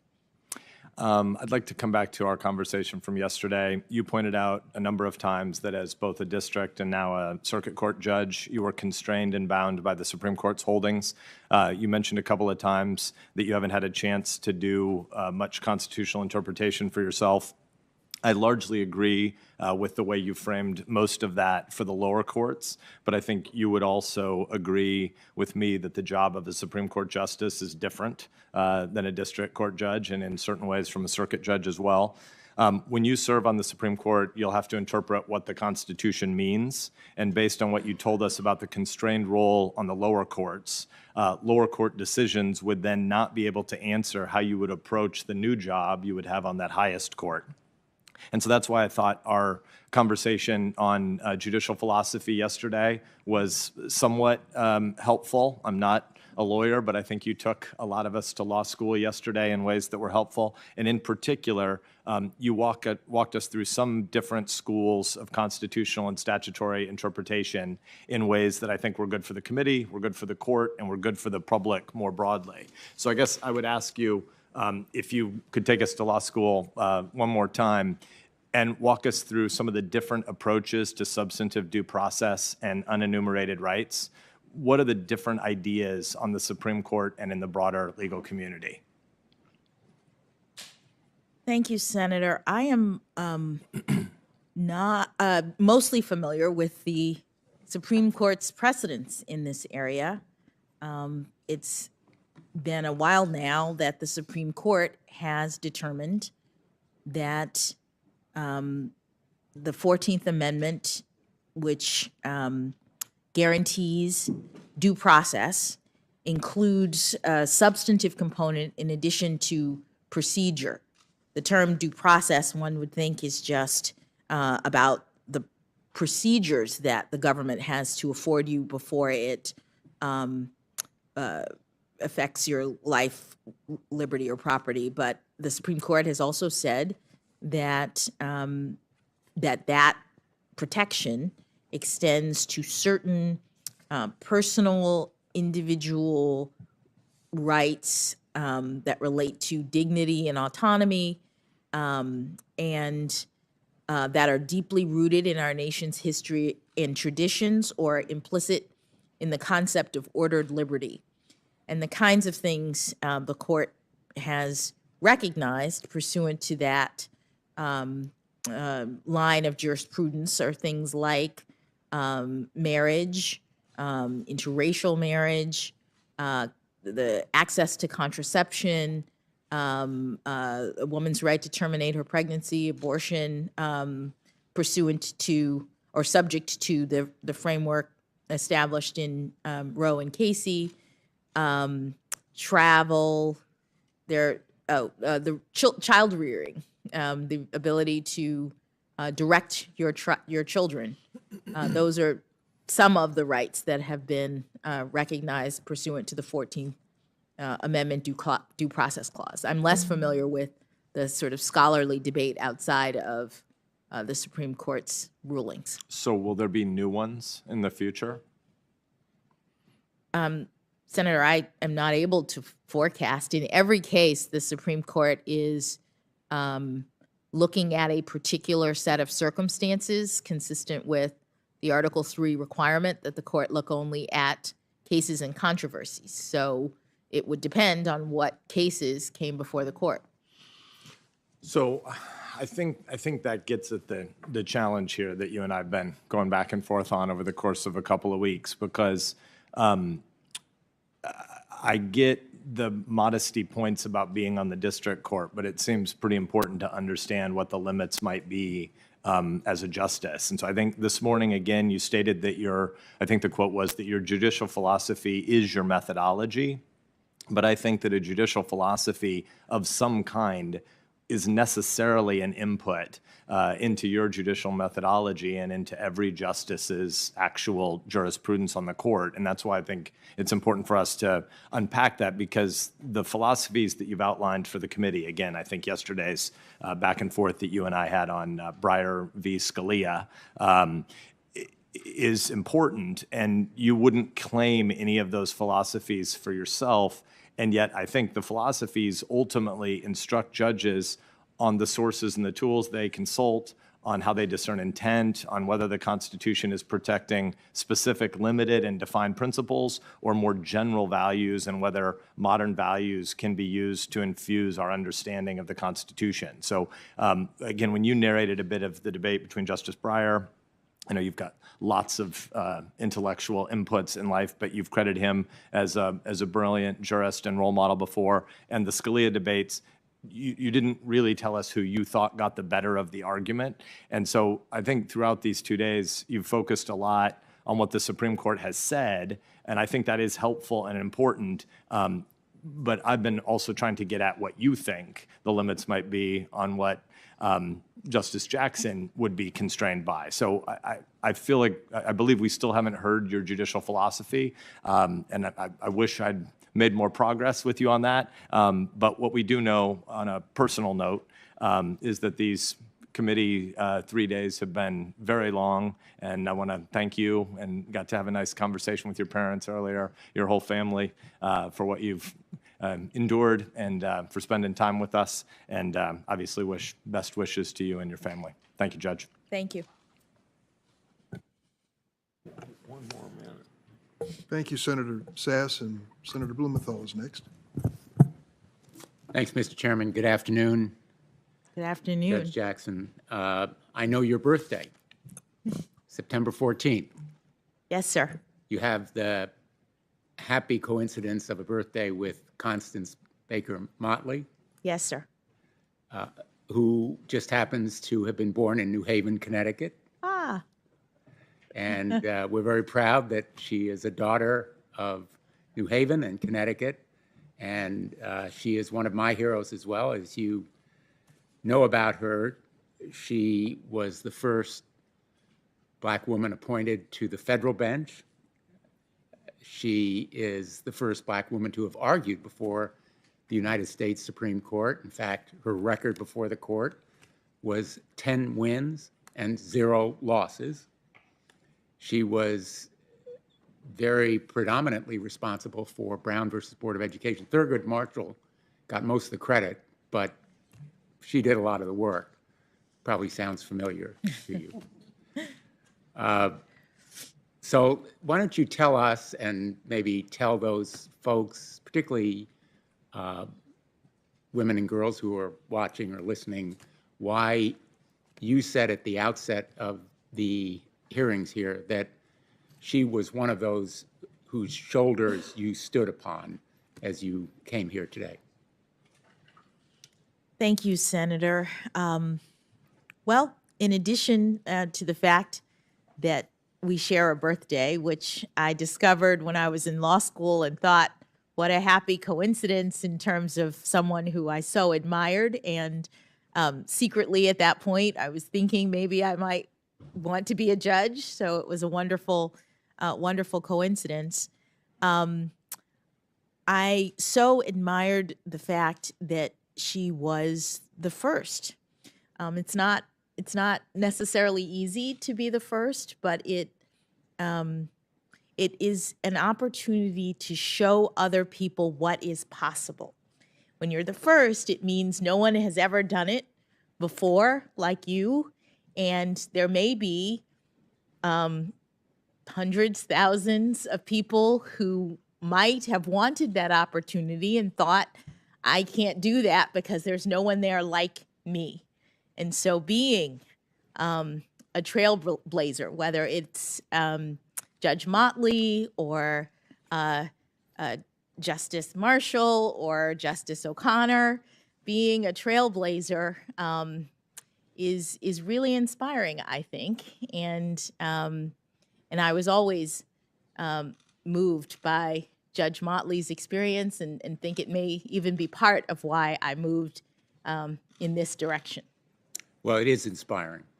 And I hope that your very inspiring story will make it possible for a lot of others to think it not secretly, but say it out loud and aspire to it, because it's what this country needs. And fortunately, President Biden has recognized it in the nominees that he's put before us. And we've tried to work with the great leadership of Senator Durbin to confirm people of real merit, the kind of qualifications in intellect and character and depth and warmth that you bring to us today. I want to talk a little bit about voting rights, because part of the reason why those dreams now are realities is that more people have the right to vote, at least until recently. In fact, there has been a lot of backsliding about turning back the clock on voting rights. The gentleman sitting behind you, Doug Jones, our former colleague, whom we very much respect and admire, wrote a tribute to Vivian Malone Jones, who has a rich story as a civil rights warrior and who succeeded John Lewis as head of the Voter Rights Project. And he said in a speech that Doug Jones wrote in tribute to her as she was inducted posthumously into the Alabama Women's Hall of Fame, I'm quoting, "We can best honor her by acknowledging that while most doors are unlocked today, they are still heavy and so hard to open for so many people in Alabama and the rest of the nation. Let us commit ourselves to do our part to open these doors as wide as possible so that everyone can take the walk that Vivian took." I'm going to ask that former Senator Jones' full speech be entered in the record, Mr. Chairman. Thank you. The simple fact of the matter is, Judge Jackson, Congress passed the Voting Rights Act in 1965. It was a source of real power to so many people who got the right to vote for the first time in practical terms, because it struck down more than 1,000 discriminatory election rules proposed by state and local officials. It opened the ballot box to millions and millions of Americans, and it became regarded as the crown jewel of the civil rights movement. And then, just in the last few years, the Supreme Court has hacked away at it in an exercise of judicial activism that has been historic in magnitude. Judges supplanting their views for the policy preferences and official acts of legislatures in opinions that were written and joined by only conservative justices. These decisions were about as far from judicial restraint as they could possibly be, not even close. And they rewrote the rules of our most cherished and most bipartisan civil rights laws. You know the cases: Shelby County, Brnovich versus Democratic National Committee.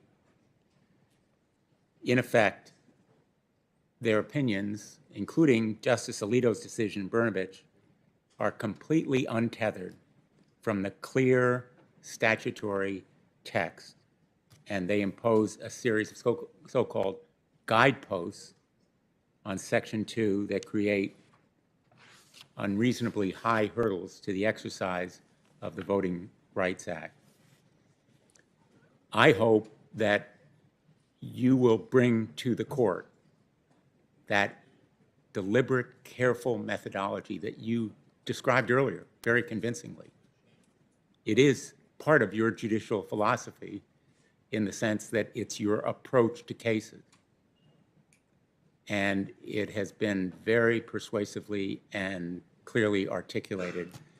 And I think if that kind of deliberate and careful methodology had prevailed on the United States Supreme Court, we would still have the Voting Rights Act in full right now.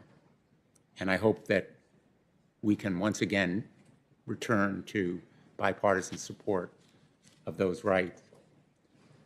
The most recent exercise of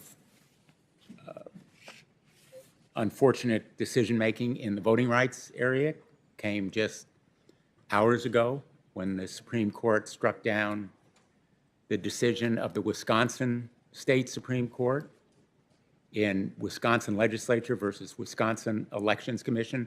What is striking is not only the result, but the fact that it was done as part of the shadow docket.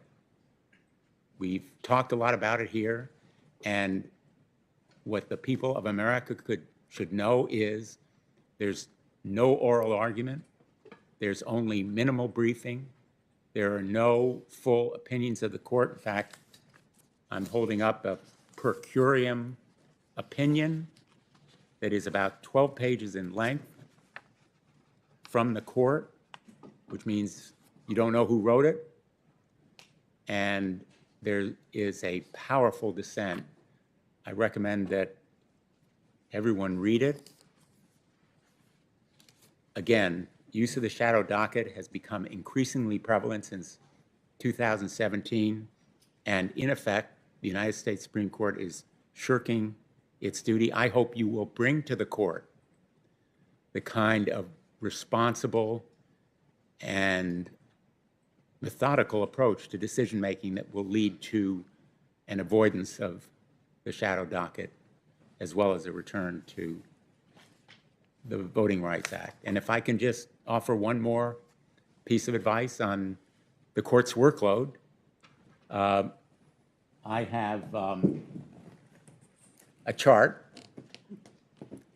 I know we're not going by the rules of evidence here, but this chart indicates the signed decisions of the United States Supreme Court over a good part of its history. And I think the pattern here is pretty clear.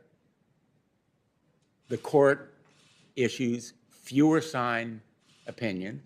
In fact, it has declined precipitously since 1972. This little blip at the end here is an increase from 53 to 57, but you can see it's only a fraction of what the court used to do in signed opinions. Even from the time when I was a law clerk, it's diminished profoundly. The Supreme Court needs to do its job. It needs to issue signed opinions, not the shadow docket. It needs to take cases and resolve real, fundamental, important issues. And taking your record, 573 opinions over 9 years. I'm not a math major, but that's about 64 opinions a year. That's a lot more than they do, all 9 of them. So I hope you will bring the energy that you have demonstrated in this room, the energy and the work ethic to the United States Supreme Court, because clearly you have both. And I think the court is very much in need of it, as it is some of the other great qualities, intellect, character, that you have demonstrated here. Just a couple more points, if I may. You were asked earlier about dissents. I want to ask you about one in particular. The dissent of your mentor and your predecessor on the court, Justice Breyer. I am told, I think I've read, that there is one opinion that he is proudest of. Could you tell us what you recall it being, if you know? Senator, I'm not able to answer that question. Well, I think he said that the dissent that he is proudest of was in parents involved in community schools versus Seattle School District.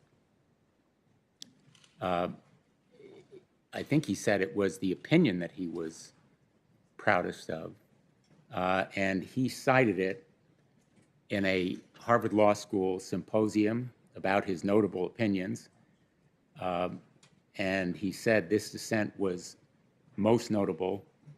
I will give you the citation when we're done, and ask that it be entered into the record, Mr. Chairman. Without objection. It's 77 pages long, and it's a dissent.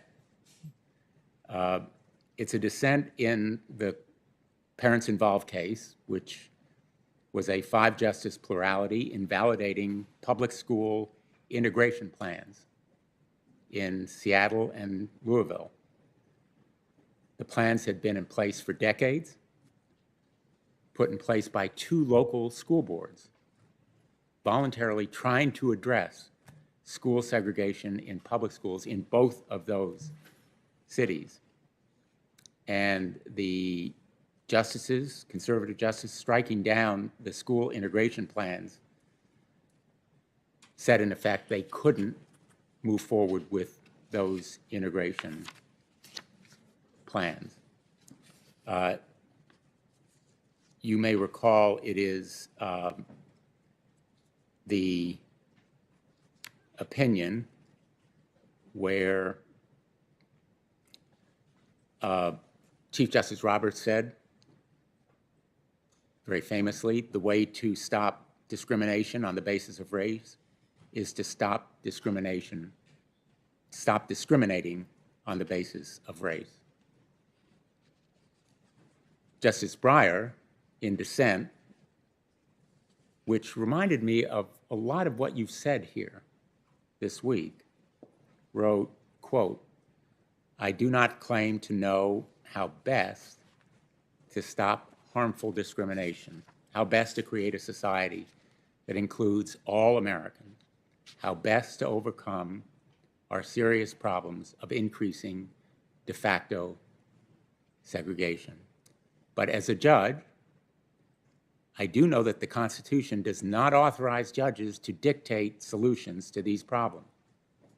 Rather, the Constitution creates a democratic political system through which the people themselves, through their legislators, must together find answers. The court should leave them to their work." I think that's the philosophy that you've articulated here today, the judicial philosophy of separate branches of government, as you so eloquently described our constitutional scheme, our federalism that really should have led the court to respect the Wisconsin Supreme Court's decision and the Wisconsin governor's decision, and to stay in its lane, as you have put it so well. The fact is, there has been a lot of progress, and we see it in this hearing room. But there is a lot of work still to be done, and there's a lot of reason for folks to feel even some anger at what we've seen on voting rights and on resegregation in some areas. So I am really excited, as I've indicated, and joyful at the great landmark and the historic accomplishment that your nomination represents and reflects. And I hope, as I've said, that not only will you make the court look more like America, but hopefully think more like America. And I want to thank you for your very hard work, all of what you personally have done, because you as a person have done it. And history has given you this opportunity. Your parents have helped to make it possible. Your family story is so powerful, but you've really earned it. And we're grateful to you for providing all of us that role model. Thank you, Mr. Chairman. Thank you, Senator Blumenthal. Senator Hawley. Thank you, Mr. Chairman. Judge, good to see you again. Good to see you, Senator. We don't have a lot of time, so let me just get straight into it. Senator Cruz was asking you at the end of his time and questionings about United States versus Stewart. This is the case where Neil Stewart tried to cross state lines to rape another person's 9-year-old daughter. He had 6,700 images and videos of egregious and brutal child pornography. The government recommended 97 months. The guidelines said 97 to 121 months. You came in at 57 months. Senator Cruz asked you why. The chairman wouldn't let you answer. I thought maybe you'd like to answer now. Thank you, Senator. No one case can stand in for a judge's entire record. I have sentenced more than 100 people in a variety of egregious circumstances. In every case, and especially cases that involve the kinds of acts that you're talking about, the kinds of evidence that I had to deal with as a judge, in every case, I am balancing the factors that Congress has determined are appropriate and required for a judge to make a determination. The data points that Senator Cruz pointed to that you may have in front of you don't account for all of the information that was before me as a judge and the authority that you all, Congress, and your prior confirmation when I was a district judge provided for me to exercise my judgment. And I treated those cases and every case very seriously and imposed a sentence that was sufficient but not greater than necessary to promote the purposes of punishment. Would it surprise you to learn that Mr. Stewart's a recidivist? He was Warrants issued again for his arrest just 3 years after you sentenced him? Would it surprise me? Yeah, would it surprise you? You know, Senator, there is data in the Sentencing Commission and elsewhere that indicates that there are serious recidivism issues.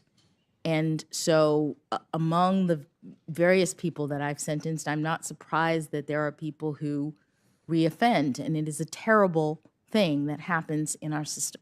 Yeah, indeed it is. Let me ask you about the Hawkins case. You and I talked about this yesterday. You've been able to think about it overnight. This is a case where you had an 18-year-old who possessed and distributed hundreds of images of 8-year-olds and 9-year-olds and 10-year-olds, and you gave him, frankly, a slap on the wrist sentence of 3 months. Senator, Do you regret it?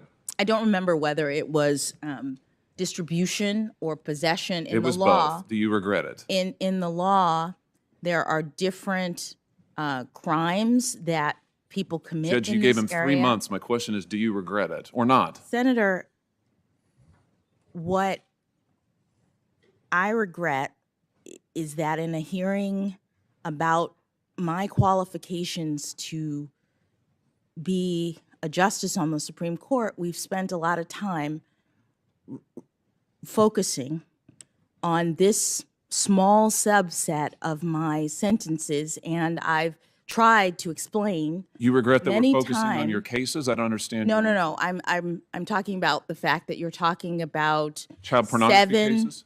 very serious cases. I'm glad we agree on that. Don't you think Some we should be focusing on that?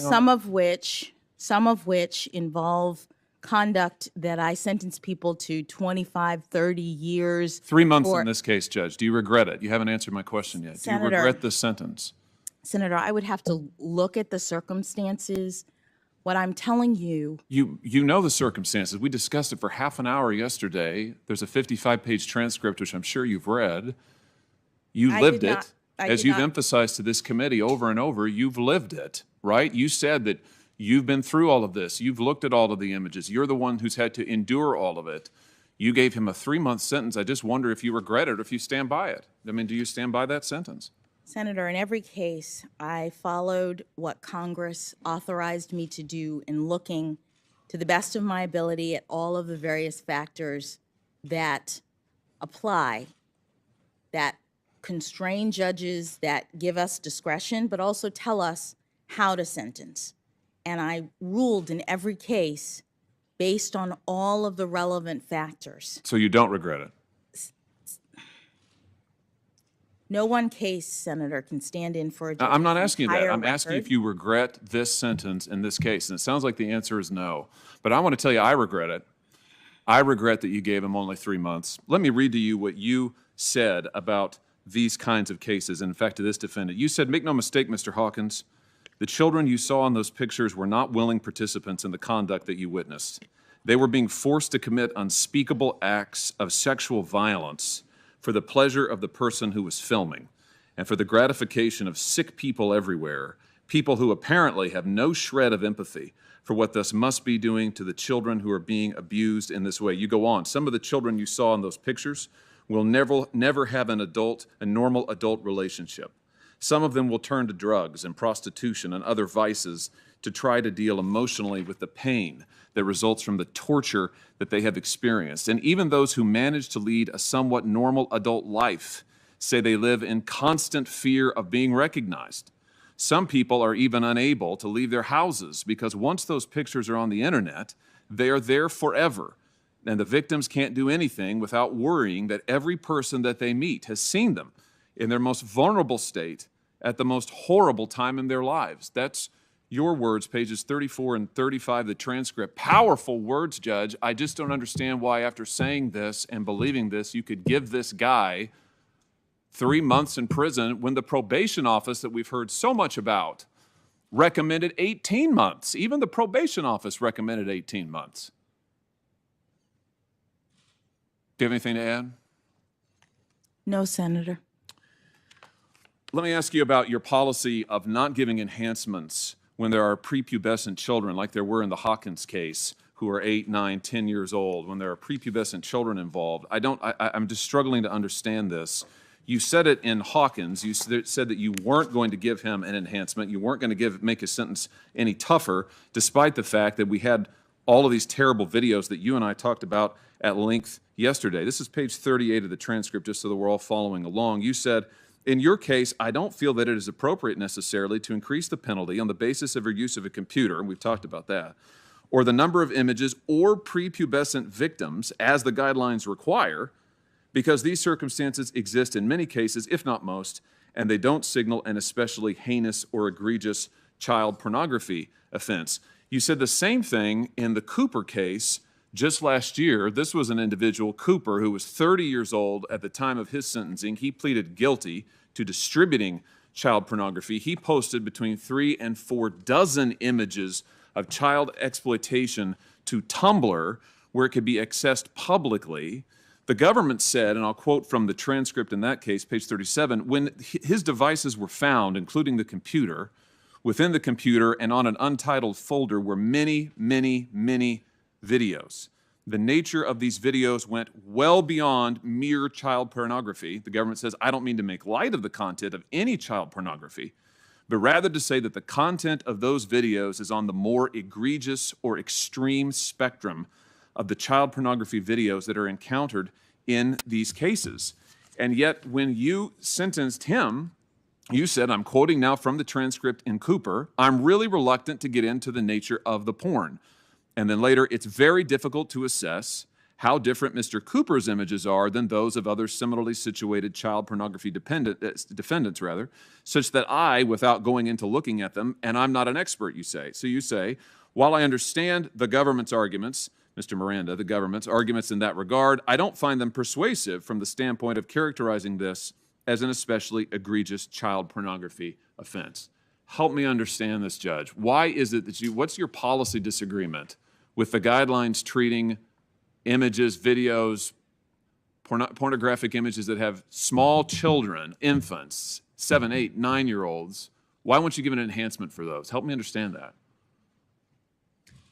Thank you, Senator. I'll make 2 responses. First, that's not my policy disagreement. I don't know why you've characterized that in that way. Well, wait a minute. You say right here in the cases. I mean, this is what I want to make sure that we're talking about the same thing here.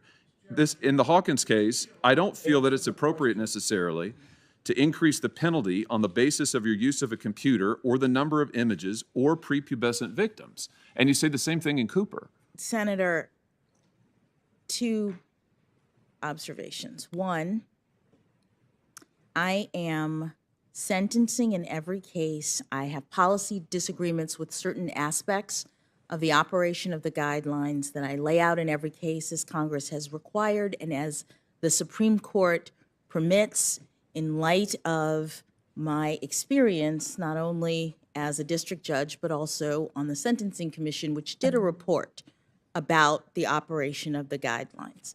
Second, you've read extensively from the government's argument in this case. You've not provided information from the probation office or the defense. And when I don't have the probation office report. No, excuse me, Senator. The probation office provides a recommendation.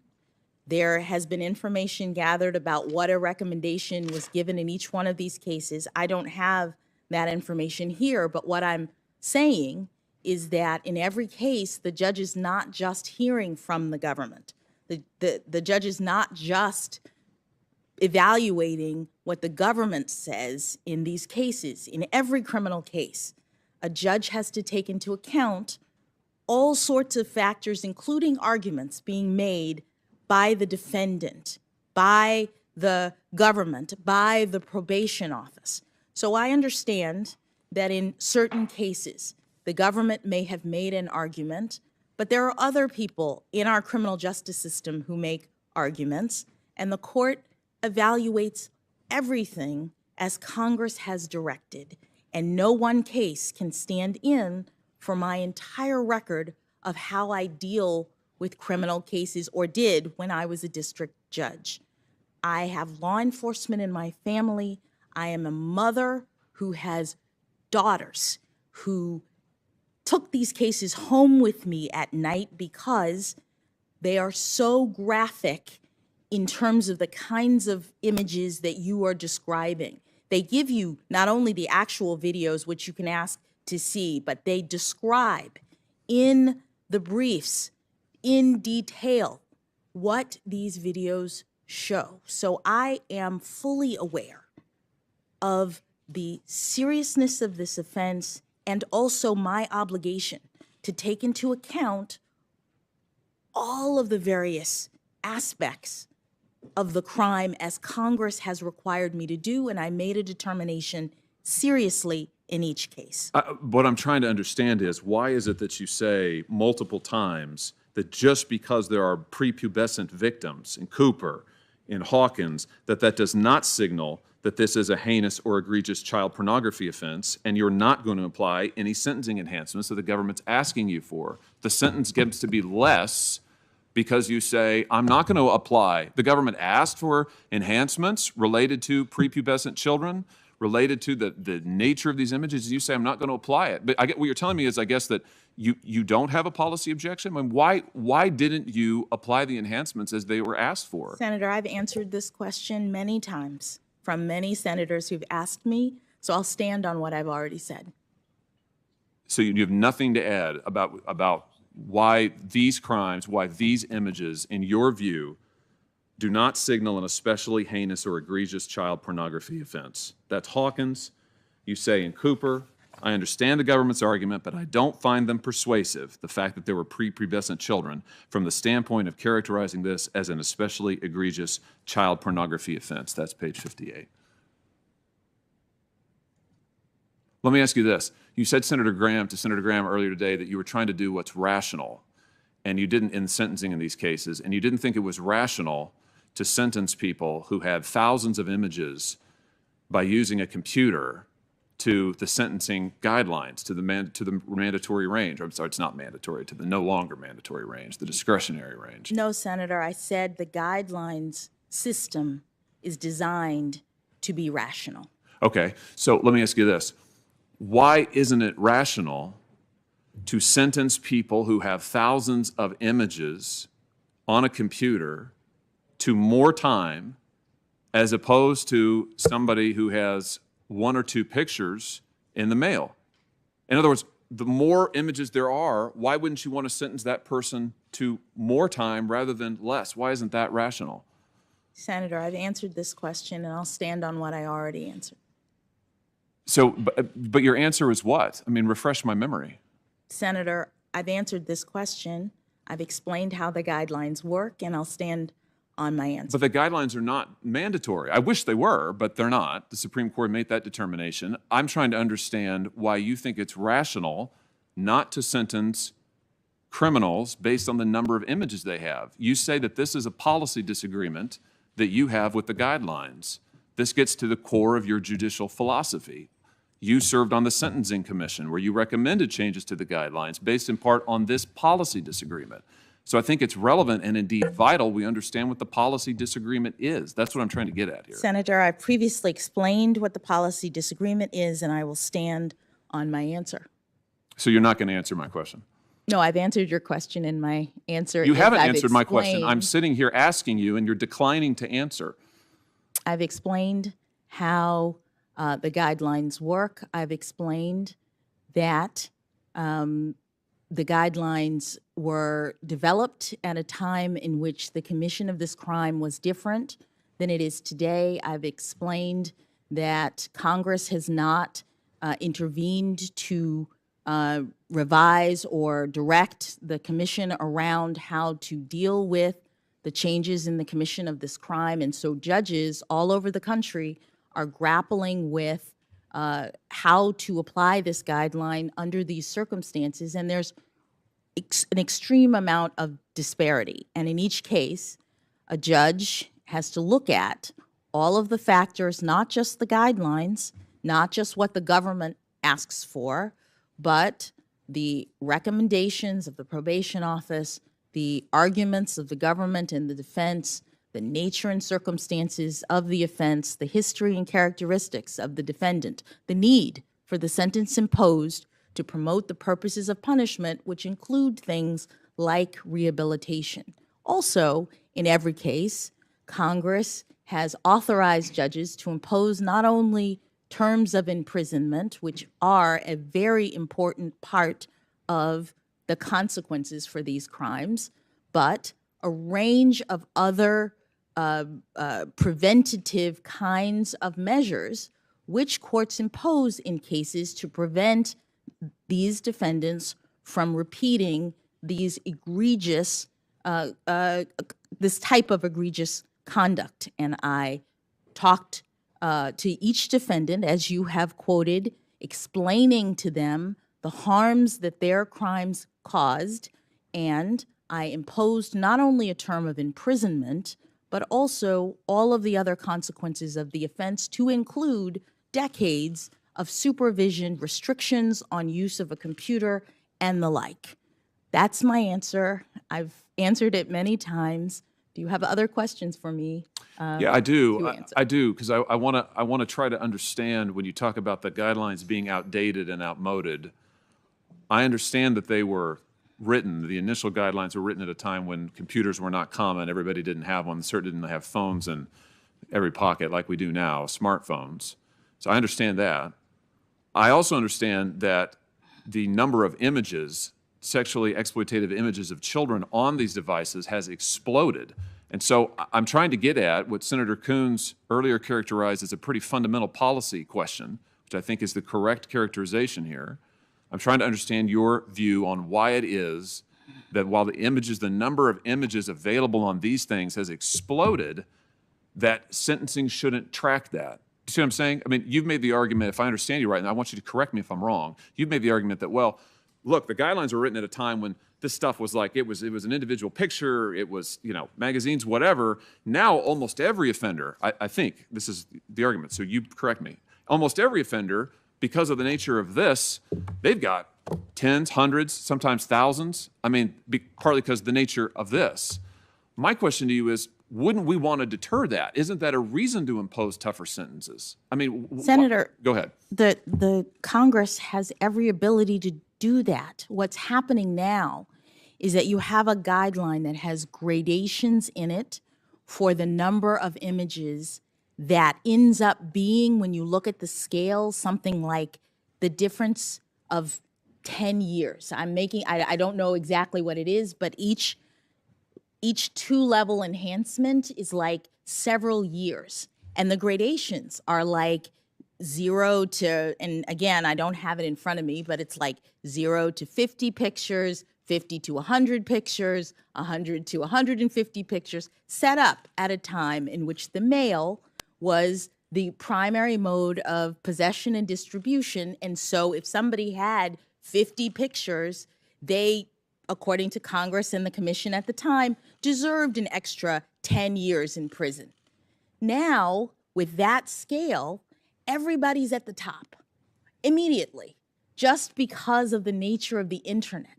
So you're not differentiating using that scale anymore, given the way this crime is committed. And so judges are having to decide, how are we going to deal with the penalties and do our jobs to impose sentences that are sufficient but not greater than necessary under these circumstances? Yep. Thank you, Judge. I'll just say in closing that I appreciate that answer, and I understand that as a policy matter. I just think we disagree. I think that the more images are there, the more punishment there should be, and I want to see this deterred. And I just think we've pretty fundamentally disagreed. I've enjoyed our exchanges. Thank you for your candor, and I appreciate it. I just disagree with you on the law. Thank you, Mr. Chairman. Senator Hirono? Mr. Chairman. Mr. Chairman. Senator Hirono's turn. Mr. Chairman, I'm asking to be recognized to make a point to the chairman. No, Mr. Chairman. I believe he recognized me. May I proceed? Mr. Chairman. Mr. Chairman, I waited my turn on here, and I've been on this committee for 47 years. I think we ought to follow the regular order. Mr. Chairman, the witness just said that we cannot understand those cases without the pre-sentence reports. I don't want to go through this again. I have a letter that I want to enter into the record that's signed by 10 senators on this committee. Are you not even going to allow a letter from 10 senators on this committee? Send any letter, you can do it by hand. This letter that is signed by 10 senators on the committee addressed to you makes the point that the White House gave you probation information for Democrats that was not provided to the minority on this committee. And just now, Judge Jackson told Senator Hawley, you cannot understand these cases without reading the probation reports. 10 senators on this committee are asking the chairman to provide those reports so we can do what Judge Jackson just said, which is to assess those reports. And here is the letter. I ask unanimous consent that it be admitted to the record. I know the junior senator from Texas likes to get on television, but most of us have been here a long time trying to follow the rules. And he could very easily hand you a letter to go in the record. He's saying he's doing this to help Senator Hawley. Senator Hawley could have put it in, and he didn't. Let's get back to regular order. Senator Hawley didn't write the letter. Mr. Chairman, I ask unanimous consent that it be admitted to the record. Senator Rono. Thank you. Are you denying consent? Thank you, Mr. Chairman. Aloha, Judge Jackson. Aloha. I'm going to try and spread some aloha into this room. I'm taking a lead from my friend, Senator, sitting to my left. Well, at least you and I are very color coordinated today. So since 2018, I have been asking every nominee that comes before the committees on which I sit the two questions that I asked you at the start of my time, namely whether or not they have a history of sexual assault or harassment. This is something I started in 2018 to make sure that harassment and abuse that women mainly have put up with since, as far as I'm concerned, time immemorial, didn't continue to get swept under the rug. I found these questions to be important for nominees to the judiciary.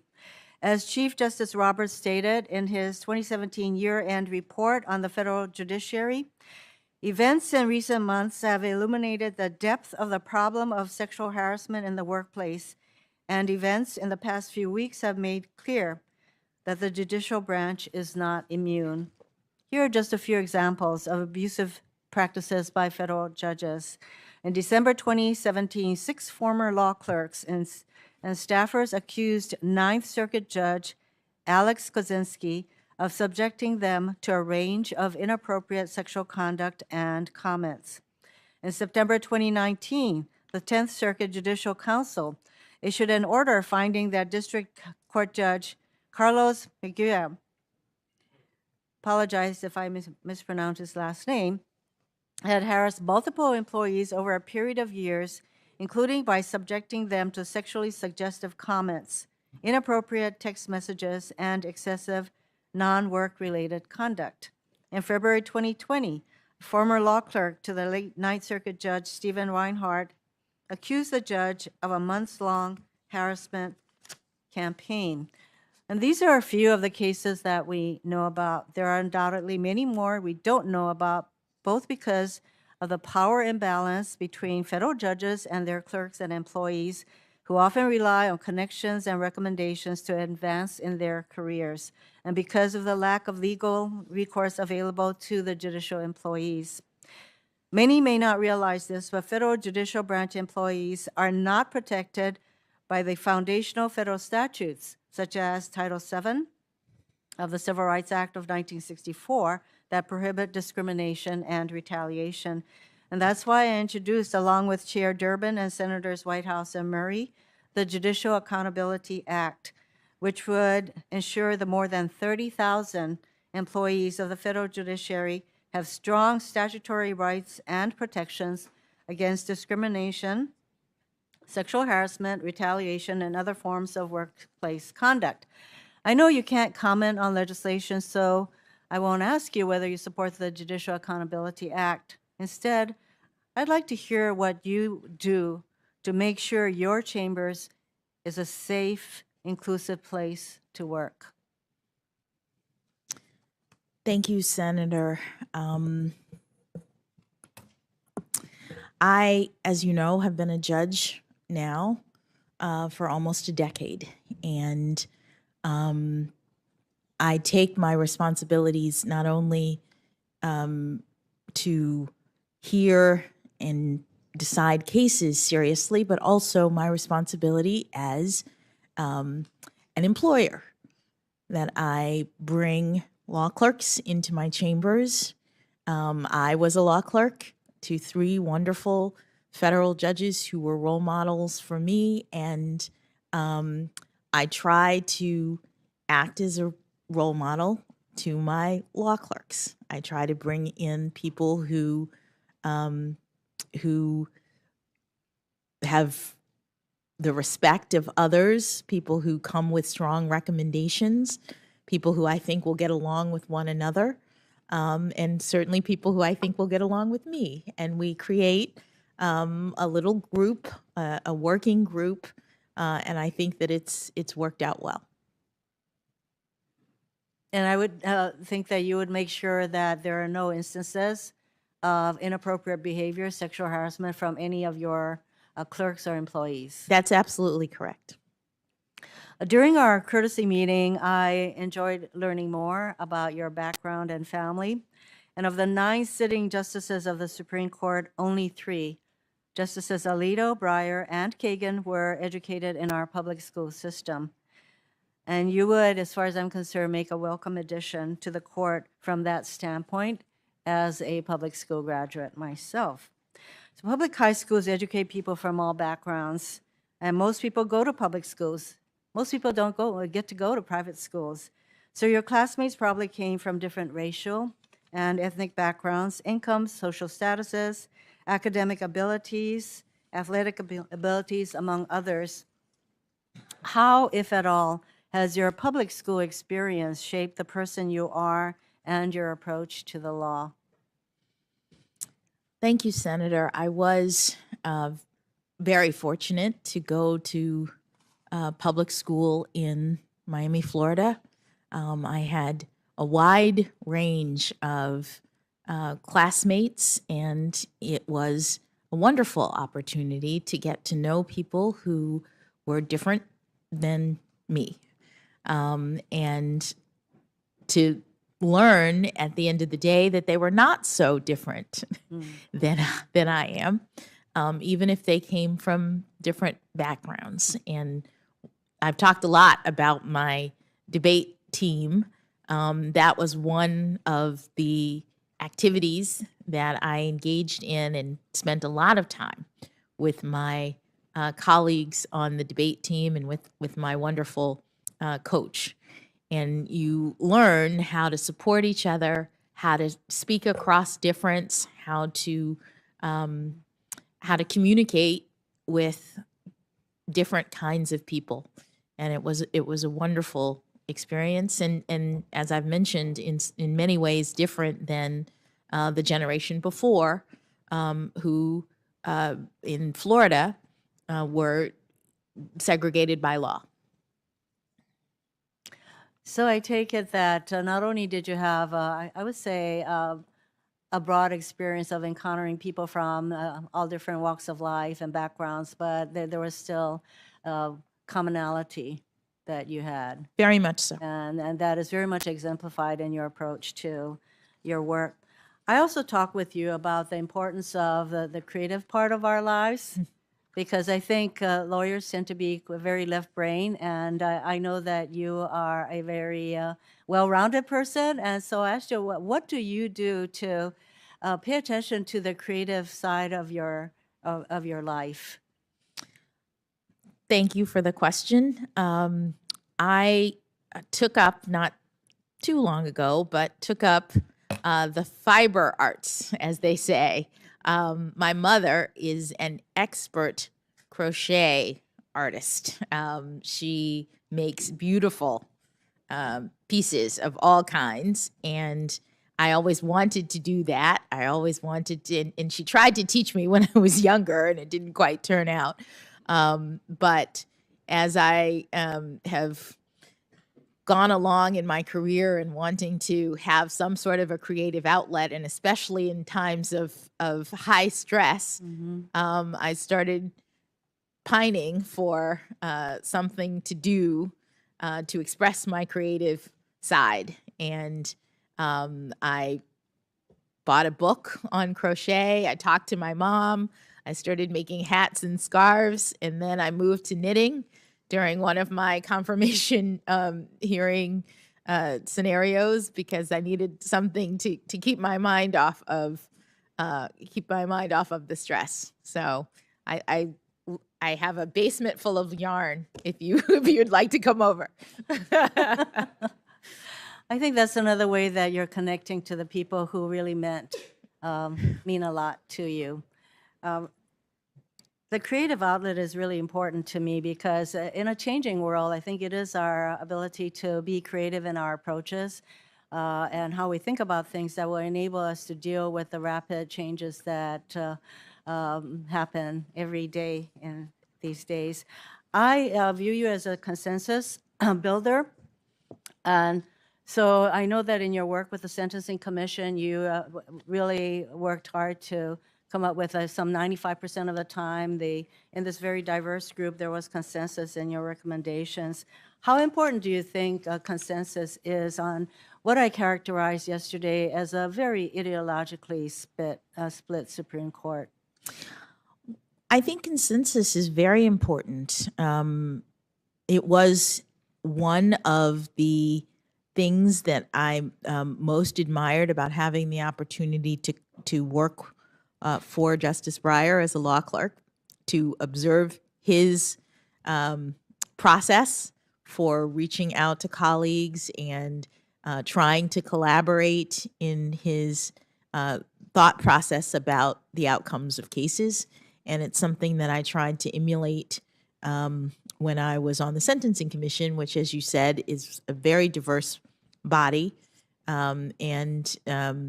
I saw in that context the importance of trying to reach common ground with respect to your determinations.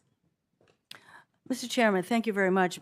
To illustrate the kind of broad support that this nominee has, I would like to enter into the record 2 letters, one signed by 1,000 public defenders from all across the country, and another signed by 48 prosecutors from across the country. Judge Jackson, I have very much enjoyed the privilege of talking with you. Thank you, Mr. Chairman. And it will be my privilege to support your nomination. Thank Aloha. you, Senator. Thank you very much, Senator. Mr. Chairman. Senator from I have Iowa. a letter here signed by members on my side of the aisle I'd like to put in the record. Without objection, I'd like to comment. I had a chance to review this letter for the first time just a minute ago. There is apparently a concern on your side, Mr. Chairman, about whether you have on your side of the aisle access to all the information that we have on this side of the aisle and all the information that's in the possession of the White House. During a break earlier today, I met with the ranking member, Senator Grassley, his staff, and with White House staff to discuss it. Here's my understanding of what has transpired. Last Wednesday evening, the senator from Missouri selected a handful of Judge Jackson's more than 1,000 district court cases to claim that Judge Jackson, quote, endangers our children, close quote. On Thursday, the next day, the White House contacted Judge Jackson's chambers to request the probation office recommendation in each of the cases. I underline probation office. That probation office provided a chart reflecting these recommendations. This is the sum total of what was provided. They shared with the White House from the chambers. When the senator from Missouri continued to raise questions and request the probation office's recommendation in these cases, the probation office provided this chart reflecting those recommendations, which was shared with the White House. When the senator from Missouri continued to raise questions about Judge Jackson's sentencing record, my staff asked the White House for information about the probation office recommendations. These are just numbers for each one of the cases. That's all that is. The White House and my office didn't have this information earlier because we didn't know the senator from Missouri was going to make this claim in the first place. Once the Republican side requested the same information, my staff shared it within minutes. So now your side, Senator, has exactly what the White House and the Democratic side has. The same chart provided by the probation office.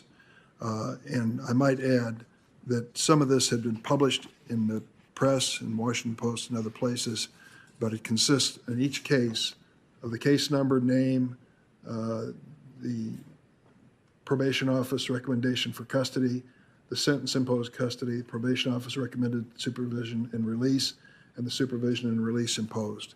All of that information has now been shared equally. Some information on the other side on the Republican side includes frequent reference to transcripts, which we don't have on this side. And the reason being, we didn't anticipate this objection from the senator from Missouri and request that information. Now, the letter also goes a step beyond, which I think is a very important decision for this committee to make. This request for pre-sentence reports from each of these cases. Now, these pre-sentence reports are typically filed under seal. They can contain highly sensitive personal information, not just about the defendant, but about innocent third parties and victims. We've spent a lot of time here reflecting on these terrible crimes. Everyone has acknowledged how terrible they are and how damaging they can be to the victims. We have heard story after story, and I don't question a single word that was spoken in sympathy for these same victims. I would not want it weighing on my conscience that we are turning over these pre-sentence reports to this committee for the first time in history, and that information out of this, or because it was released, would somehow compromise or endanger any victim as a result of it. This information was not requested before. It's never been requested by this committee. And I think we ought to think long and hard about whether or not we even consider going into pre-sentence reports. So I'm going to take this matter up with our side, and I'm sure you will with your side. I have your letter requesting it. As far as this information, you have exactly what we have, no more, no less. In terms of pre-sentence reports, this is a critical policy question, which ought to be carefully weighed. It goes way beyond, I'm sorry, Senator Judge Jackson, it goes way beyond your nomination. And I want to make certain that we don't take a step here that endangers the lives or well-being of innocent people. Mr. Chairman, since you just responded to the letter that I wrote and was submitted on behalf of 10 senators, I will point out that in Judge Jackson's answer to Senator Hawley, she said that he and this committee did not have sufficient information to assess her sentencing decisions because we heard the arguments of the prosecutors in the transcript, but we did not have the recommendation from the probation office. And what she testified under oath is you can't understand why she issued her sentences without having those probation reports. You are right that there can be sensitive victim information in those reports, and everyone on this side, I'm confident, would agree to redacting out any information that would violate the privacy of a victim. But Judge Jackson has told us it is relevant to understanding those cases, and that's why 10 of us have requested we have those reports, and there's explicit statutory authority for us to do so that is cited in the letter we just submitted. Senator, I don't know where other members of your caucus stand on the basic question of this nomination. They can decide on their own, and they will, and they should. That is their responsibility. I think I know where you're headed. And I would just suggest that we ought to think long and hard, my friends, about members of the Judiciary Committee endangering the lives of innocent people to pursue this line of questioning. We spent 2 days, 15, 16, 17, 18 hours, and a large part of it on this issue. I don't believe these pre-sentencing reports are going to change anyone's disposition if they're going to vote on this issue. And I do not want it weighing on my conscience that I gave the green light to release this information so that it might endanger the lives of innocent victims. I'm sorry. That's a bridge too far for me. I think the issue before us on sentencing, you each had a chance to hear plenty of testimony on it. And I believe this should be taken up with the individual caucuses on both sides if you wish. But that to me it's gone way too far, way too far. I don't want it on my conscience. Mr. Chairman, if I might, Senator, when I agree with you, I've prosecuted literally thousands of people. I would have to go back and see over 8 years. I can't remember the hundreds of sentencings I was at where we had pre-sentence reports over and over again. There were things in there that were sensitive, sometimes reflecting somebody who were putting their lives on the line to even give a report. Neither the defense counsel nor I as a prosecutor ever thought those would be made public. And we assumed the judges we had judges across the political stripes who read them, kept the confidence of that. As a result, we knew that the reports were thorough. And a judge has the final say, but as a prosecutor, I might have a recommendation, but I never question a judge who might give a different sentence, because my responsibility as prosecutor, theirs was the sentence. Senator Lee. Yeah, might I just weigh in here? I totally understand the concern that you're describing relative to the confidential nature of pre-sentence reports. As a prosecutor and as a law clerk, I reviewed those with some regularity, and I understand the sensitivity of them. Let me suggest a couple of things. First of all, it's not unusual for us as a committee and as members of the United States Senate to review materials that would be inappropriate for public release. I don't think one of us is suggesting that. There are means by which we can review things in a classified environment and treat them as classified. We've done that with significant success in this hearing. Secondly, to the extent that wouldn't provide the level of comfort necessary, we'd also be happy to review them on a redacted basis. These are things that have become relevant in our conversations. We want to make sure that we have the facts, but not one of us wants to endanger anyone or to render public information that is sensitive in nature. There are abundant ways around that. I would suggest that the information contained in these reports is dangerous to the victims and to the innocent people who are mentioned in these reports, and unnecessary at this point. It's never been requested by this committee, and it's merely a fishing expedition in dangerous territory. Classified settings, redacted versions of the reports. This has never happened in the history of this committee.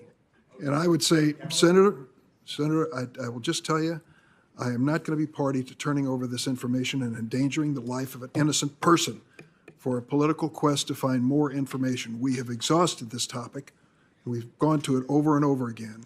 And I think that this is a bridge too far for this committee. That's my personal feeling. I take it that Senator Leahy may agree with me in that regard. This nominee has been before this committee for 18 hours. I don't believe that this information is going to change anyone's vote. You can decide in your caucus what you want to do to go forward. I've told you my position. I want to proceed if I can. I thank the nominee for waiting for this colloquy, and I turn it over to Senator Cotton. Judge, I want to return to the question of crime and specifically sentencing. In any of the cases where you've sentenced an offender below the guidelines, has that offender gone on to commit another crime after getting released from prison? Thank you, Senator. When judges sentence, they often impose terms of supervised release, and there are times in which, when a person is on supervised release, they reoffend. There are also times when they don't. But even after the period of supervised release, the court doesn't continue to have any way of tracking or knowing what happens, because if they were to reoffend, it wouldn't necessarily come back to the same court or the same judge. So you don't have a factual basis to know whether or not anyone you've sentenced below the guidelines has reoffended in the future? Do I have a factual basis? I know that there are people who have reoffended while on supervised release. I can't remember whether any of them were guideline sentences, below guidelines, or above guideline sentences. Okay. I know you've answered a lot of questions the last 2 days about sentences and sex crimes. I just want to be exact about this. In these cases, have you ever sentenced an offender above the guidelines recommendation? I'd have to take a look at, I know that I have sentenced offenders to the guidelines if in the category of sex crimes in general. I know that I've given 30-year sentences for at least one offender, almost 30 years, 29.5. I've given, I believe, a 12-year sentence for someone at the agreement of all of the parties, which was a sentence that was a part of his plea agreement. I'm not remembering the others. I understand you've sentenced in a lot of cases. I want to return briefly to the Hawkins case. Wesley Hawkins, as a reminder, was convicted of a child pornography offense in 2013. The sentencing guidelines for this offense called for a sentence of 97 to 121 months, or 8 to 10 years. The prosecutors asked for 24 months. You sentenced him to 3 months. We've heard a lot about this case and your 3-month sentence of Wesley Hawkins, but you got another crack at him in 2019, Judge. In 2019, you sent Wesley Hawkins back under conditions of confinement with the Bureau of Prisons for 6 months with additional restrictions on his computer usage. That's twice the amount of time in custody that you sentenced him to in 2013. What did Wesley Hawkins do in 2019, Judge? Oh, I don't remember, Senator. I have a lot of defendants who I've sentenced who are on supervision, who violate conditions of supervision. If in our system, someone like Mr. Hawkins, especially given the egregious crime that he committed, was likely on a very long period of supervision. And during that time, he would likely be under computer restrictions for 10, 20 years or something, where he's not allowed to do certain things with a computer. And a probation officer is monitoring. They put software on the computers of individuals who are who have these kinds of conditions imposed, and that restricts their ability to access certain information on the internet. And so it's not uncommon for a probation officer to report violations of supervised release, not just in this area, but across all crimes. And then the court has to determine how to handle that. And you could, in fact, send someone back to jail for violating conditions of supervised release that are not themselves criminal behavior. It's just, the court says in their supervision order, I'm imposing a 20-year or whatever it is sentence of supervision, and during this time you're not allowed to access your computer, et cetera, et cetera. So if he were to do that, it wouldn't be additional criminal behavior, but it would be a violation of my order.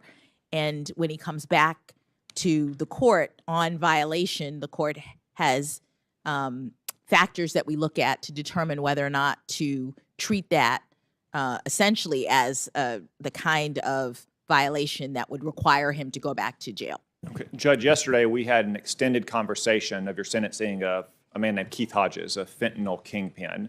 That sentencing occurred in 2018. You had very detailed recall of that sentence. To my knowledge, that's the only time anyone's asked you about Mr. Hodges' sentence. You've been asked repeatedly over the last 2 days about the Hawkins case. It's been in the news, as Senator Durbin has cited, for days on end. This resentencing happened in 2019, and now you're saying you don't have any recollection of it. Let me see if I can refresh your recollection.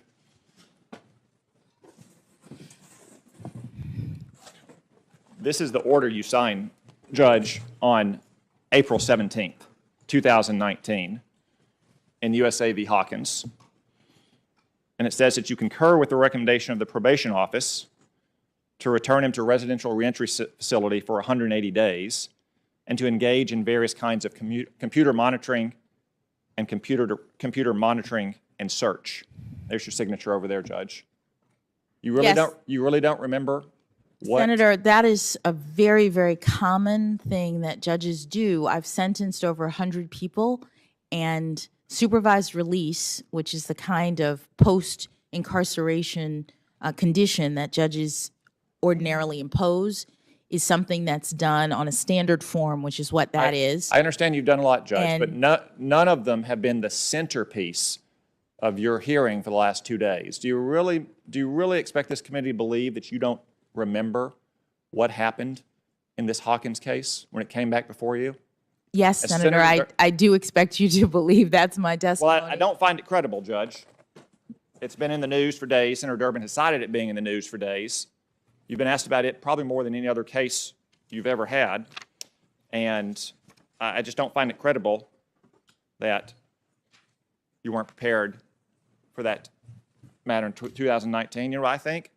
I think he got caught with child pornography again, and he wouldn't have if he had been in prison for the 8 to 10 years the guidelines called for in 2013 when you first sentenced him. Let's turn, though, to your work for detainees at Guantanamo Bay. First off, let me just ask, do you think most detainees at Guantanamo Bay were mostly terrorists or mostly, I don't know, innocent goat farmers? Senator, it's impossible for me to answer that question. The people at Guantanamo Bay had been accused by the government of engaging in terrorist activities and therefore classified by the executive branch as enemy combatants. Okay, do you think America would be safer or less safe if we released all the detainees at Guantanamo Bay? Senator,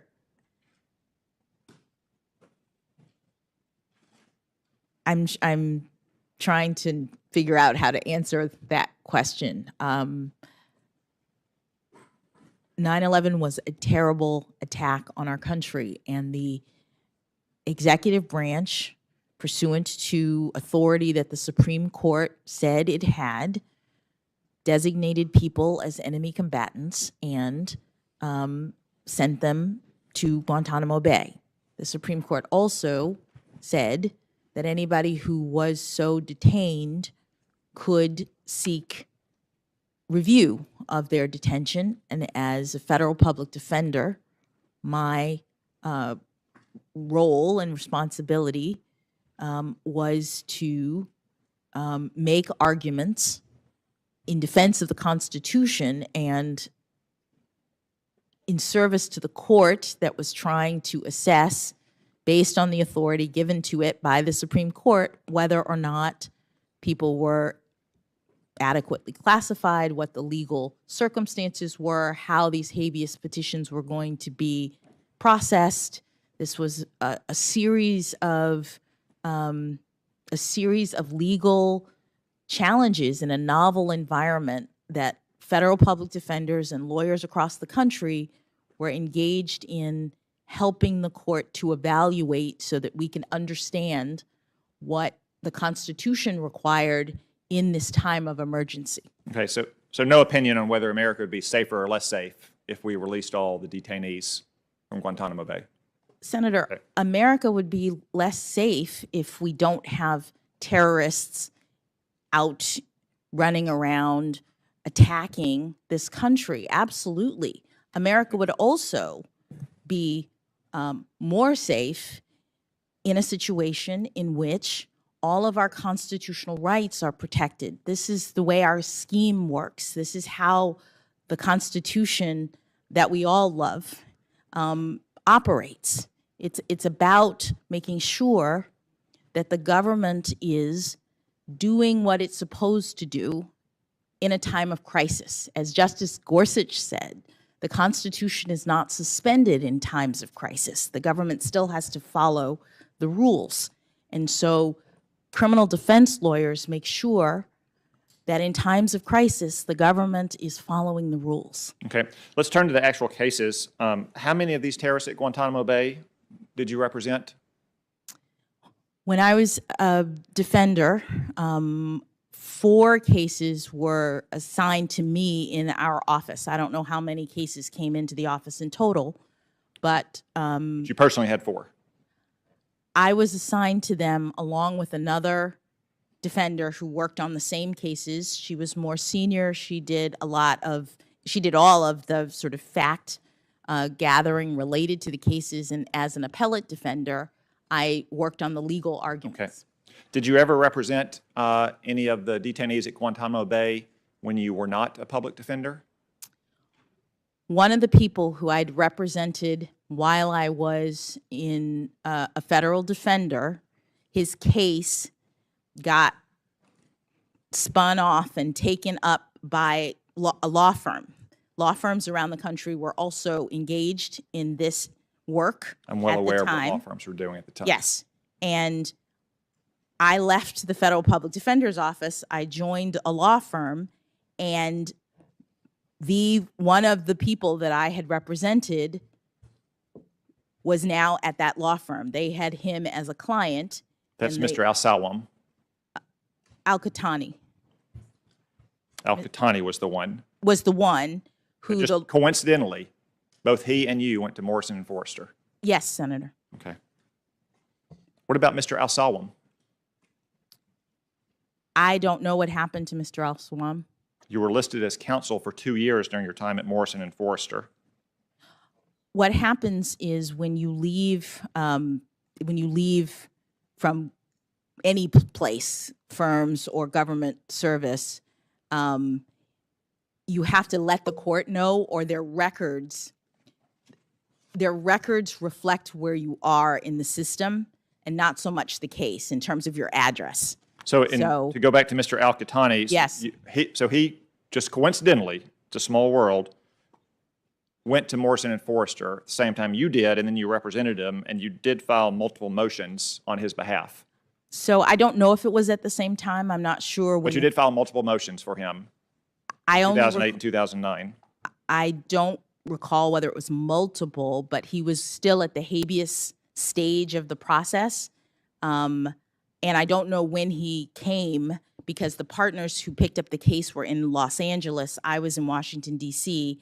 They contacted me to say, oh, we see on the docket that you had previously represented him, and now you're with our firm. Will you assist us with looking at these briefs, working on these briefs? There were many lawyers who were working on the filings that you're talking about. After you left the public defender's office, did you continue in your representation of any other client you had at the public defender's office?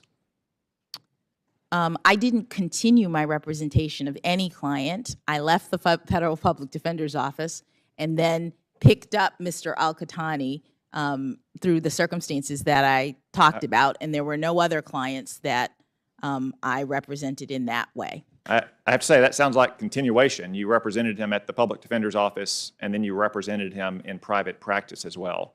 And you're telling us that's the only person you represented at both the public defender's office and in private practice? Yes. So you didn't continue to provide any kind of pro bono work for murderers or rapists or anyone else, but you did continue to represent this terrorist at Guantanamo Bay? When I got to the firm and they told me that the case was there, and they recognized that I was at the firm and had previously worked on the case, and by they I mean the partners in the firm, they asked me as a member of the Supreme Court and appellate group of the firm, which is what was my practice, if I would help review and work on some of the briefing that they were submitting on his behalf, given my familiarity with the case. Were you representing him pro bono at Morrison and Foerster? The firm takes on pro bono representations, which means that the person isn't paying. And let's turn to your amicus briefs. You had 2 briefs in Guantanamo cases, one for a think tank, one on behalf of a group of former judges. I think, as anyone who's done amicus work knows, sometimes the client seek out the lawyer, sometimes the lawyer seek out the client. For either of those amicus briefs, were you involved in any way in seeking or recruiting those clients or suggesting the idea for an amicus brief in the first place? No, Senator. Were both of those briefs done on a pro bono basis? Yes, because the Supreme Court and appellate group in a law firm has paid clients and also has pro bono clients. And the briefs that I worked on were on the one brief was 20 former federal judges who wanted to make an argument in the Boumediene case that was in the Supreme Court. And one of them was a partner at my law firm. She was a former federal judge whose idea it was, and she knew the other judges and wanted our group to work on the brief. The other was not just one think tank. It was the Cato Institute, the Rutherford Institute, and the Constitution Project, an ideologically diverse group of nonprofits who wanted to make arguments in another case that the Supreme Court had taken up related to these issues, because all of this was novel, and a lot of issues were being evaluated by the Supreme Court regarding the scope of executive authority during this time of crisis. Okay, so you've done pro bono work for or on behalf of detainees at Guantanamo Bay. Have you ever done pro bono work for the victims of terrorism? Senator, I'm not aware of any such cases in my law firm. I was in a group of lawyers that was often approached to ask, would you file a brief for some group? And I'm not aware that any victims of terrorism asked our firm to participate. So we've talked a lot about the people you represent. Let's talk a little bit about the defendants in those cases and how you characterize them. I'll remind you that those were the President, the Secretary of Defense, and active duty Army officers. Senator Graham and Senator Cornyn said that you called them war criminals. You disputed that, and Senator Durbin has repeatedly denied it as well. And I'll concede you didn't use those exact words. You didn't say war criminals. But you did say in multiple court filings that they committed acts that constitute war crimes. I'm sorry, but I got to confess, I don't understand the difference between saying someone is a war criminal and saying they've committed acts that constitute war crimes. So can you explain that difference to me? Yes, I will. Thank you for the opportunity. So when you file a habeas petition under our law, you can't file it against the United States because of sovereign immunity. The way our law works, you have to file it against individual officers in their official capacity. That's the way in which you're able to file a habeas petition. So whoever is the executive at the time becomes the named party in the brief. And a habeas petition is like a complaint in a civil case. It's making allegations to begin the litigation about the person's detention. But Judge, official capacity, personal capacity, all that is just a bunch of procedural gobbledygook. These are the people that you said committed acts that constitute war crimes. With respect, Senator, I just don't understand the difference between calling someone a war criminal and saying they committed acts that constitute war crimes. With respect, Senator, they were not sued in their individual capacity. We weren't making allegations about those individuals. And in fact, over the course of the case, the names changed. So later on, the habeas petition became against President Obama because he then became the executive for the purpose of the habeas petition. I'm So well aware the name changed. It probably changed from Bob Gates or from Don Rumsfeld to Bob Gates as well. But they were not the ones in office. They were not the ones who were overseeing the government when you filed these suits and you said they committed acts that constitute war crimes. I don't understand how you expect this committee to believe that there's a difference between saying someone's a war criminal and saying they committed war crimes. Thank you for the opportunity to explain, Senator. One of the allegations that had been publicly reported with respect to the group of people who were in Guantanamo Bay was an allegation concerning the use of torture. And when you make that allegation, you bring it under laws that themselves constitute crimes of war. That's the way in which the law works. So if you're writing a habeas petition and you say, upon information and belief, Mr. Al-Qahtani was tortured, that allegation is made under a law that says that there was a war crime that occurred as a result of that torture, and you're making that allegation against the United States, but because you can't sue the United States, the actual petition is named in the name of whoever's leading the United States at the time. So later in the course of this, it moved from President Bush, Donald Rumsfeld to President Obama. It's not about the individual. It's about the allegation that that Mr. Al-Qahtani, upon information and belief, had been tortured in the lead up to his detention. I don't know, Judge. Sounds like a debate about how many terrorists can dance on the head of a pin to me. Thank you, Senator Cotton. Ask unanimous consent to enter a letter in the record from 9 former national security officials defending Judge Jackson's Guantanamo representation. The signatories include former Attorney General Loretta Lynch, Department of Homeland Security Secretary Jay Johnson, and the former Judge Advocate General of the United States Navy, Senator Booker. Thank you very much. Judge, after me, only 5 to go. But sit back for a second, because I don't have questions right away. I actually have a number of things I just want to say, because this has been not a surprise, given the history that we all know, not a surprise, but perhaps a little bit of a disappointment, some of the things that have been said in this hearing. The way you have dealt with some of these things, that's why you are a judge and I am a politician, because you have sat with grit and grace and have shown us just extraordinary demeanor during the times where people were saying things to you that are actually out of the norm. I had to go up dais to ask some of my more senior colleagues about what I feel like is a dangerous precedent. People are taking 1,000 cases you've been over, is that right? I'm sorry, I said you wouldn't ask you questions, but just give me something like that. Something like that. And from what I understand is that these cases often take days, weeks, sometimes months, right?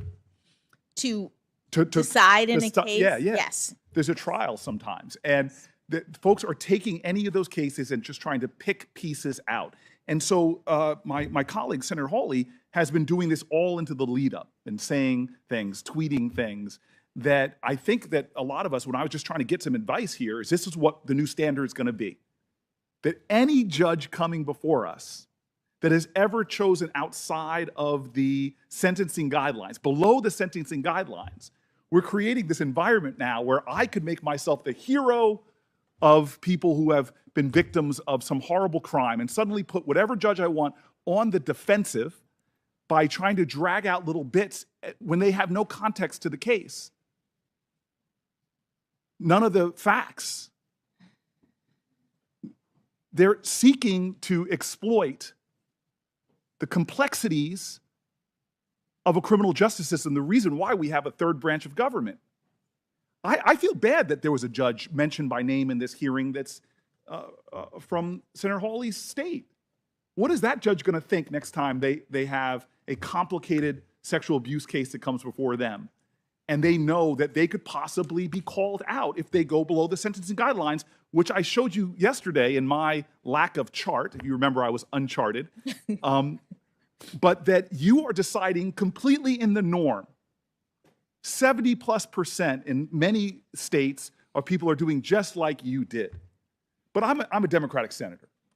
I've never quoted from this very well-respected conservative periodical. This is the National Review. Very well-respected. They're not necessarily something I agree with all the time. But here's what the National Review, this is the title. Senator Hawley's disingenuous attack against Judge Jackson's record on child pornography. I'll just read the first paragraph. I would oppose Judge Ketanji Brown Jackson because of her judicial philosophy for the reasons I outlined last week. I addressed that in a separate post. For now, I want to discuss the claim by Senator Josh Hawley that Judge Jackson is appallingly soft on child pornography offenders. This is the kicker here. The allegations appear meritless to the point of demagoguery.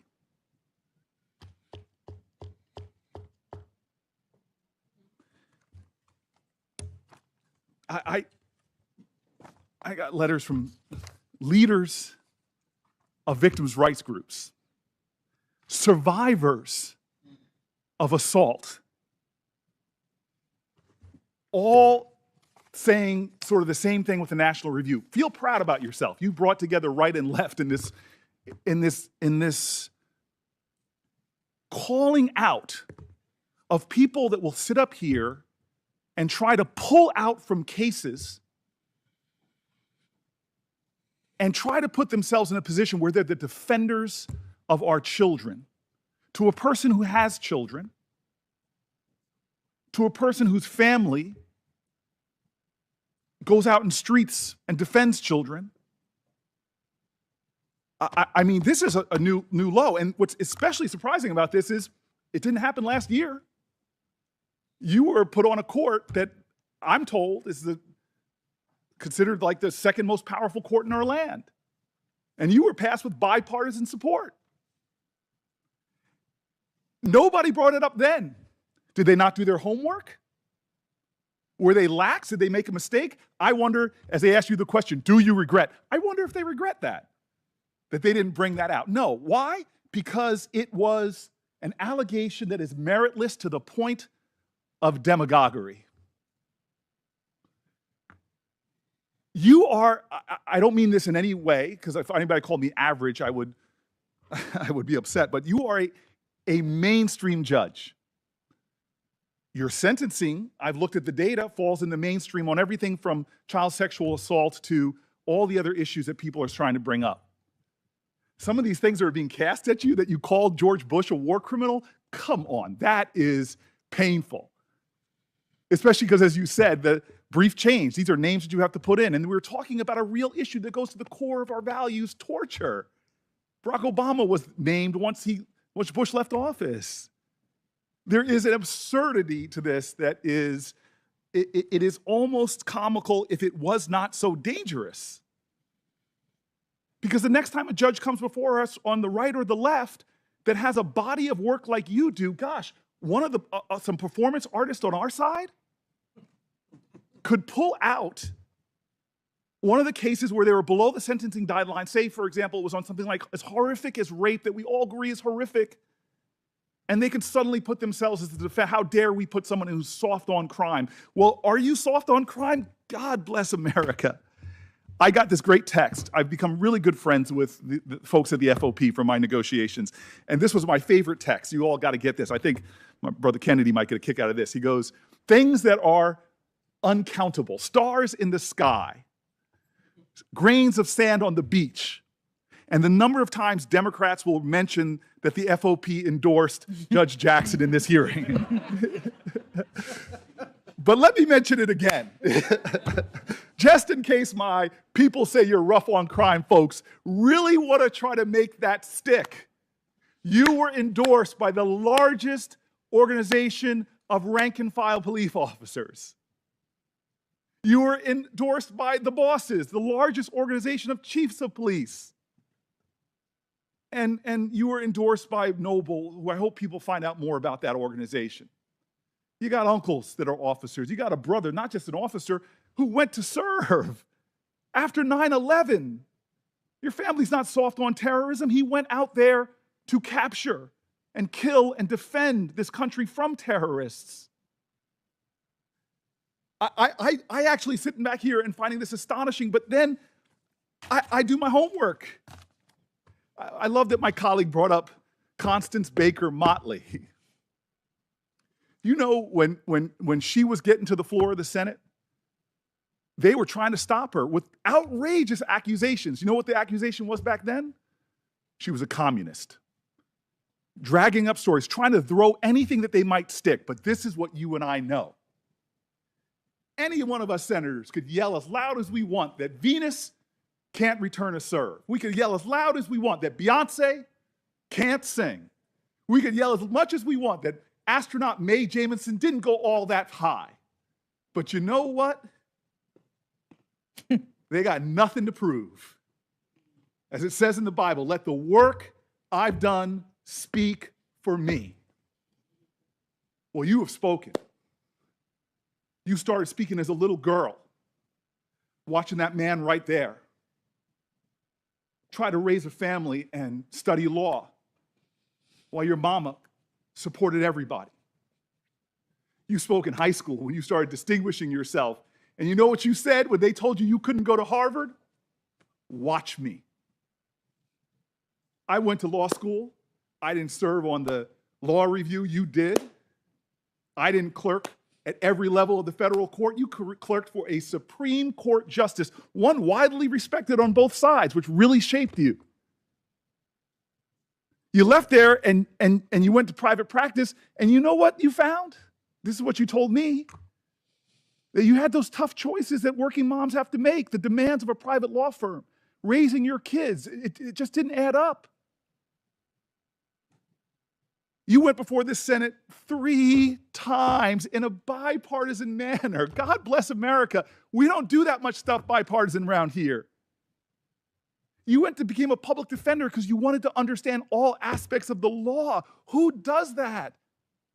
We live in a society that's very materialistic sometimes, very, very consumeristic. You went into, do people become public defenders for the money? No. Your family and you speak to service, service, service. And I'm telling you right now, I'm not letting anybody in the Senate steal my joy. I told you this at the beginning. I'm embarrassed. It happened earlier today. I just look at you and I start getting full of emotion. I'm jogging this morning, and I'm at the end of the block I live on. And I get terrified because I put my music on loud when I'm jogging, trying to block out the noise of the heart attack I'm having. And this woman comes up on me, practically tackles me, an African-American woman. And the look on her eyes, she just wanted to touch me because I'm sitting so close to you, and tell me what it meant to her to watch you sitting where you're sitting. And you did not get there because of some left-wing agenda. You didn't get here because of some dark money groups. You got here how every black woman in America who's gotten anywhere has done, by being like Ginger Rogers said, I did everything Fred Astaire did, but backwards in heels. And so I'm just sitting here saying, nobody's stealing my joy. Nobody's going to make me angry, especially not people that are called in a conservative magazine demagogic for what they're bringing up that just doesn't hold water. I'm not going to let my joy be stolen because I know you and we appreciate something that we get that a lot of my colleagues don't. I know Tim Scott does. When I first came to this place, I was the 4th black person ever popularly elected to the United States Senate. And I still remember a lot of mixed people, white folks, black folks work here, but at night when people are in line to come in to clean this place, the percentage of minorities shift a lot. And so I'm walking here, first week I'm here, and somebody who's been here for decades doing the urgent work of the Senate, but it's the unglamorous work that goes on no matter who's in offices. The guy comes up to me, all he wants to say, I can tell, is, I'm so happy you're here. But he comes up and he can't get the words out. And this man, my elder, starts crying. And I just hugged him. And he just kept telling me, it is so good to see you here. It's so good to see you here. Thank you, thank you, thank you. I love my brother, Tim Scott. We could write a dissertation on our disagreements. He gave the best speech on race. I wish I could have given good of a speech. But talking to the challenges and indignities that are still faced. And you're here. I was in the White House with my Democratic colleagues, and I'm in my joy. I can't help it. and the president's asking our advice, who should we nominate and whatever. And I look at Kamala and we have a knowing glance, which we've had for years when she and I used to sit on this end of this committee at times. And then I try to get out to the president what it means. What it means.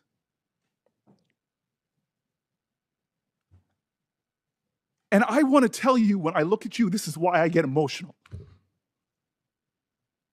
I'm sorry, you're a person that is so much more than your race and gender. You're a Christian, you're a mom, you're an intellect, you love books, but for me, I'm sorry, it's hard for me not to look at you and not see my mom, not to see my cousins, one of them who had to come here and sit behind you. She had to have your back. I see my ancestors and yours. Nobody's going to steal the joy of that woman in the street or the calls that I'm getting or the texts. Nobody's going to steal that joy. You have earned this spot. You are worthy. You are a great American. Your hero is Constance Baker Motley. Mine, she has sat on my desk for my offices that I've held. She's my icon of America. Her name is Harriet Tubman. There is a love in this country that is extraordinary. You admitted it about your parents.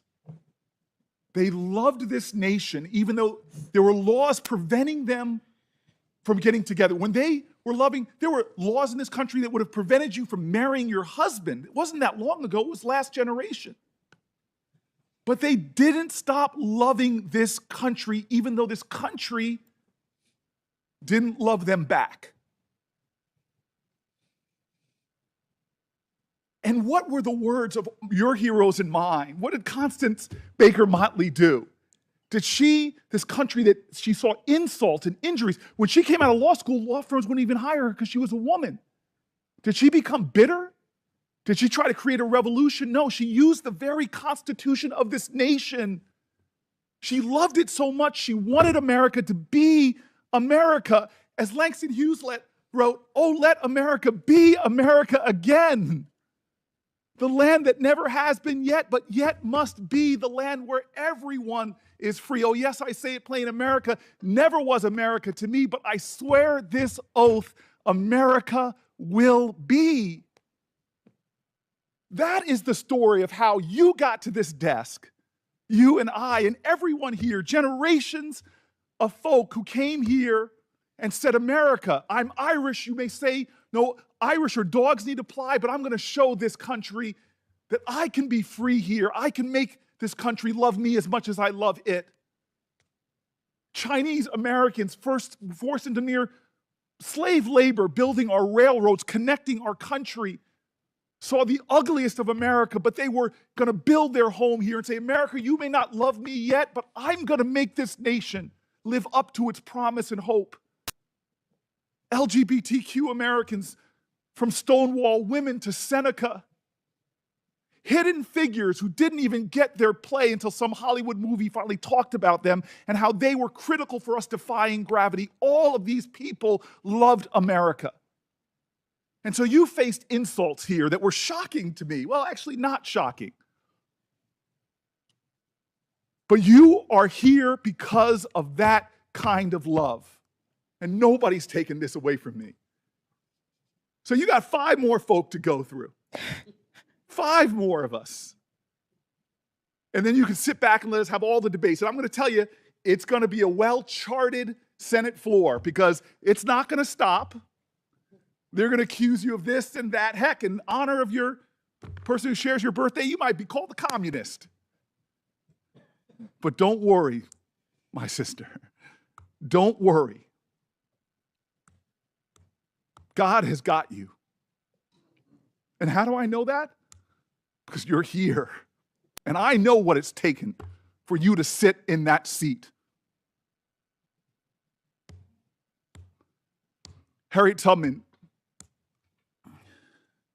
is one of my heroes because the more I read about this person, the more, she was viciously beaten. For her whole life, she used to fall into spells, cracked skull.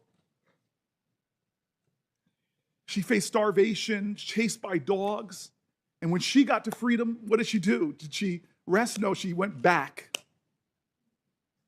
Again and again and again. The sky was full of stars.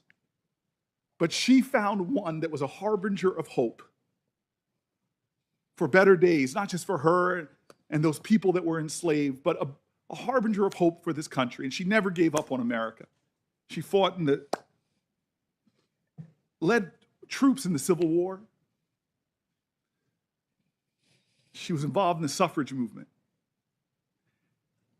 And as I came back from my run, after being near assaulted by someone on the street, I thought about her and how she looked up. She kept looking up. No matter what they did to her, she never stopped looking up.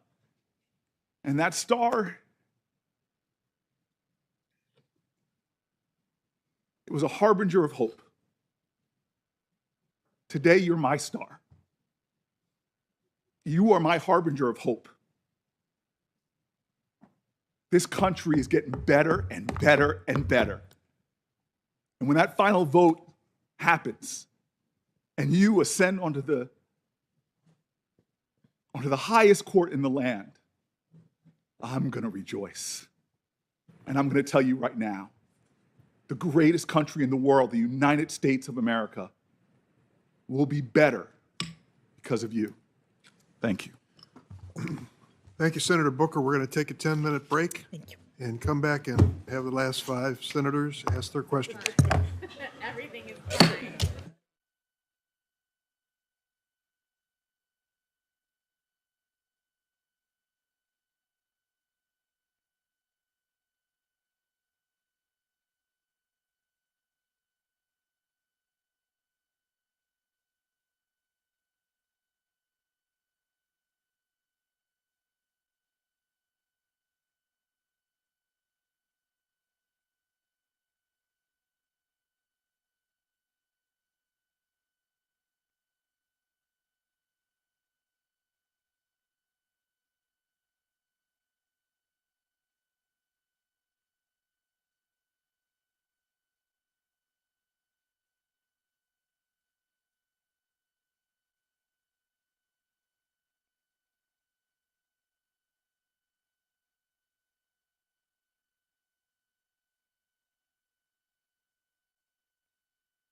Committee will resume with Senator Kennedy of Louisiana.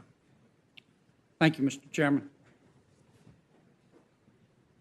Judge, I want to continue where we left off yesterday and try to get, if I can, get to the essence of this tension between judicial power and judicial restraint. You have testified, and stop me if I get this wrong, that judges should stay in their lane. And I think it's fair to say that one of your definitions of staying in your lane is that judges don't make policy. Am I right so far? Yes, that is correct, Senator. Then how do you explain or help me understand the following? We have a judicially created doctrine with no textual basis either in the Constitution or a statute called substantive due process. And through substantive due process, our federal courts, let's just narrow it down, the United States Supreme Court has given itself the authority to read into the Constitution unenumerated, unmentioned rights. Not read the Constitution and say, well, there it is, freedom of speech. But these are unmentioned, unenumerated. Isn't that making policy?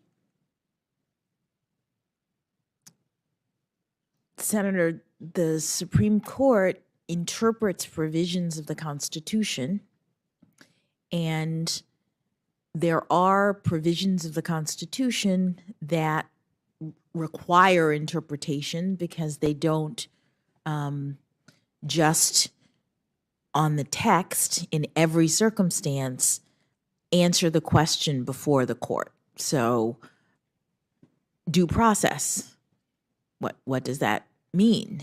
And the Supreme Court has, the words due process do appear in the text of the Constitution, and the question is what is covered by that provision? The Supreme Court, oh, sorry. I was just going to say, but when they do it, aren't they making policy? Well, Senator, the role of the judiciary is to interpret the law.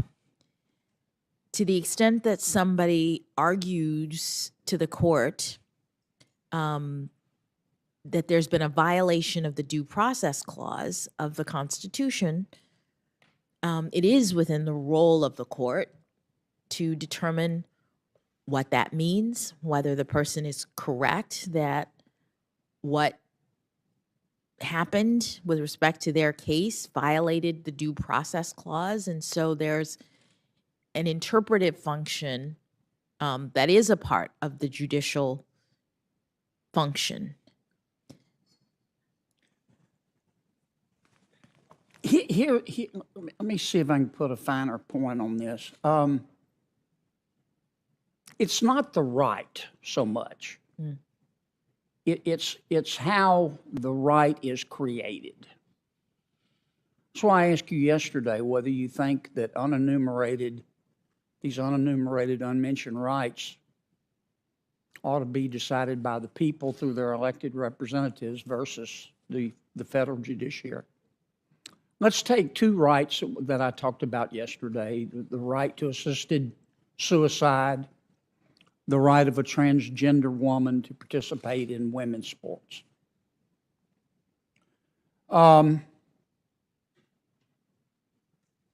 can see how, I'm not predicting that it will, but I could see how the court, either through the due process clause or the Ninth Amendment, could find those rights in the Constitution. As we talked about yesterday, the Supreme Court looks to me like they've adopted the policy of there is no test for a fundamental right. There are several tests. And in Obergefell, Justice Kennedy cited with approval Justice Harlan's dissent in Poe v. Ullman, which says there's no test. We go case by case. And but I know there are tests like I'll get the language here somewhere. I've got it. I don't want to look it up, but implicit in the concept of ordered liberty, and you've talked about that. Here's a new one that Justice Kennedy talked about in Obergefell. He said, inherent in the concept of individual autonomy. Well, I can see how if the court with 5 votes wanted to say, even though the right to assisted suicide or the right of a transgender woman to participate in women's sports, I can see how somebody, you're smart, you could write an opinion and say that's inherent in the concept of individual autonomy. And maybe, again, it's not the right. It's who's supposed to decide. And that's where the judicial restraint comes in. I mean, don't you think that the values of ordinary Americans and their ability to decide these issues are just as good as those of 5 members of the Supreme Court? Thank you, Senator. There are policy determinations that are made by vote, and absolutely in the democratic process, people get to decide things. The question and the difficulty is when you have a constitutional scheme of government and you have a constitution that does protect certain rights, and it does so in a circumstance in which those rights, whatever they are, enumerated or not, are might be things that the people have disagreed with. That's the tension. That that although we have democracy as we do, and people vote and should absolutely, we also have a constitution that protects certain rights against the sort of majority will about those things. But the rub, of course, is, I agree with everything you said, but the rub is these are unenumerated rights. Yes. They're read into the Constitution. Yes. And what troubles me, I'm not saying I disagree with all the rights that the Supreme Court has created, but I don't think we talk honestly enough about how those rights should be adjudicated. For example, I'm not asking you to comment on this. I think you already have. But when President Biden announced your appointment, or at least shortly before, he talked about, I want a judge that's going to read new rights into the Constitution through the 9th Amendment. And I'm sure some Americans are saying that's a good thing, but you got a lot of Americans going, hey, wait a minute. Supreme Court isn't elected. A couple years ago, Chief of Staff Ron Klain wrote an opinion piece, and he said he hopes, and I'm going to quote,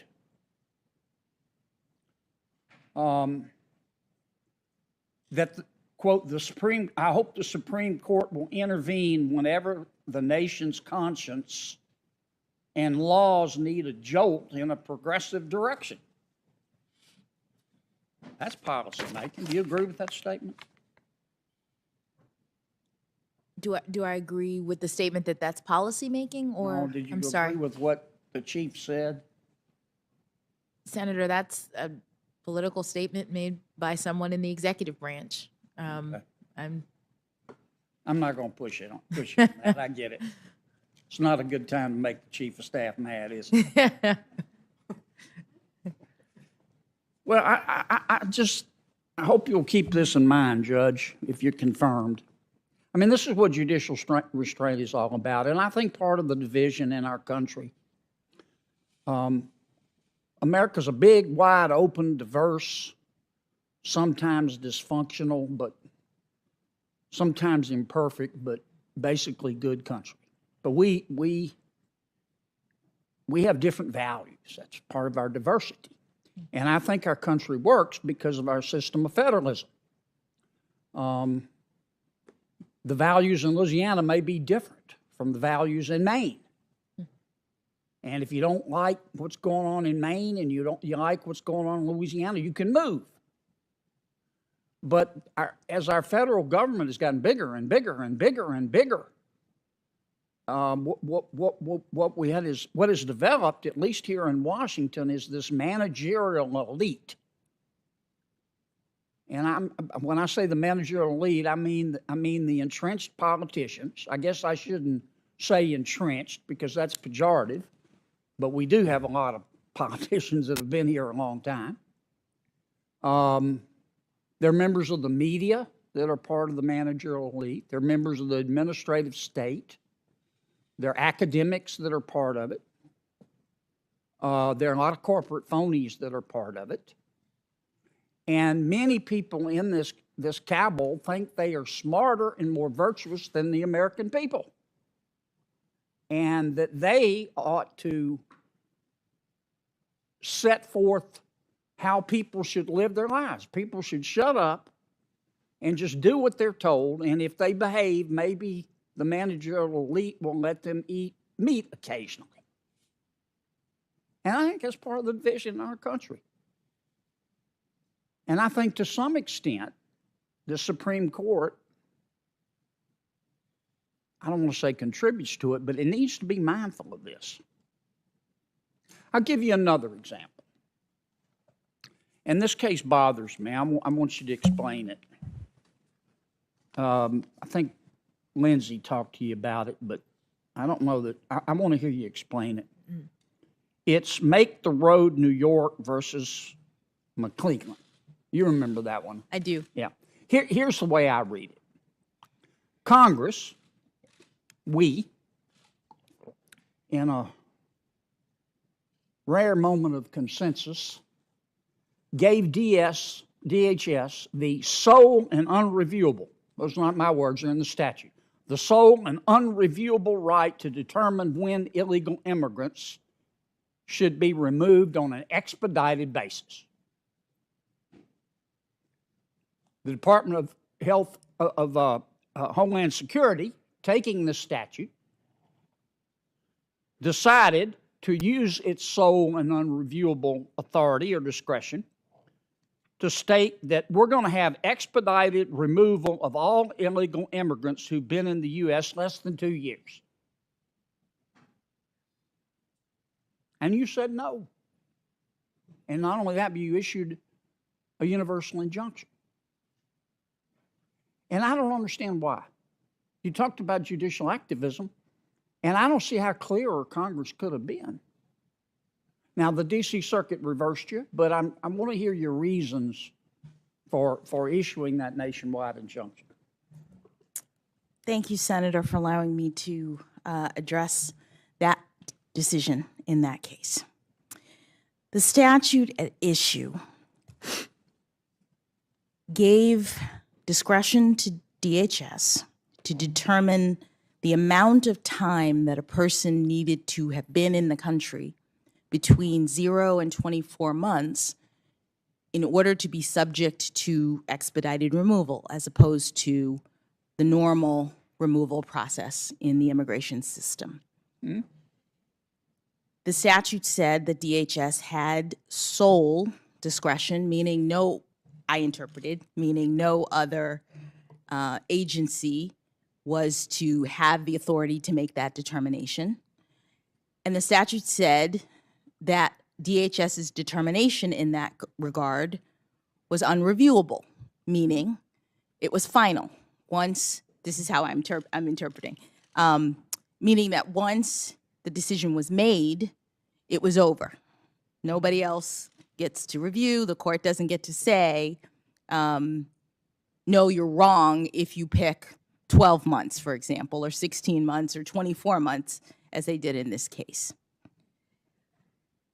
The statute did not speak to whether Congress intended, with that grant of very broad discretion, to exclude another statute that Congress has passed that directs agencies, when Congress gives them discretion, the other statute, the APA, directs agencies as to how they go about making decisions that Congress has given them the authority to make. The APA is a procedural statute. It says to agencies, when Congress gives you discretion to make a determination, you have to do so in a way that's not arbitrary and capricious. You have to use your expertise. Right. In certain kinds of decisions, you have to use notice and comment in order to get information. It's procedural. The claim that was being made in this case, as I read it and understood it, was not that the agency couldn't pick 24 months, because obviously Congress had said in the statute you can pick between 0 and 24 months. The claim that was being made is that the agency picked 24 months arbitrarily in violation of Congress's direction about how you go about The exercise. APA was violated? Yes, the claim was an APA violation. So no one was saying that the statute was violated in the sense that the agency did something that it couldn't have done per the statute, picking 24 months. They said the APA was violated because, this is the claim that they were making. Sure. Because the agency did no analysis, the agency did no expertise, the agency did not evaluate, okay, if you've been here 6 months, these are the kinds of ties that you have. If you've been here 18 months, right? The agency didn't do anything. Essentially, according to the claimants, the agency heard the president say, we're going to now do 24 months when everybody else, all of the other administrations up to this point. Because I've only got 2. Yes, I'm sorry. All right. What I hear you saying is, tell me if I'm wrong. Yes. They didn't follow the APA, in your opinion, which you have to do even though Congress passed the statute? Well, no, because two things. One is the APA under DC, longstanding DC Circuit case law is presumptively applicable to every situation in which an agency is exercising its discretion.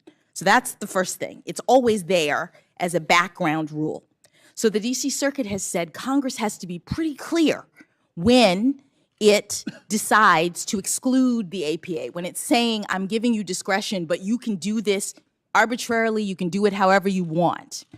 And in other places in the immigration statute that sets up expedited removal, Congress says, we are excluding the APA. We're telling you that with respect to this kind of discretion, the APA doesn't apply. So here I had these two statutes, and there are canons of statutory interpretation that says that you should try to give effect to all of the will of Congress. You should try to read statutes so that they go together in a way if you have these two directives. And there's also DC Circuit case law. Judge, I got to stop you. All right. Because I got it. And let me just say, I agree that the DC Circuit reversed me. They disagreed with my interpretation, and that's the way that our system works. Let me ask this last question. This is a question about based on your experience. Can we agree that if, I want to emphasize if, cocaine is cocaine, that crack cocaine is equal in its danger to powdered cocaine? You with me? I think so. One is not more dangerous than the other. If that's true, then the sentencing rules ought to be the same. Okay? It's a policy matter for Congress. You could make them differently if you wanted to. This is what I want to ask you. Yeah. Based on your experience, you've been on the bench a decade. Yes. Is crack cocaine more dangerous than powder or less or the same? Senator, that's a policy determination. That's what policymakers do. They look at the evidence related to these things and they decide what's more dangerous. But what have you seen? What should I have seen evidence through the Sentencing Commission that the two compositions are chemically similar, so similar as to be indistinguishable. And the commission for very many years as a policymaking body indicated its view that they should be equivalent and lobbied Congress concerning that. And Congress made a determination about, in the policy realm, making it 18-1 instead of 100-1, which is what it had previously been. Okay. Thanks, Mr. Chairman. Thank you, Senator Kennedy. And now Senator Padilla. Mr. Chairman, before I begin, I know you're being very mindful of the clock, so I just want to say I have two initial, more substantive questions, and then I think two very brief questions, but are very important. So I'll get right to it. Judge Jackson, I am so glad that you take some pride in sharing your family's story, as you should. I know I take pride in sharing mine. My colleagues have heard it, but I never get tired of reminding folks that I am the proud son of immigrants. My parents came to the United States from Mexico decades ago, and through their hard work and determination, they raised three of us. My sister, my brother, and I, we all attended and graduated from college, and we've all found successful careers in public service. Now, it's a story that is shared by hardworking immigrant families across the country. And over the course of generations, families who work diligently each day to create a better life and to contribute to the country. Whether it's as farm workers, short order cooks, celebrity chefs, software engineers, or tech CEOs, as school custodians, teachers, principals, whether they're documented or undocumented, people who migrate to this country seeking asylum, seeking refuge, or a shot at the American dream, all deserve to be treated with dignity and humanity. Now, unfortunately, our laws and our courts don't always do that. Beyond our often cruel and counterproductive choices that we've made over the years when it comes to immigration policy, the language that we use to speak about immigrants can often have dehumanizing effects. For example, in the Immigration and Nationality Act, it's replete with references to quote-unquote aliens. And court opinions written by federal judges across the country can be found referring to undocumented persons as, quote, illegal aliens. Now, I know NASA has put a man on the moon, and there are billionaires increasingly exploring space, but let's be clear, no person is an alien, and no human being can be illegal. So with that context, I read your immigration-related decisions on the district court with great interest. Now, beyond the substance of your opinions, what stood out to me is that you seem to have tried to avoid making the same choice as many of your predecessors and many of your colleagues. When not quoting statutes or precedent, your opinions appear not to refer to immigrants as alien or illegal. Instead, you use terms such as undocumented and non-citizen. I hope that was a conscious choice.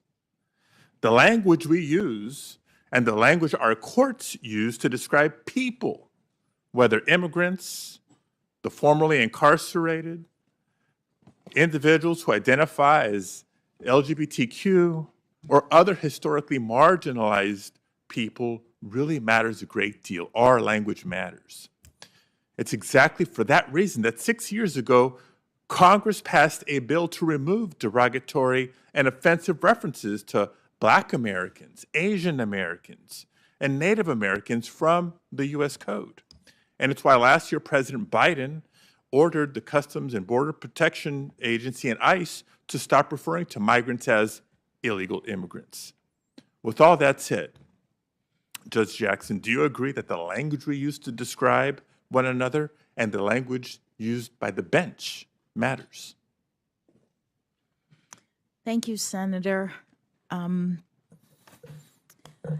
As I mentioned earlier in this hearing, judges are the only branch of government who are required to write our opinions, to explain our decisions. And I have long believed in that capacity, that our clarity and language matters. We're explaining the law to people, and people read and understand what the law is, what the rule of law is in this country through the opinions of judges. So they do matter, language. Thank you. Now I want to discuss with you an issue of law and technology, an issue previously raised by Senator Ossoff earlier today, and I'm excited to talk to you about this topic. Just as an aside, any day that an MIT engineer gets to question a Harvard lawyer, it's a good day. So thank you for indulging. But as you know, the Supreme Court only hears a tiny fraction of all federal appeals. That means that the cases that get to the Supreme Court are typically either new questions of law or very difficult questions of law. And I think the intersection of law and technology is one where many cases are both new and difficult. Over the course of human history, innovation has constantly disrupted our culture and our norms. And for the most part with good intentions, but societal benefits have not always been the result of innovation. Innovations have challenged us to respond with new means of safeguarding basic rights, whether in the context of privacy, security, competition, employment, just to name a few. And I appreciate that the speed of innovation will always challenge our ability to keep the law up to date with new technologies and their impact. I've grappled with this question as a city council member, as a state senator, as a Secretary of State, and now as a United States Senator. But clearly, it's also a challenge for the courts, which often have to decide cases during that period between technological progress and the enactment of new laws that seek to account for that progress. Now, new technology alone has given rise to a number of fundamental questions of law, as you mentioned yesterday and earlier, including how the Fourth Amendment applies to new contexts that no founder could have ever contemplated. And likewise, the court has to grapple with questions like how copyright law applies to computer code. And in the coming years, new technologies will present new questions, not just in the context of the Fourth Amendment, but in areas of communications, energy, transportation, healthcare, and many others. So if you can take just a minute, Judge, to discuss the challenges that courts at every level face in addressing cases involving new and emerging technologies, and how you, as a Supreme Court justice, would begin to prepare for these types of cases. Thank you, Senator. The court does get cases that involve disputes that touch on technological innovation, whether it is something like copyright kind of case, or a patent kind of case, or the Fourth Amendment search and seizure. New technologies do intersect with what the law says in the Constitution and in statutes. And at least as far as statutes are concerned, it's certainly much easier for judges who are doing their duty to interpret the law if Congress makes changes that update the statutes to track the modern innovations. What happens with constitutional interpretation is similar to what I described earlier about cases in which the court analogizes back to the time of the founding concerning the principles in something like search and seizure, what qualified as a search that violated the Constitution when those words were written, and then determines whether that same kind of violation is at issue with respect to the technology today. And the court has done that with respect to searches regarding cell phones,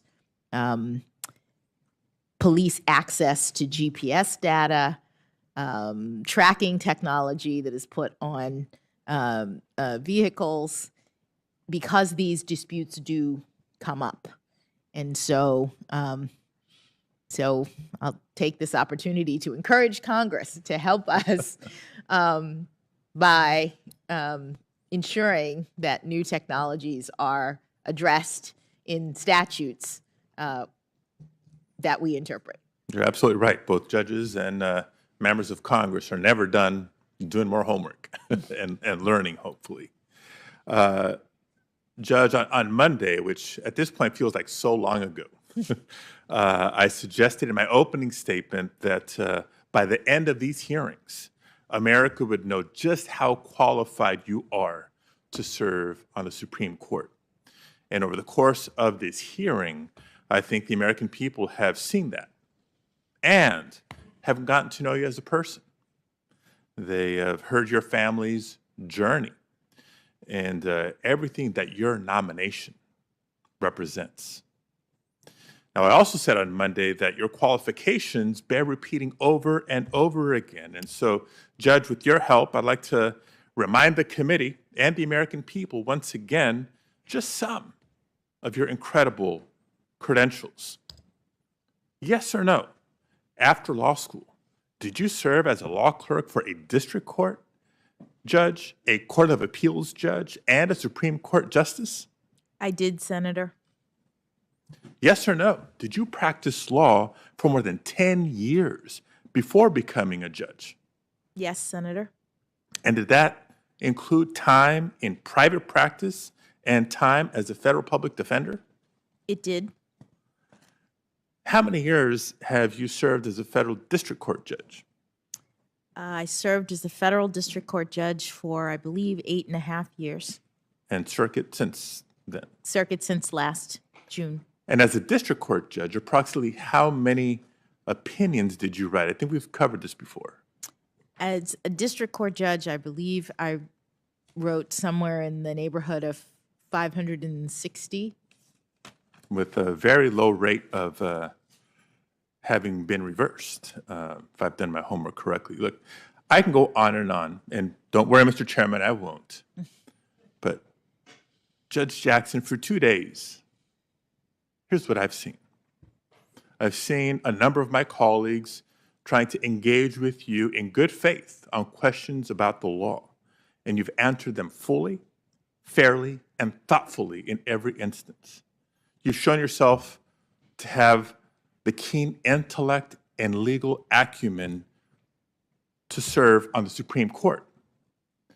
Now, you've also sat here and politely listened as some of my colleagues have attempted to disparage your judgment and character based on allegations that even, as Senator Booker pointed out, conservative commentators have called meritless to the point of demagoguery. And through that, you've shown clearly that you have the temperament to serve on the Supreme Court. Now, this confirmation hearing has been a reminder, and in some ways, a new Exhibit A, that for people of color, particularly those who have the audacity to try to be the first, often have to work twice as hard to get half the respect. Judge Jackson, I offer that with your talent and exemplary qualifications on full display.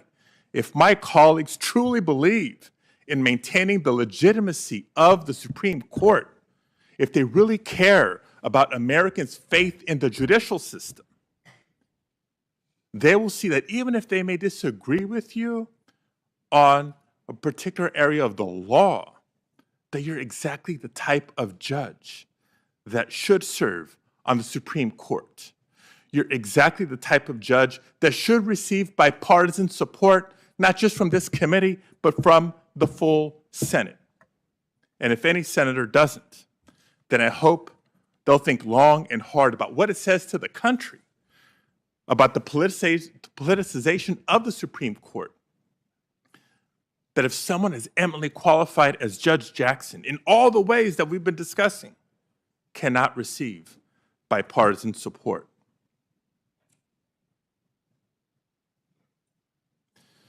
Judge, and there's just a couple minutes left, and I'd like to ask you just one last question.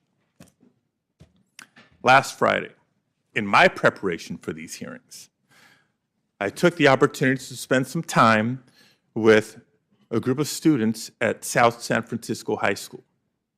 I went there to speak with them about this historic Supreme Court nomination and to speak with them about you. We had a great conversation about how the court's decisions affect the everyday lives of Americans and about the past and the future of the Supreme Court. But as I was speaking with the students, I couldn't help but be reminded of my own high school experience, when one of my teachers discouraged me from applying to MIT because they didn't want me to be disappointed. I turned that discouragement into motivation. Judge Jackson, I know that you too have been doubted on your way to the seat that you find yourself in today. Even over the last 3 days of this hearing, your experience and qualifications have been called into question by some, despite your clear, lengthy record of talent, achievement, and accomplishment. So I want to end my time today by asking you this question.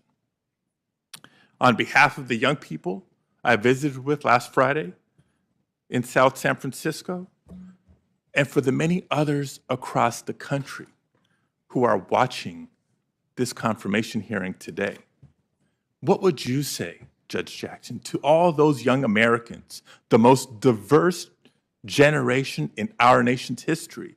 What do you say to some of them who may doubt that they can one day achieve the same great heights that you have? Thank you, Senator. That was very moving. And I appreciate the opportunity to speak to young people. I appreciate it very much. I do it a lot for the reasons that you have articulated. I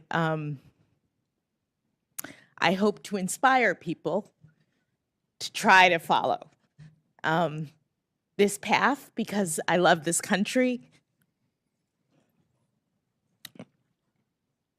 because I love the law,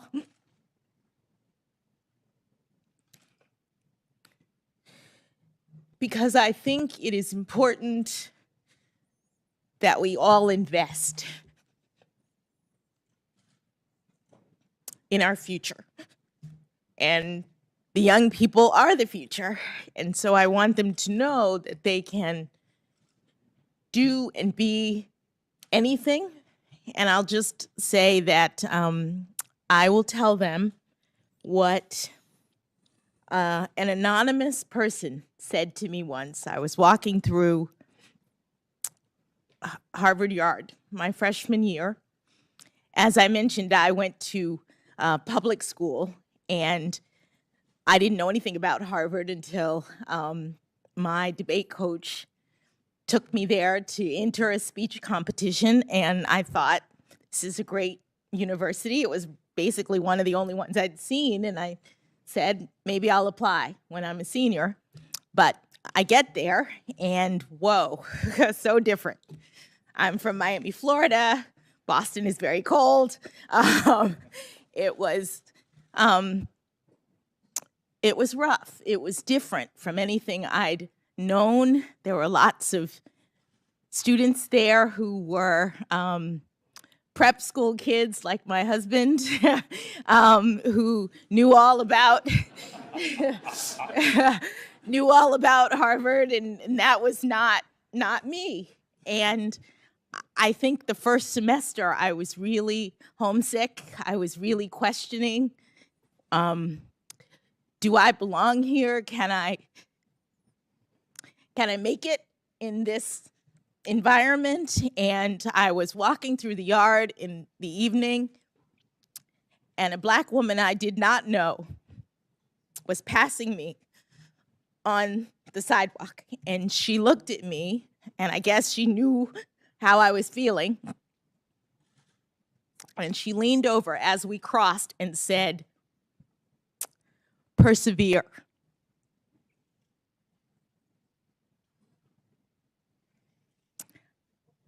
I would tell them to persevere.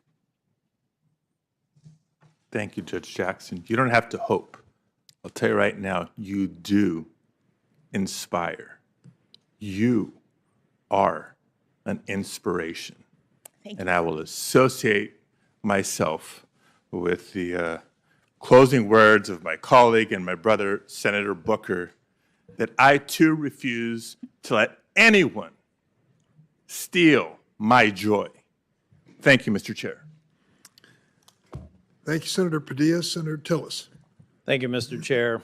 Judge Jackson, as Senator Booker was providing his closing comments, I could only think, and they were very powerful, that if you liked his, how much you're going to like mine on the subject of intellectual property.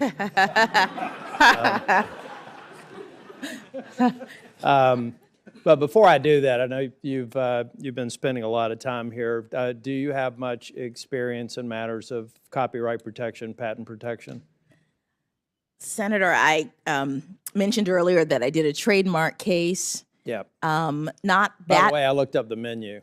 It looks Did like you? a really good menu. I think it's a good restaurant. They had a lot of evidence to that effect. I haven't done a lot of food or restaurant trademark work, but when I came to Judiciary, fortunately, the former chair and the current chair indulged us in reinstituting the Intellectual Property Subcommittee. And I love that committee because you really have to work hard to be partisan in it.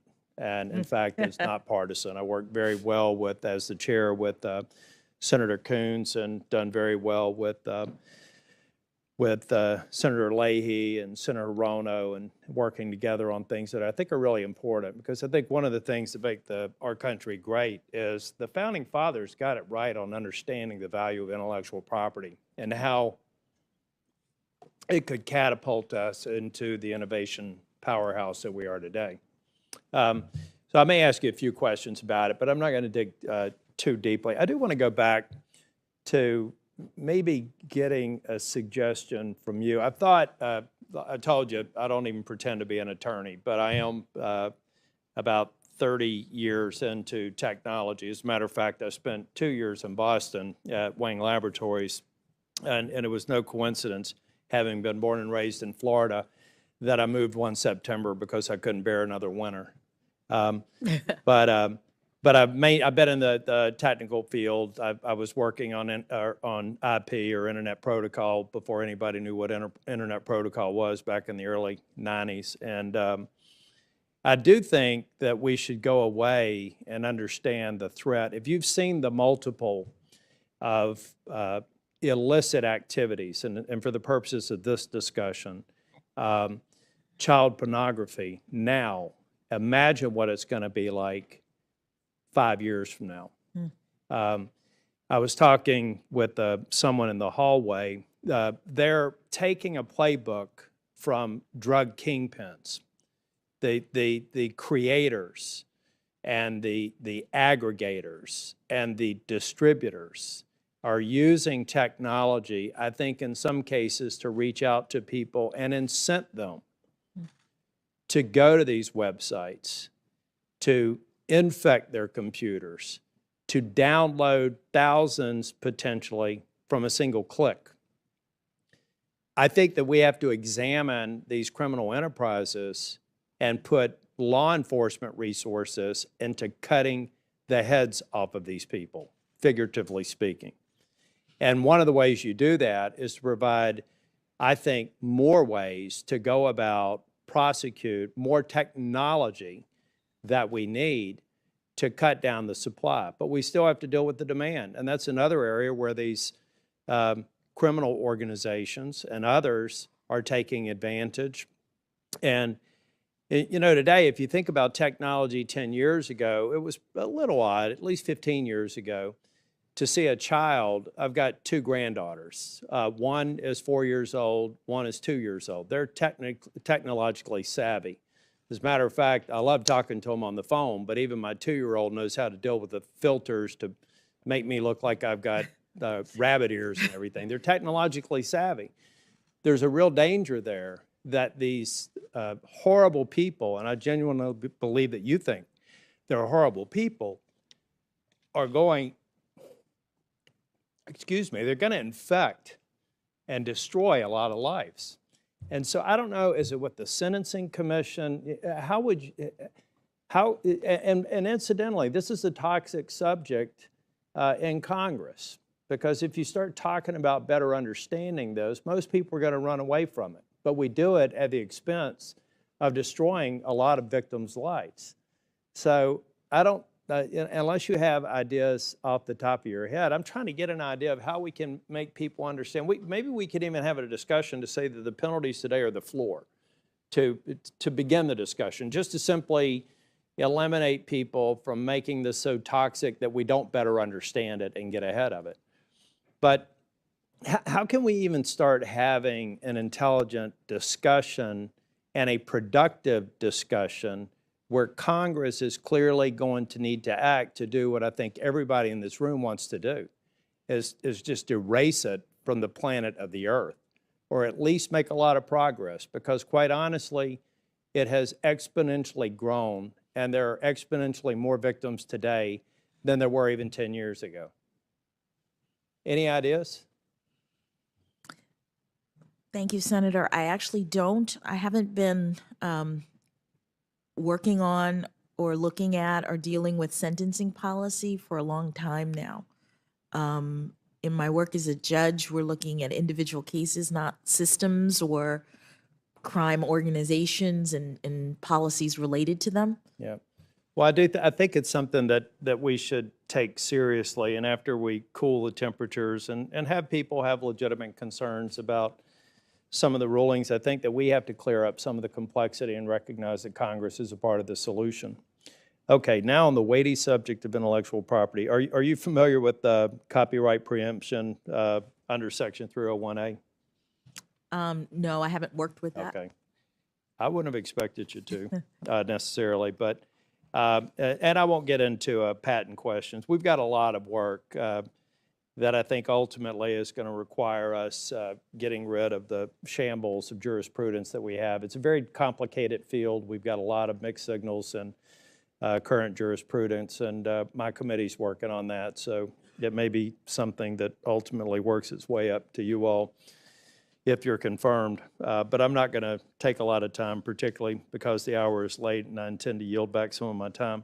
I do want to go back because I felt like this morning when I went through some of my comments, I mentioned law enforcement. I talked about a couple of your decisions that gave me pause, mainly, excuse me, because, you know, law enforcement's under attack. Law enforcement needs to be held to a high standard. I've been involved in this for nearly 22 years, making sure that when I was a town councilman, that we did something audacious and spend a lot of money in getting our law enforcement officers in a small town of only 20,000 people, CALEA certified. That's a national certification to make sure that they understand how to de-escalate get engaged in the community and reduce crime, and it worked. But now there are some people that think it's fashionable to attack the police and to defund the police. And quite honestly, there's increasing data that suggests the communities that are loudest about that are becoming the least safe. So I want to ask, you mentioned several times, I think yesterday and more today, about your methodology. So is the United States versus Jenkins fresh in your mind, or roughly fresh in your mind? Criminal pleaded guilty to assaulting a law officer. It was his third conviction in assaulting a law enforcement officer. The government recommended 30 months. The defense recommended 21 months, and you decided to go with an 18-month sentence. So I was trying to, do you recall? I don't recall. I would want to look at the records and see the probation office's recommendation as well. Okay. And that, again, is something I wouldn't have access to. So I'm just trying to figure out what the mitigating circumstances were. And there were other ones. And unless you immediately recall it, I'm not going to ask you to go into details. The other one was United States versus Weeks. Similar situation. There was a 24-month request from the government for the conviction on assaulting an officer, and you gave them 12 months. And does that ring a bell, United States versus Weeks? I think Weeks had a number of different appearances, and there were different aspects to his case, but I'd have to look at the whole file to recall. That I just feel like again, because I know that you've rendered some 100 sentences over a period of time. I wouldn't expect you, but it is an area that we'll submit it as a question for the record, so that maybe you can refresh your memory and try to get back on that, because it's something that I, for one, think that we need to place a priority on. We've got so many law enforcement agencies across the country now, that we're having a hard time recruiting people and having a hard time retaining people. A lot of people are retiring. And, I know not every police officer is an angel. I was talking with somebody in my office who was talking about her brother. She had a lot of confidence in him. She was here to talk to me about police reforms. And I actually believe that the vast majority of police officers, like your brother and your family members, were good people. And a part of what we have to do is just make sure that when we have these assaults, which are increasing, that we have just punishment, because we need to do that for the protection not only of the law enforcement officers, but the communities they serve. I'm going to yield back time, because I know we've got two other people talking. And, I thought you've done a great job over the last 2 days. I've tried to be here. I had an emergency and had to leave for about an hour and a half, but I tried to be here for a business emergency. But I thought that you presented yourself well, and there was a lot of pressure. That demonstrates a certain temperament or poise. I can't imagine what's going on inside your head, but at least overtly, you did very well, and you should be proud of that. It's not an easy thing. It's very easy up here to feel comfortable, right? Because there's 22 of us, and it's not like you can really come at us. So you have an arm tied behind your back, and I'm sure that there were a number of things you'd like to say, but time didn't allow. But, I just want to commend you, your family, your daughter, who has been glowing every time you talk, and I appreciate your service. Thank you. I yield back, Mr. Chair. Thanks, Senator Thank you, Tillis. Senator. Senator Ossoff, you started the day for us. Judge, good evening. We've come full circle to the end of the dais. Likewise, I don't intend to use all of my time. I do want to echo the sentiments expressed by Senator Tillis. You have conducted these hearings with extraordinary poise, strength, grace under pressure. You've had a lot of poison thrown at you, and you've responded with substance and truth and it's shone through, not just in this room, but across the country and around the world. So I have two substantive questions regarding the First Amendment. One question, as I noted, that I wanted to address regarding war powers, and then I'll be yielding the remainder of my time to the chair and on to Senator Blackburn to close. We discussed earlier this morning, Judge, the constituent elements of the First Amendment with respect to speech, expression, and assembly. I just briefly want to touch on the free exercise of religion. My great-grandparents came to this country fleeing anti-Semitism in Eastern Europe. Many American stories, including many of the very first American stories, involve flight from religious persecution. Just briefly would ask you to touch upon the constitutional roots and significance in our system of government of the First Amendment protection of the free exercise of religion. Thank you, Senator.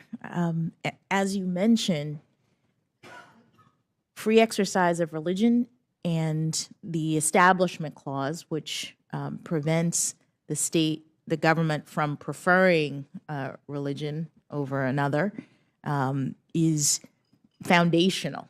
It is the principle that many people originally came to this country when it was founded in order to support. It was people who fled from religious persecution and wanted to found a country in which everyone could believe what they wanted to believe and not have the government encroach on, impinge on, burden that right. And so it is a core foundational right. It's in the First Amendment, and your family story is very similar to many families who moved to this country for that reason. Thank you, Judge Jackson. We discussed in brief earlier today the Sullivan decision, New York Times v. Sullivan,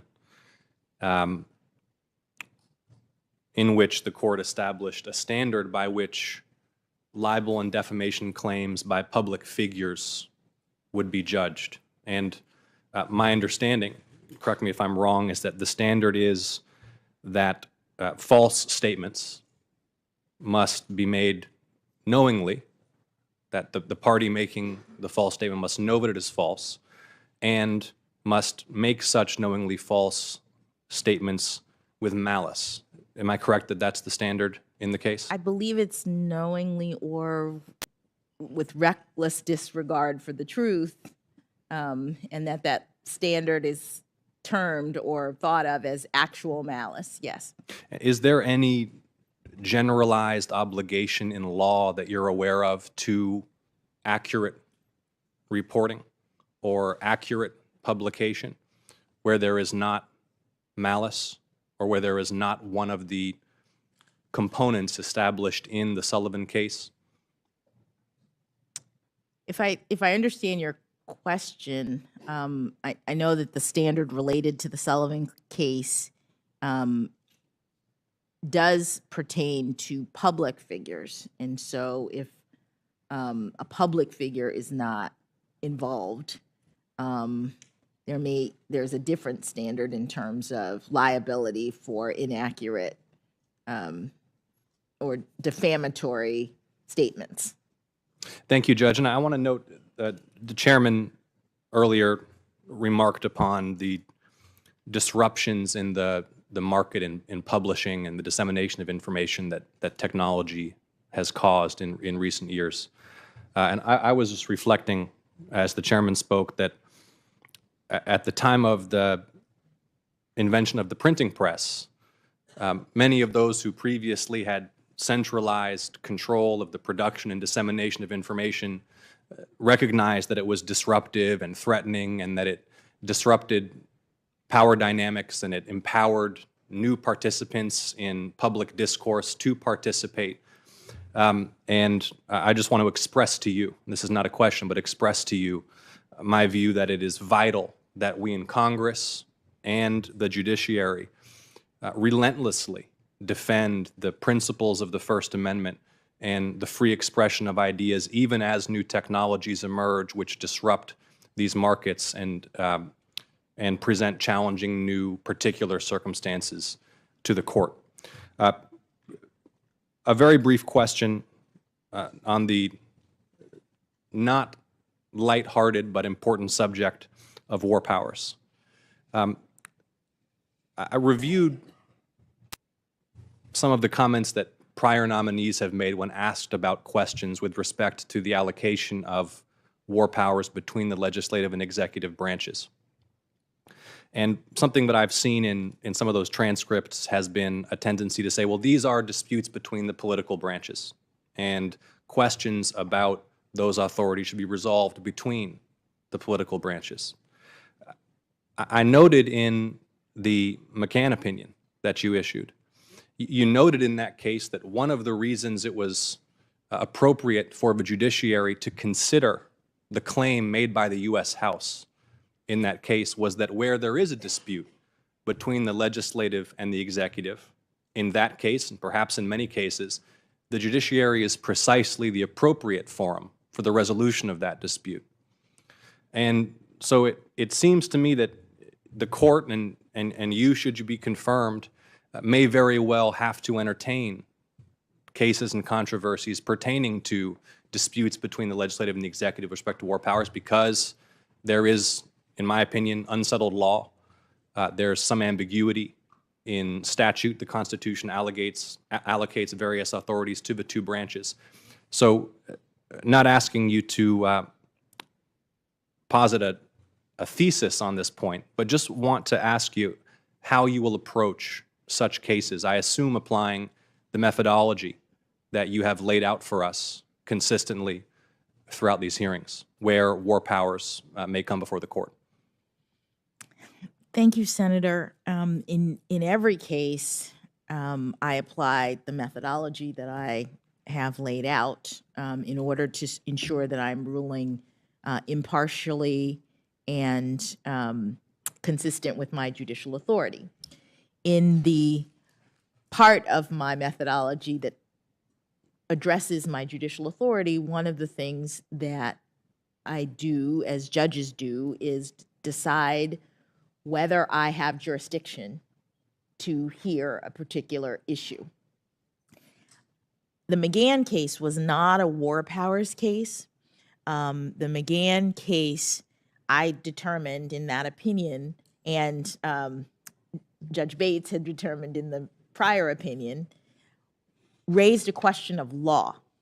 The question essentially was whether the subpoena that had been issued by the House had to be responded to by the person who received it, or whether that person had absolute immunity and did not have to respond. That's a question of law that courts answer all the time with respect to the enforceability of subpoenas.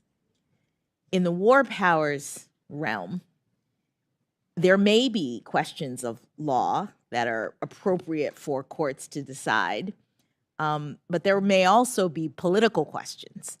And so it would depend, a political question, if there was a dispute between the legislature and the executive branch over some exercise of authority that was not governed by law, but was in the discretion of either of those branches under the Constitution, where they got to make determinations, something, say, for example, like the exercise of executive authority in war to move troops or do that kind of thing, that would not present a question of law that the court could decide. So it would depend on exactly what the court was being asked to do as to whether or not it had jurisdiction. And under my methodology, that would be the kind of thing that I would have to carefully examine in order to determine whether I could rule. Thank you, Judge. Let me close with this comment. as I said, you have conducted yourself with extraordinary skill and grace throughout these proceedings. And it's in some ways a lonely place for you to sit there under the lights, facing questions, many of them substantive, some of them less so, many of them constructive, some of them mean-spirited and distracting. You've handled it all extraordinarily well. It's been a very long 2 days. I know you know this, but I just want to make sure you do, that throughout this process, and right now, there are millions and millions of people who are watching and cheering you on, right at this very moment, in homes across this country. There are millions and millions of people inspired by you and your example who are cheering you on. And not just that, there are people all over the world, who are watching these proceedings and seeing what is possible in America. After some years when there's been some doubt about what this country stands for. That's my opinion, not yours. But people all over the world are watching this and seeing what is possible in America, what is possible in the system of government that we have, what values this country stands for. And I thank you profoundly for the service you've rendered throughout your life and in this hearing. And with 7 minutes remaining, Mr. Chairman, I know you'll remain focused right through the end. I have no doubt that Senator Blackburn has some provocative questions for you. I yield the remainder of my time. Thank you very much, Senator Ossoff. And Senator Blackburn, your Thank you, Mr. Chairman. And I know that Senator Ossoff is over there watching your wonderful family and taking notes because he's a new daddy. And if you have time, he'll show you pictures. But indeed, we have all enjoyed hearing about your family and your parents and how hard they worked to open doors of opportunity for you. And look at how you went through those doors and really created such a wonderful life. And I mentioned yesterday that I would hear from friends in Tennessee, and so many of them talk about they like how you have pushed those barriers aside, because a lot of them have had to do the same thing to kind of make their way into careers. And so they've appreciated that very much about you. And I'll have to tell Senator Booker, now I like the fact that he talked about Fred Astaire and Ginger Rogers. And when my daughter was in high school, I actually bought that poster, and I've probably told Senator Klobuchar this before, but I bought that poster of Fred Astaire and Ginger Rogers, and they're dancing, and it says, "I took every step he took, but in high heels and backward," just to make the point with her that she was going to have to work hard. And indeed, she accepted that challenge, and I'm really proud of her, like I know all parents are proud of their children. I do want to get to a couple of things, and we do have the vote on the board.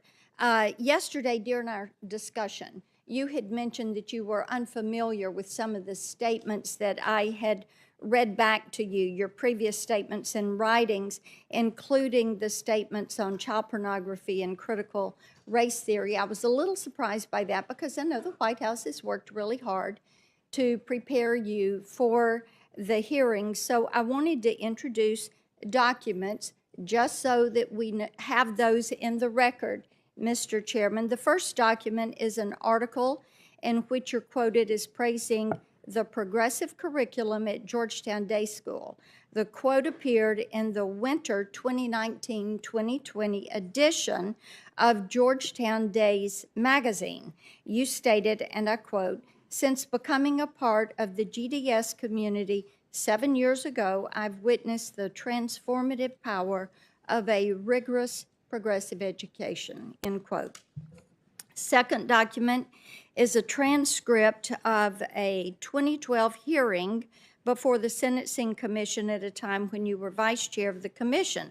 The topic was child pornography offending pathways community treatment. You stated during the hearing, and I quote, "I had mistakenly assumed that child pornography offenders are pedophiles." So I went back and pulled that to show that it was a statement and not a question. So, Mr. Chairman, I ask permission to enter those. Without objection. Thank you, Mr. Chairman. We talked about abortion yesterday, and I want to go back to that on abortion. I had another question there. Some have argued that bills seeking to protect children who survive abortions are unconstitutional. They say that the right to an abortion includes the right to an effective abortion. So, in other words, does the constitutional right to an abortion include the right to let a baby die if that baby unintentionally survives an abortion? I'd like to know if you agree with that. Thank you, Senator. Issues like the one that you have raised are in the court system now, and as a result, as a nominee to the Supreme Court, I'm not able to opine about the constitutionality or not of the kinds of legislation that you mentioned. Well, one of the main factors the Supreme Court is considering is deciding whether to uphold Roe in all of this, and with precedent, is if all of this is a settled issue or not. And some of those that are on this about whether it is to an abortion or an effective abortion, and if that constitutional right includes the right to terminate the life of a baby that survives that abortion.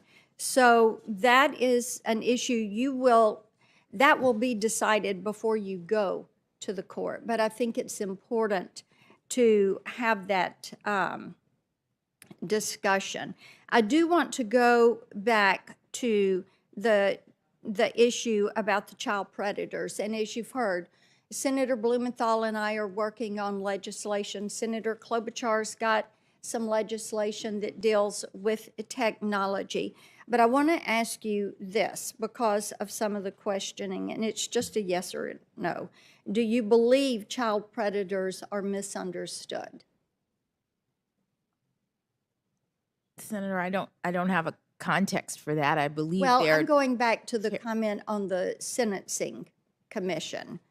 As you said, that not all child predators were pedophiles. Senator, I believe that all child predators are dangerous, that the behavior that they engage in is horrible. Okay. That it needs to be taken seriously by the court and by Congress in setting the penalties for their behavior. So, is it your position that child pornography offenders are not pedophiles? Senator, I believe that the statement that you referenced was a part of a hearing before the Sentencing Commission in 2012. Right. It was a meeting, yes. It was a I've got it meeting, right and here. and what the Sentencing Commission does is it reviews evidence about various things, and I believe I was Right, and as I said yesterday, the children that are victimized, they don't understand the difference between an offender and a pedophile or a pornographer. And I do think it's a distinction without a difference. Let me ask you about gun rights. Violent crime is rampant. We have seen that during the last year. It's making people really nervous. Pulled some stats. In 2021, 27 major U.S. cities experienced a 44% increase in homicides since 2019. Over a dozen cities set new homicide records in 21. And a lot of families no longer feel safe. So they're buying guns, they're buying ammo, and trying to make certain that they can protect themselves. And in times like this, I think we're really fortunate that the founders afforded such constitutional protection as the Second Amendment. So very quickly, walk me through what current Supreme Court precedent says about the Second Amendment. Thank you, Senator. Current Supreme Court precedent says that under the Second Amendment, there is an individual fundamental right to keep and bear arms in the home, and the opinion focuses on those circumstances. Okay, and so you agree it is an individual right and not only reserved to militias, because there are some that keep trying to say it's only reserved to militias. But if my memory is correct, you base this on District of Columbia versus Heller, that it is an individual Yes, ma'am, right. that the Supreme Court has established it's an individual right. I wanted to get that on the record because I don't think anybody had asked you that this entire time. Here's another question. I've asked other judicial nominees that are coming to us for the district court and the appellate court, and I've really not gotten a satisfactory answer from anybody. So why is it constitutionally permissible for the right to keep and bear arms, which the Supreme Court has recognized as a fundamental right, and you agree with that? Why is it constitutionally permissible for this right to be subject to the discretionary issuance of a license by a local official? Thank you, Senator. The Supreme Court is looking at that very issue in a case before it right now. And as a nominee for the Supreme Court, it's important that I not speak to it because the court is deciding this question. It has a pending case. I believe arguments have even occurred related to it. So should other unenumerated rights be subject to the same type forbearance, having to get a local license? Should someone that wants an abortion have to go before a government bureaucrat? Because the Second Amendment, that right to keep and bear arms, is enumerated in the text of the Constitution. So the question would be, why should it have to have an extra burden? I understand the question. It's one that the Supreme Court is looking at, and consistent with past practice and the need to ensure that I'm not speaking to issues that are live. All right, then let me move on. I want to turn to some of the sentencing decisions, and particularly your decision to grant criminal defendants compassionate release. And you have an unmistakable pattern of releasing criminals with dangerous backgrounds into the community, and the COVID-19 pandemic seemed to exacerbate the trend. To name just a few examples, you use the COVID-19 pandemic as justification to release a fentanyl drug dealer, a bank robber addicted to heroin, a convict who murdered a U.S. Marshal back on the streets.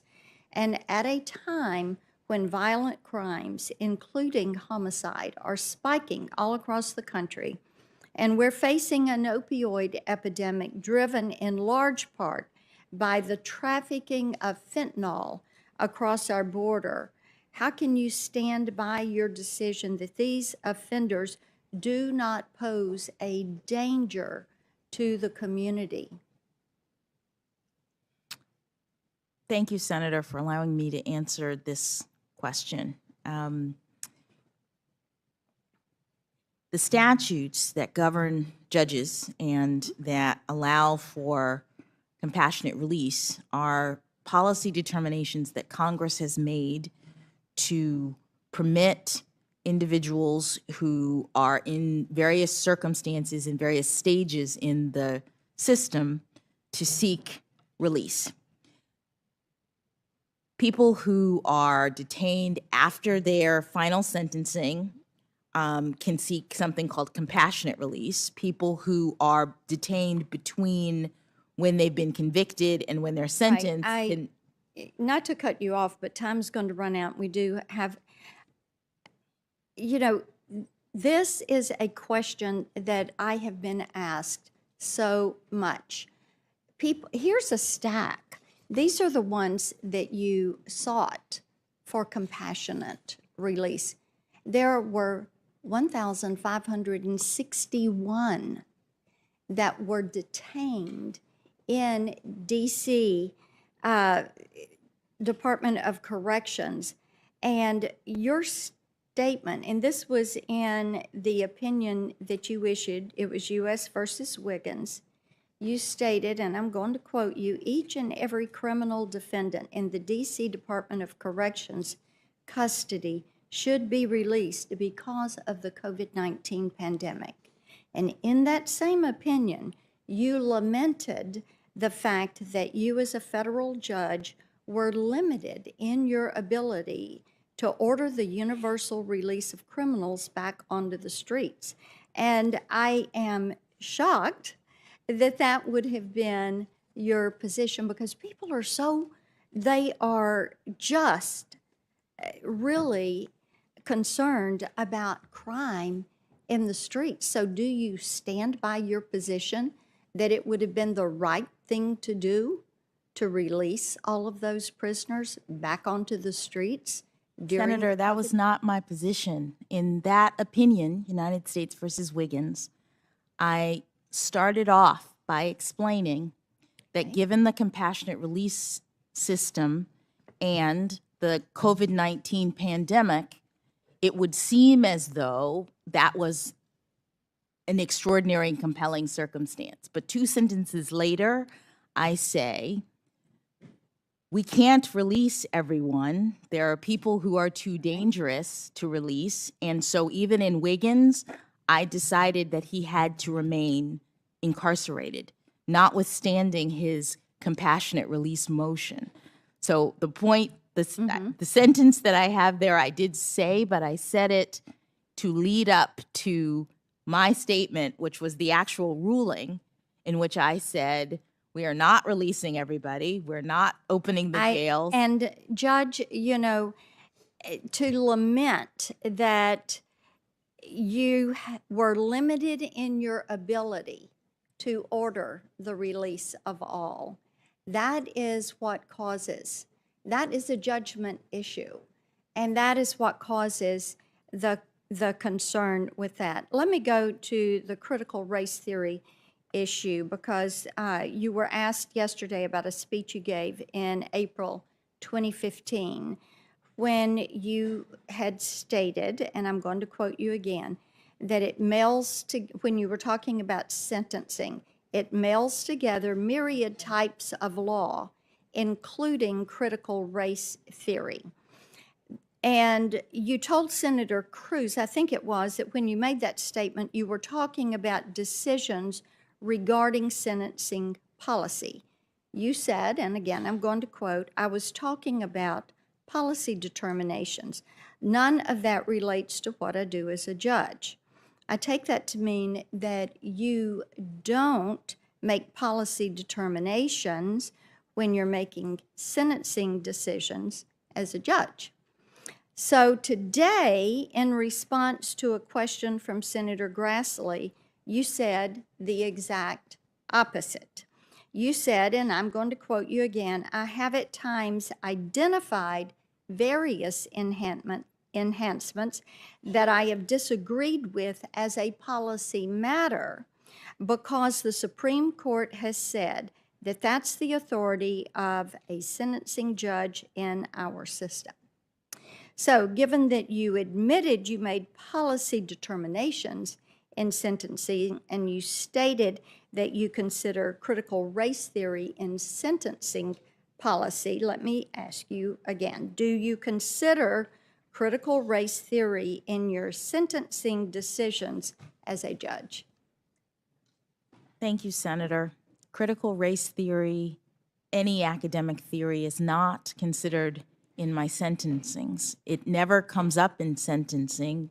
It was not what I was talking about in the speech in 2015.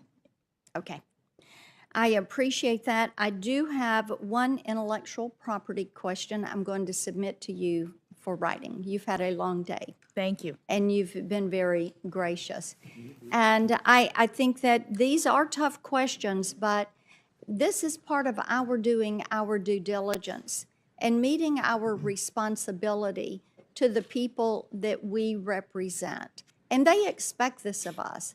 And as I mentioned, they've been very engaged in this.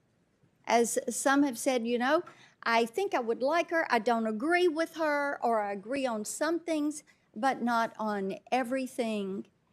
But they want to know what you're going to do when you get on the court, because their kids and their grandkids are not going to have the opportunities that you have had unless we keep this nation free.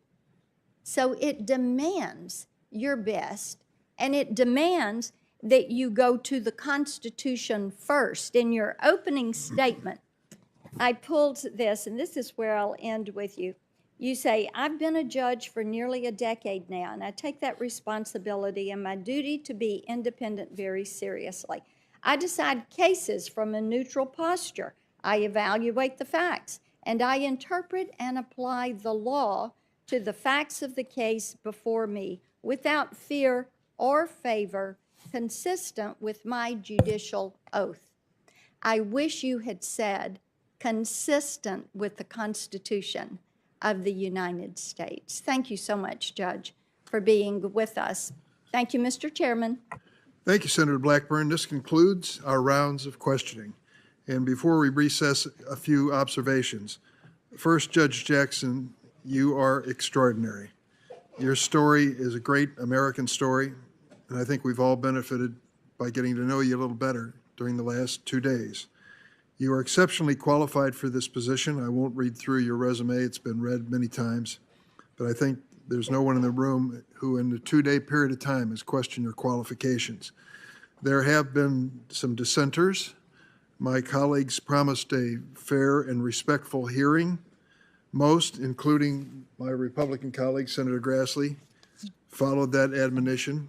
He always does. But there were a few obvious glaring exceptions, and I'm sorry for that. But your patience, dignity, and grace in the face of what was frankly some offensive treatment is a real testament to your judicial temperament. To your mom and dad and the Brown family and your Chicago lawyer brother, I thank you for being with us and being part of this historic occasion. Dr. Patrick, I don't know if surgery is any easier than this, but I imagine that you want to get back to it. And I just want to say a word to Layla and Talia, if she's here or she can hear us. You got a great mom. You really do. And what she's been through in the last couple days, most people would not even consider going through 1 minute. But she is strong, she's caring, she's kind, and you're lucky to have her. And we're going to be lucky to have her on the Supreme Court. So we've got a little bit of work to do. Incidentally, I could go through the list of all the invitees that have been filing in and out of the room behind you, wanting to be here for a moment to share this history with you. I will let you in on something which you may know. Tomorrow we're going to announce that you've been rated unanimously well qualified by the American Bar Association. That's the highest possible rating. We're going to conclude the public portion of this hearing and convene in Dirksen 226 for a closed session for discussing the background investigation. It should only take a minute or so. And I have discussed this with the ranking member, Senator Grassley, and for the information of all members, the committee will meet in executive session to consider Judge Jackson's nomination to the Supreme Court on this Monday, March the 28th at 3 p.m.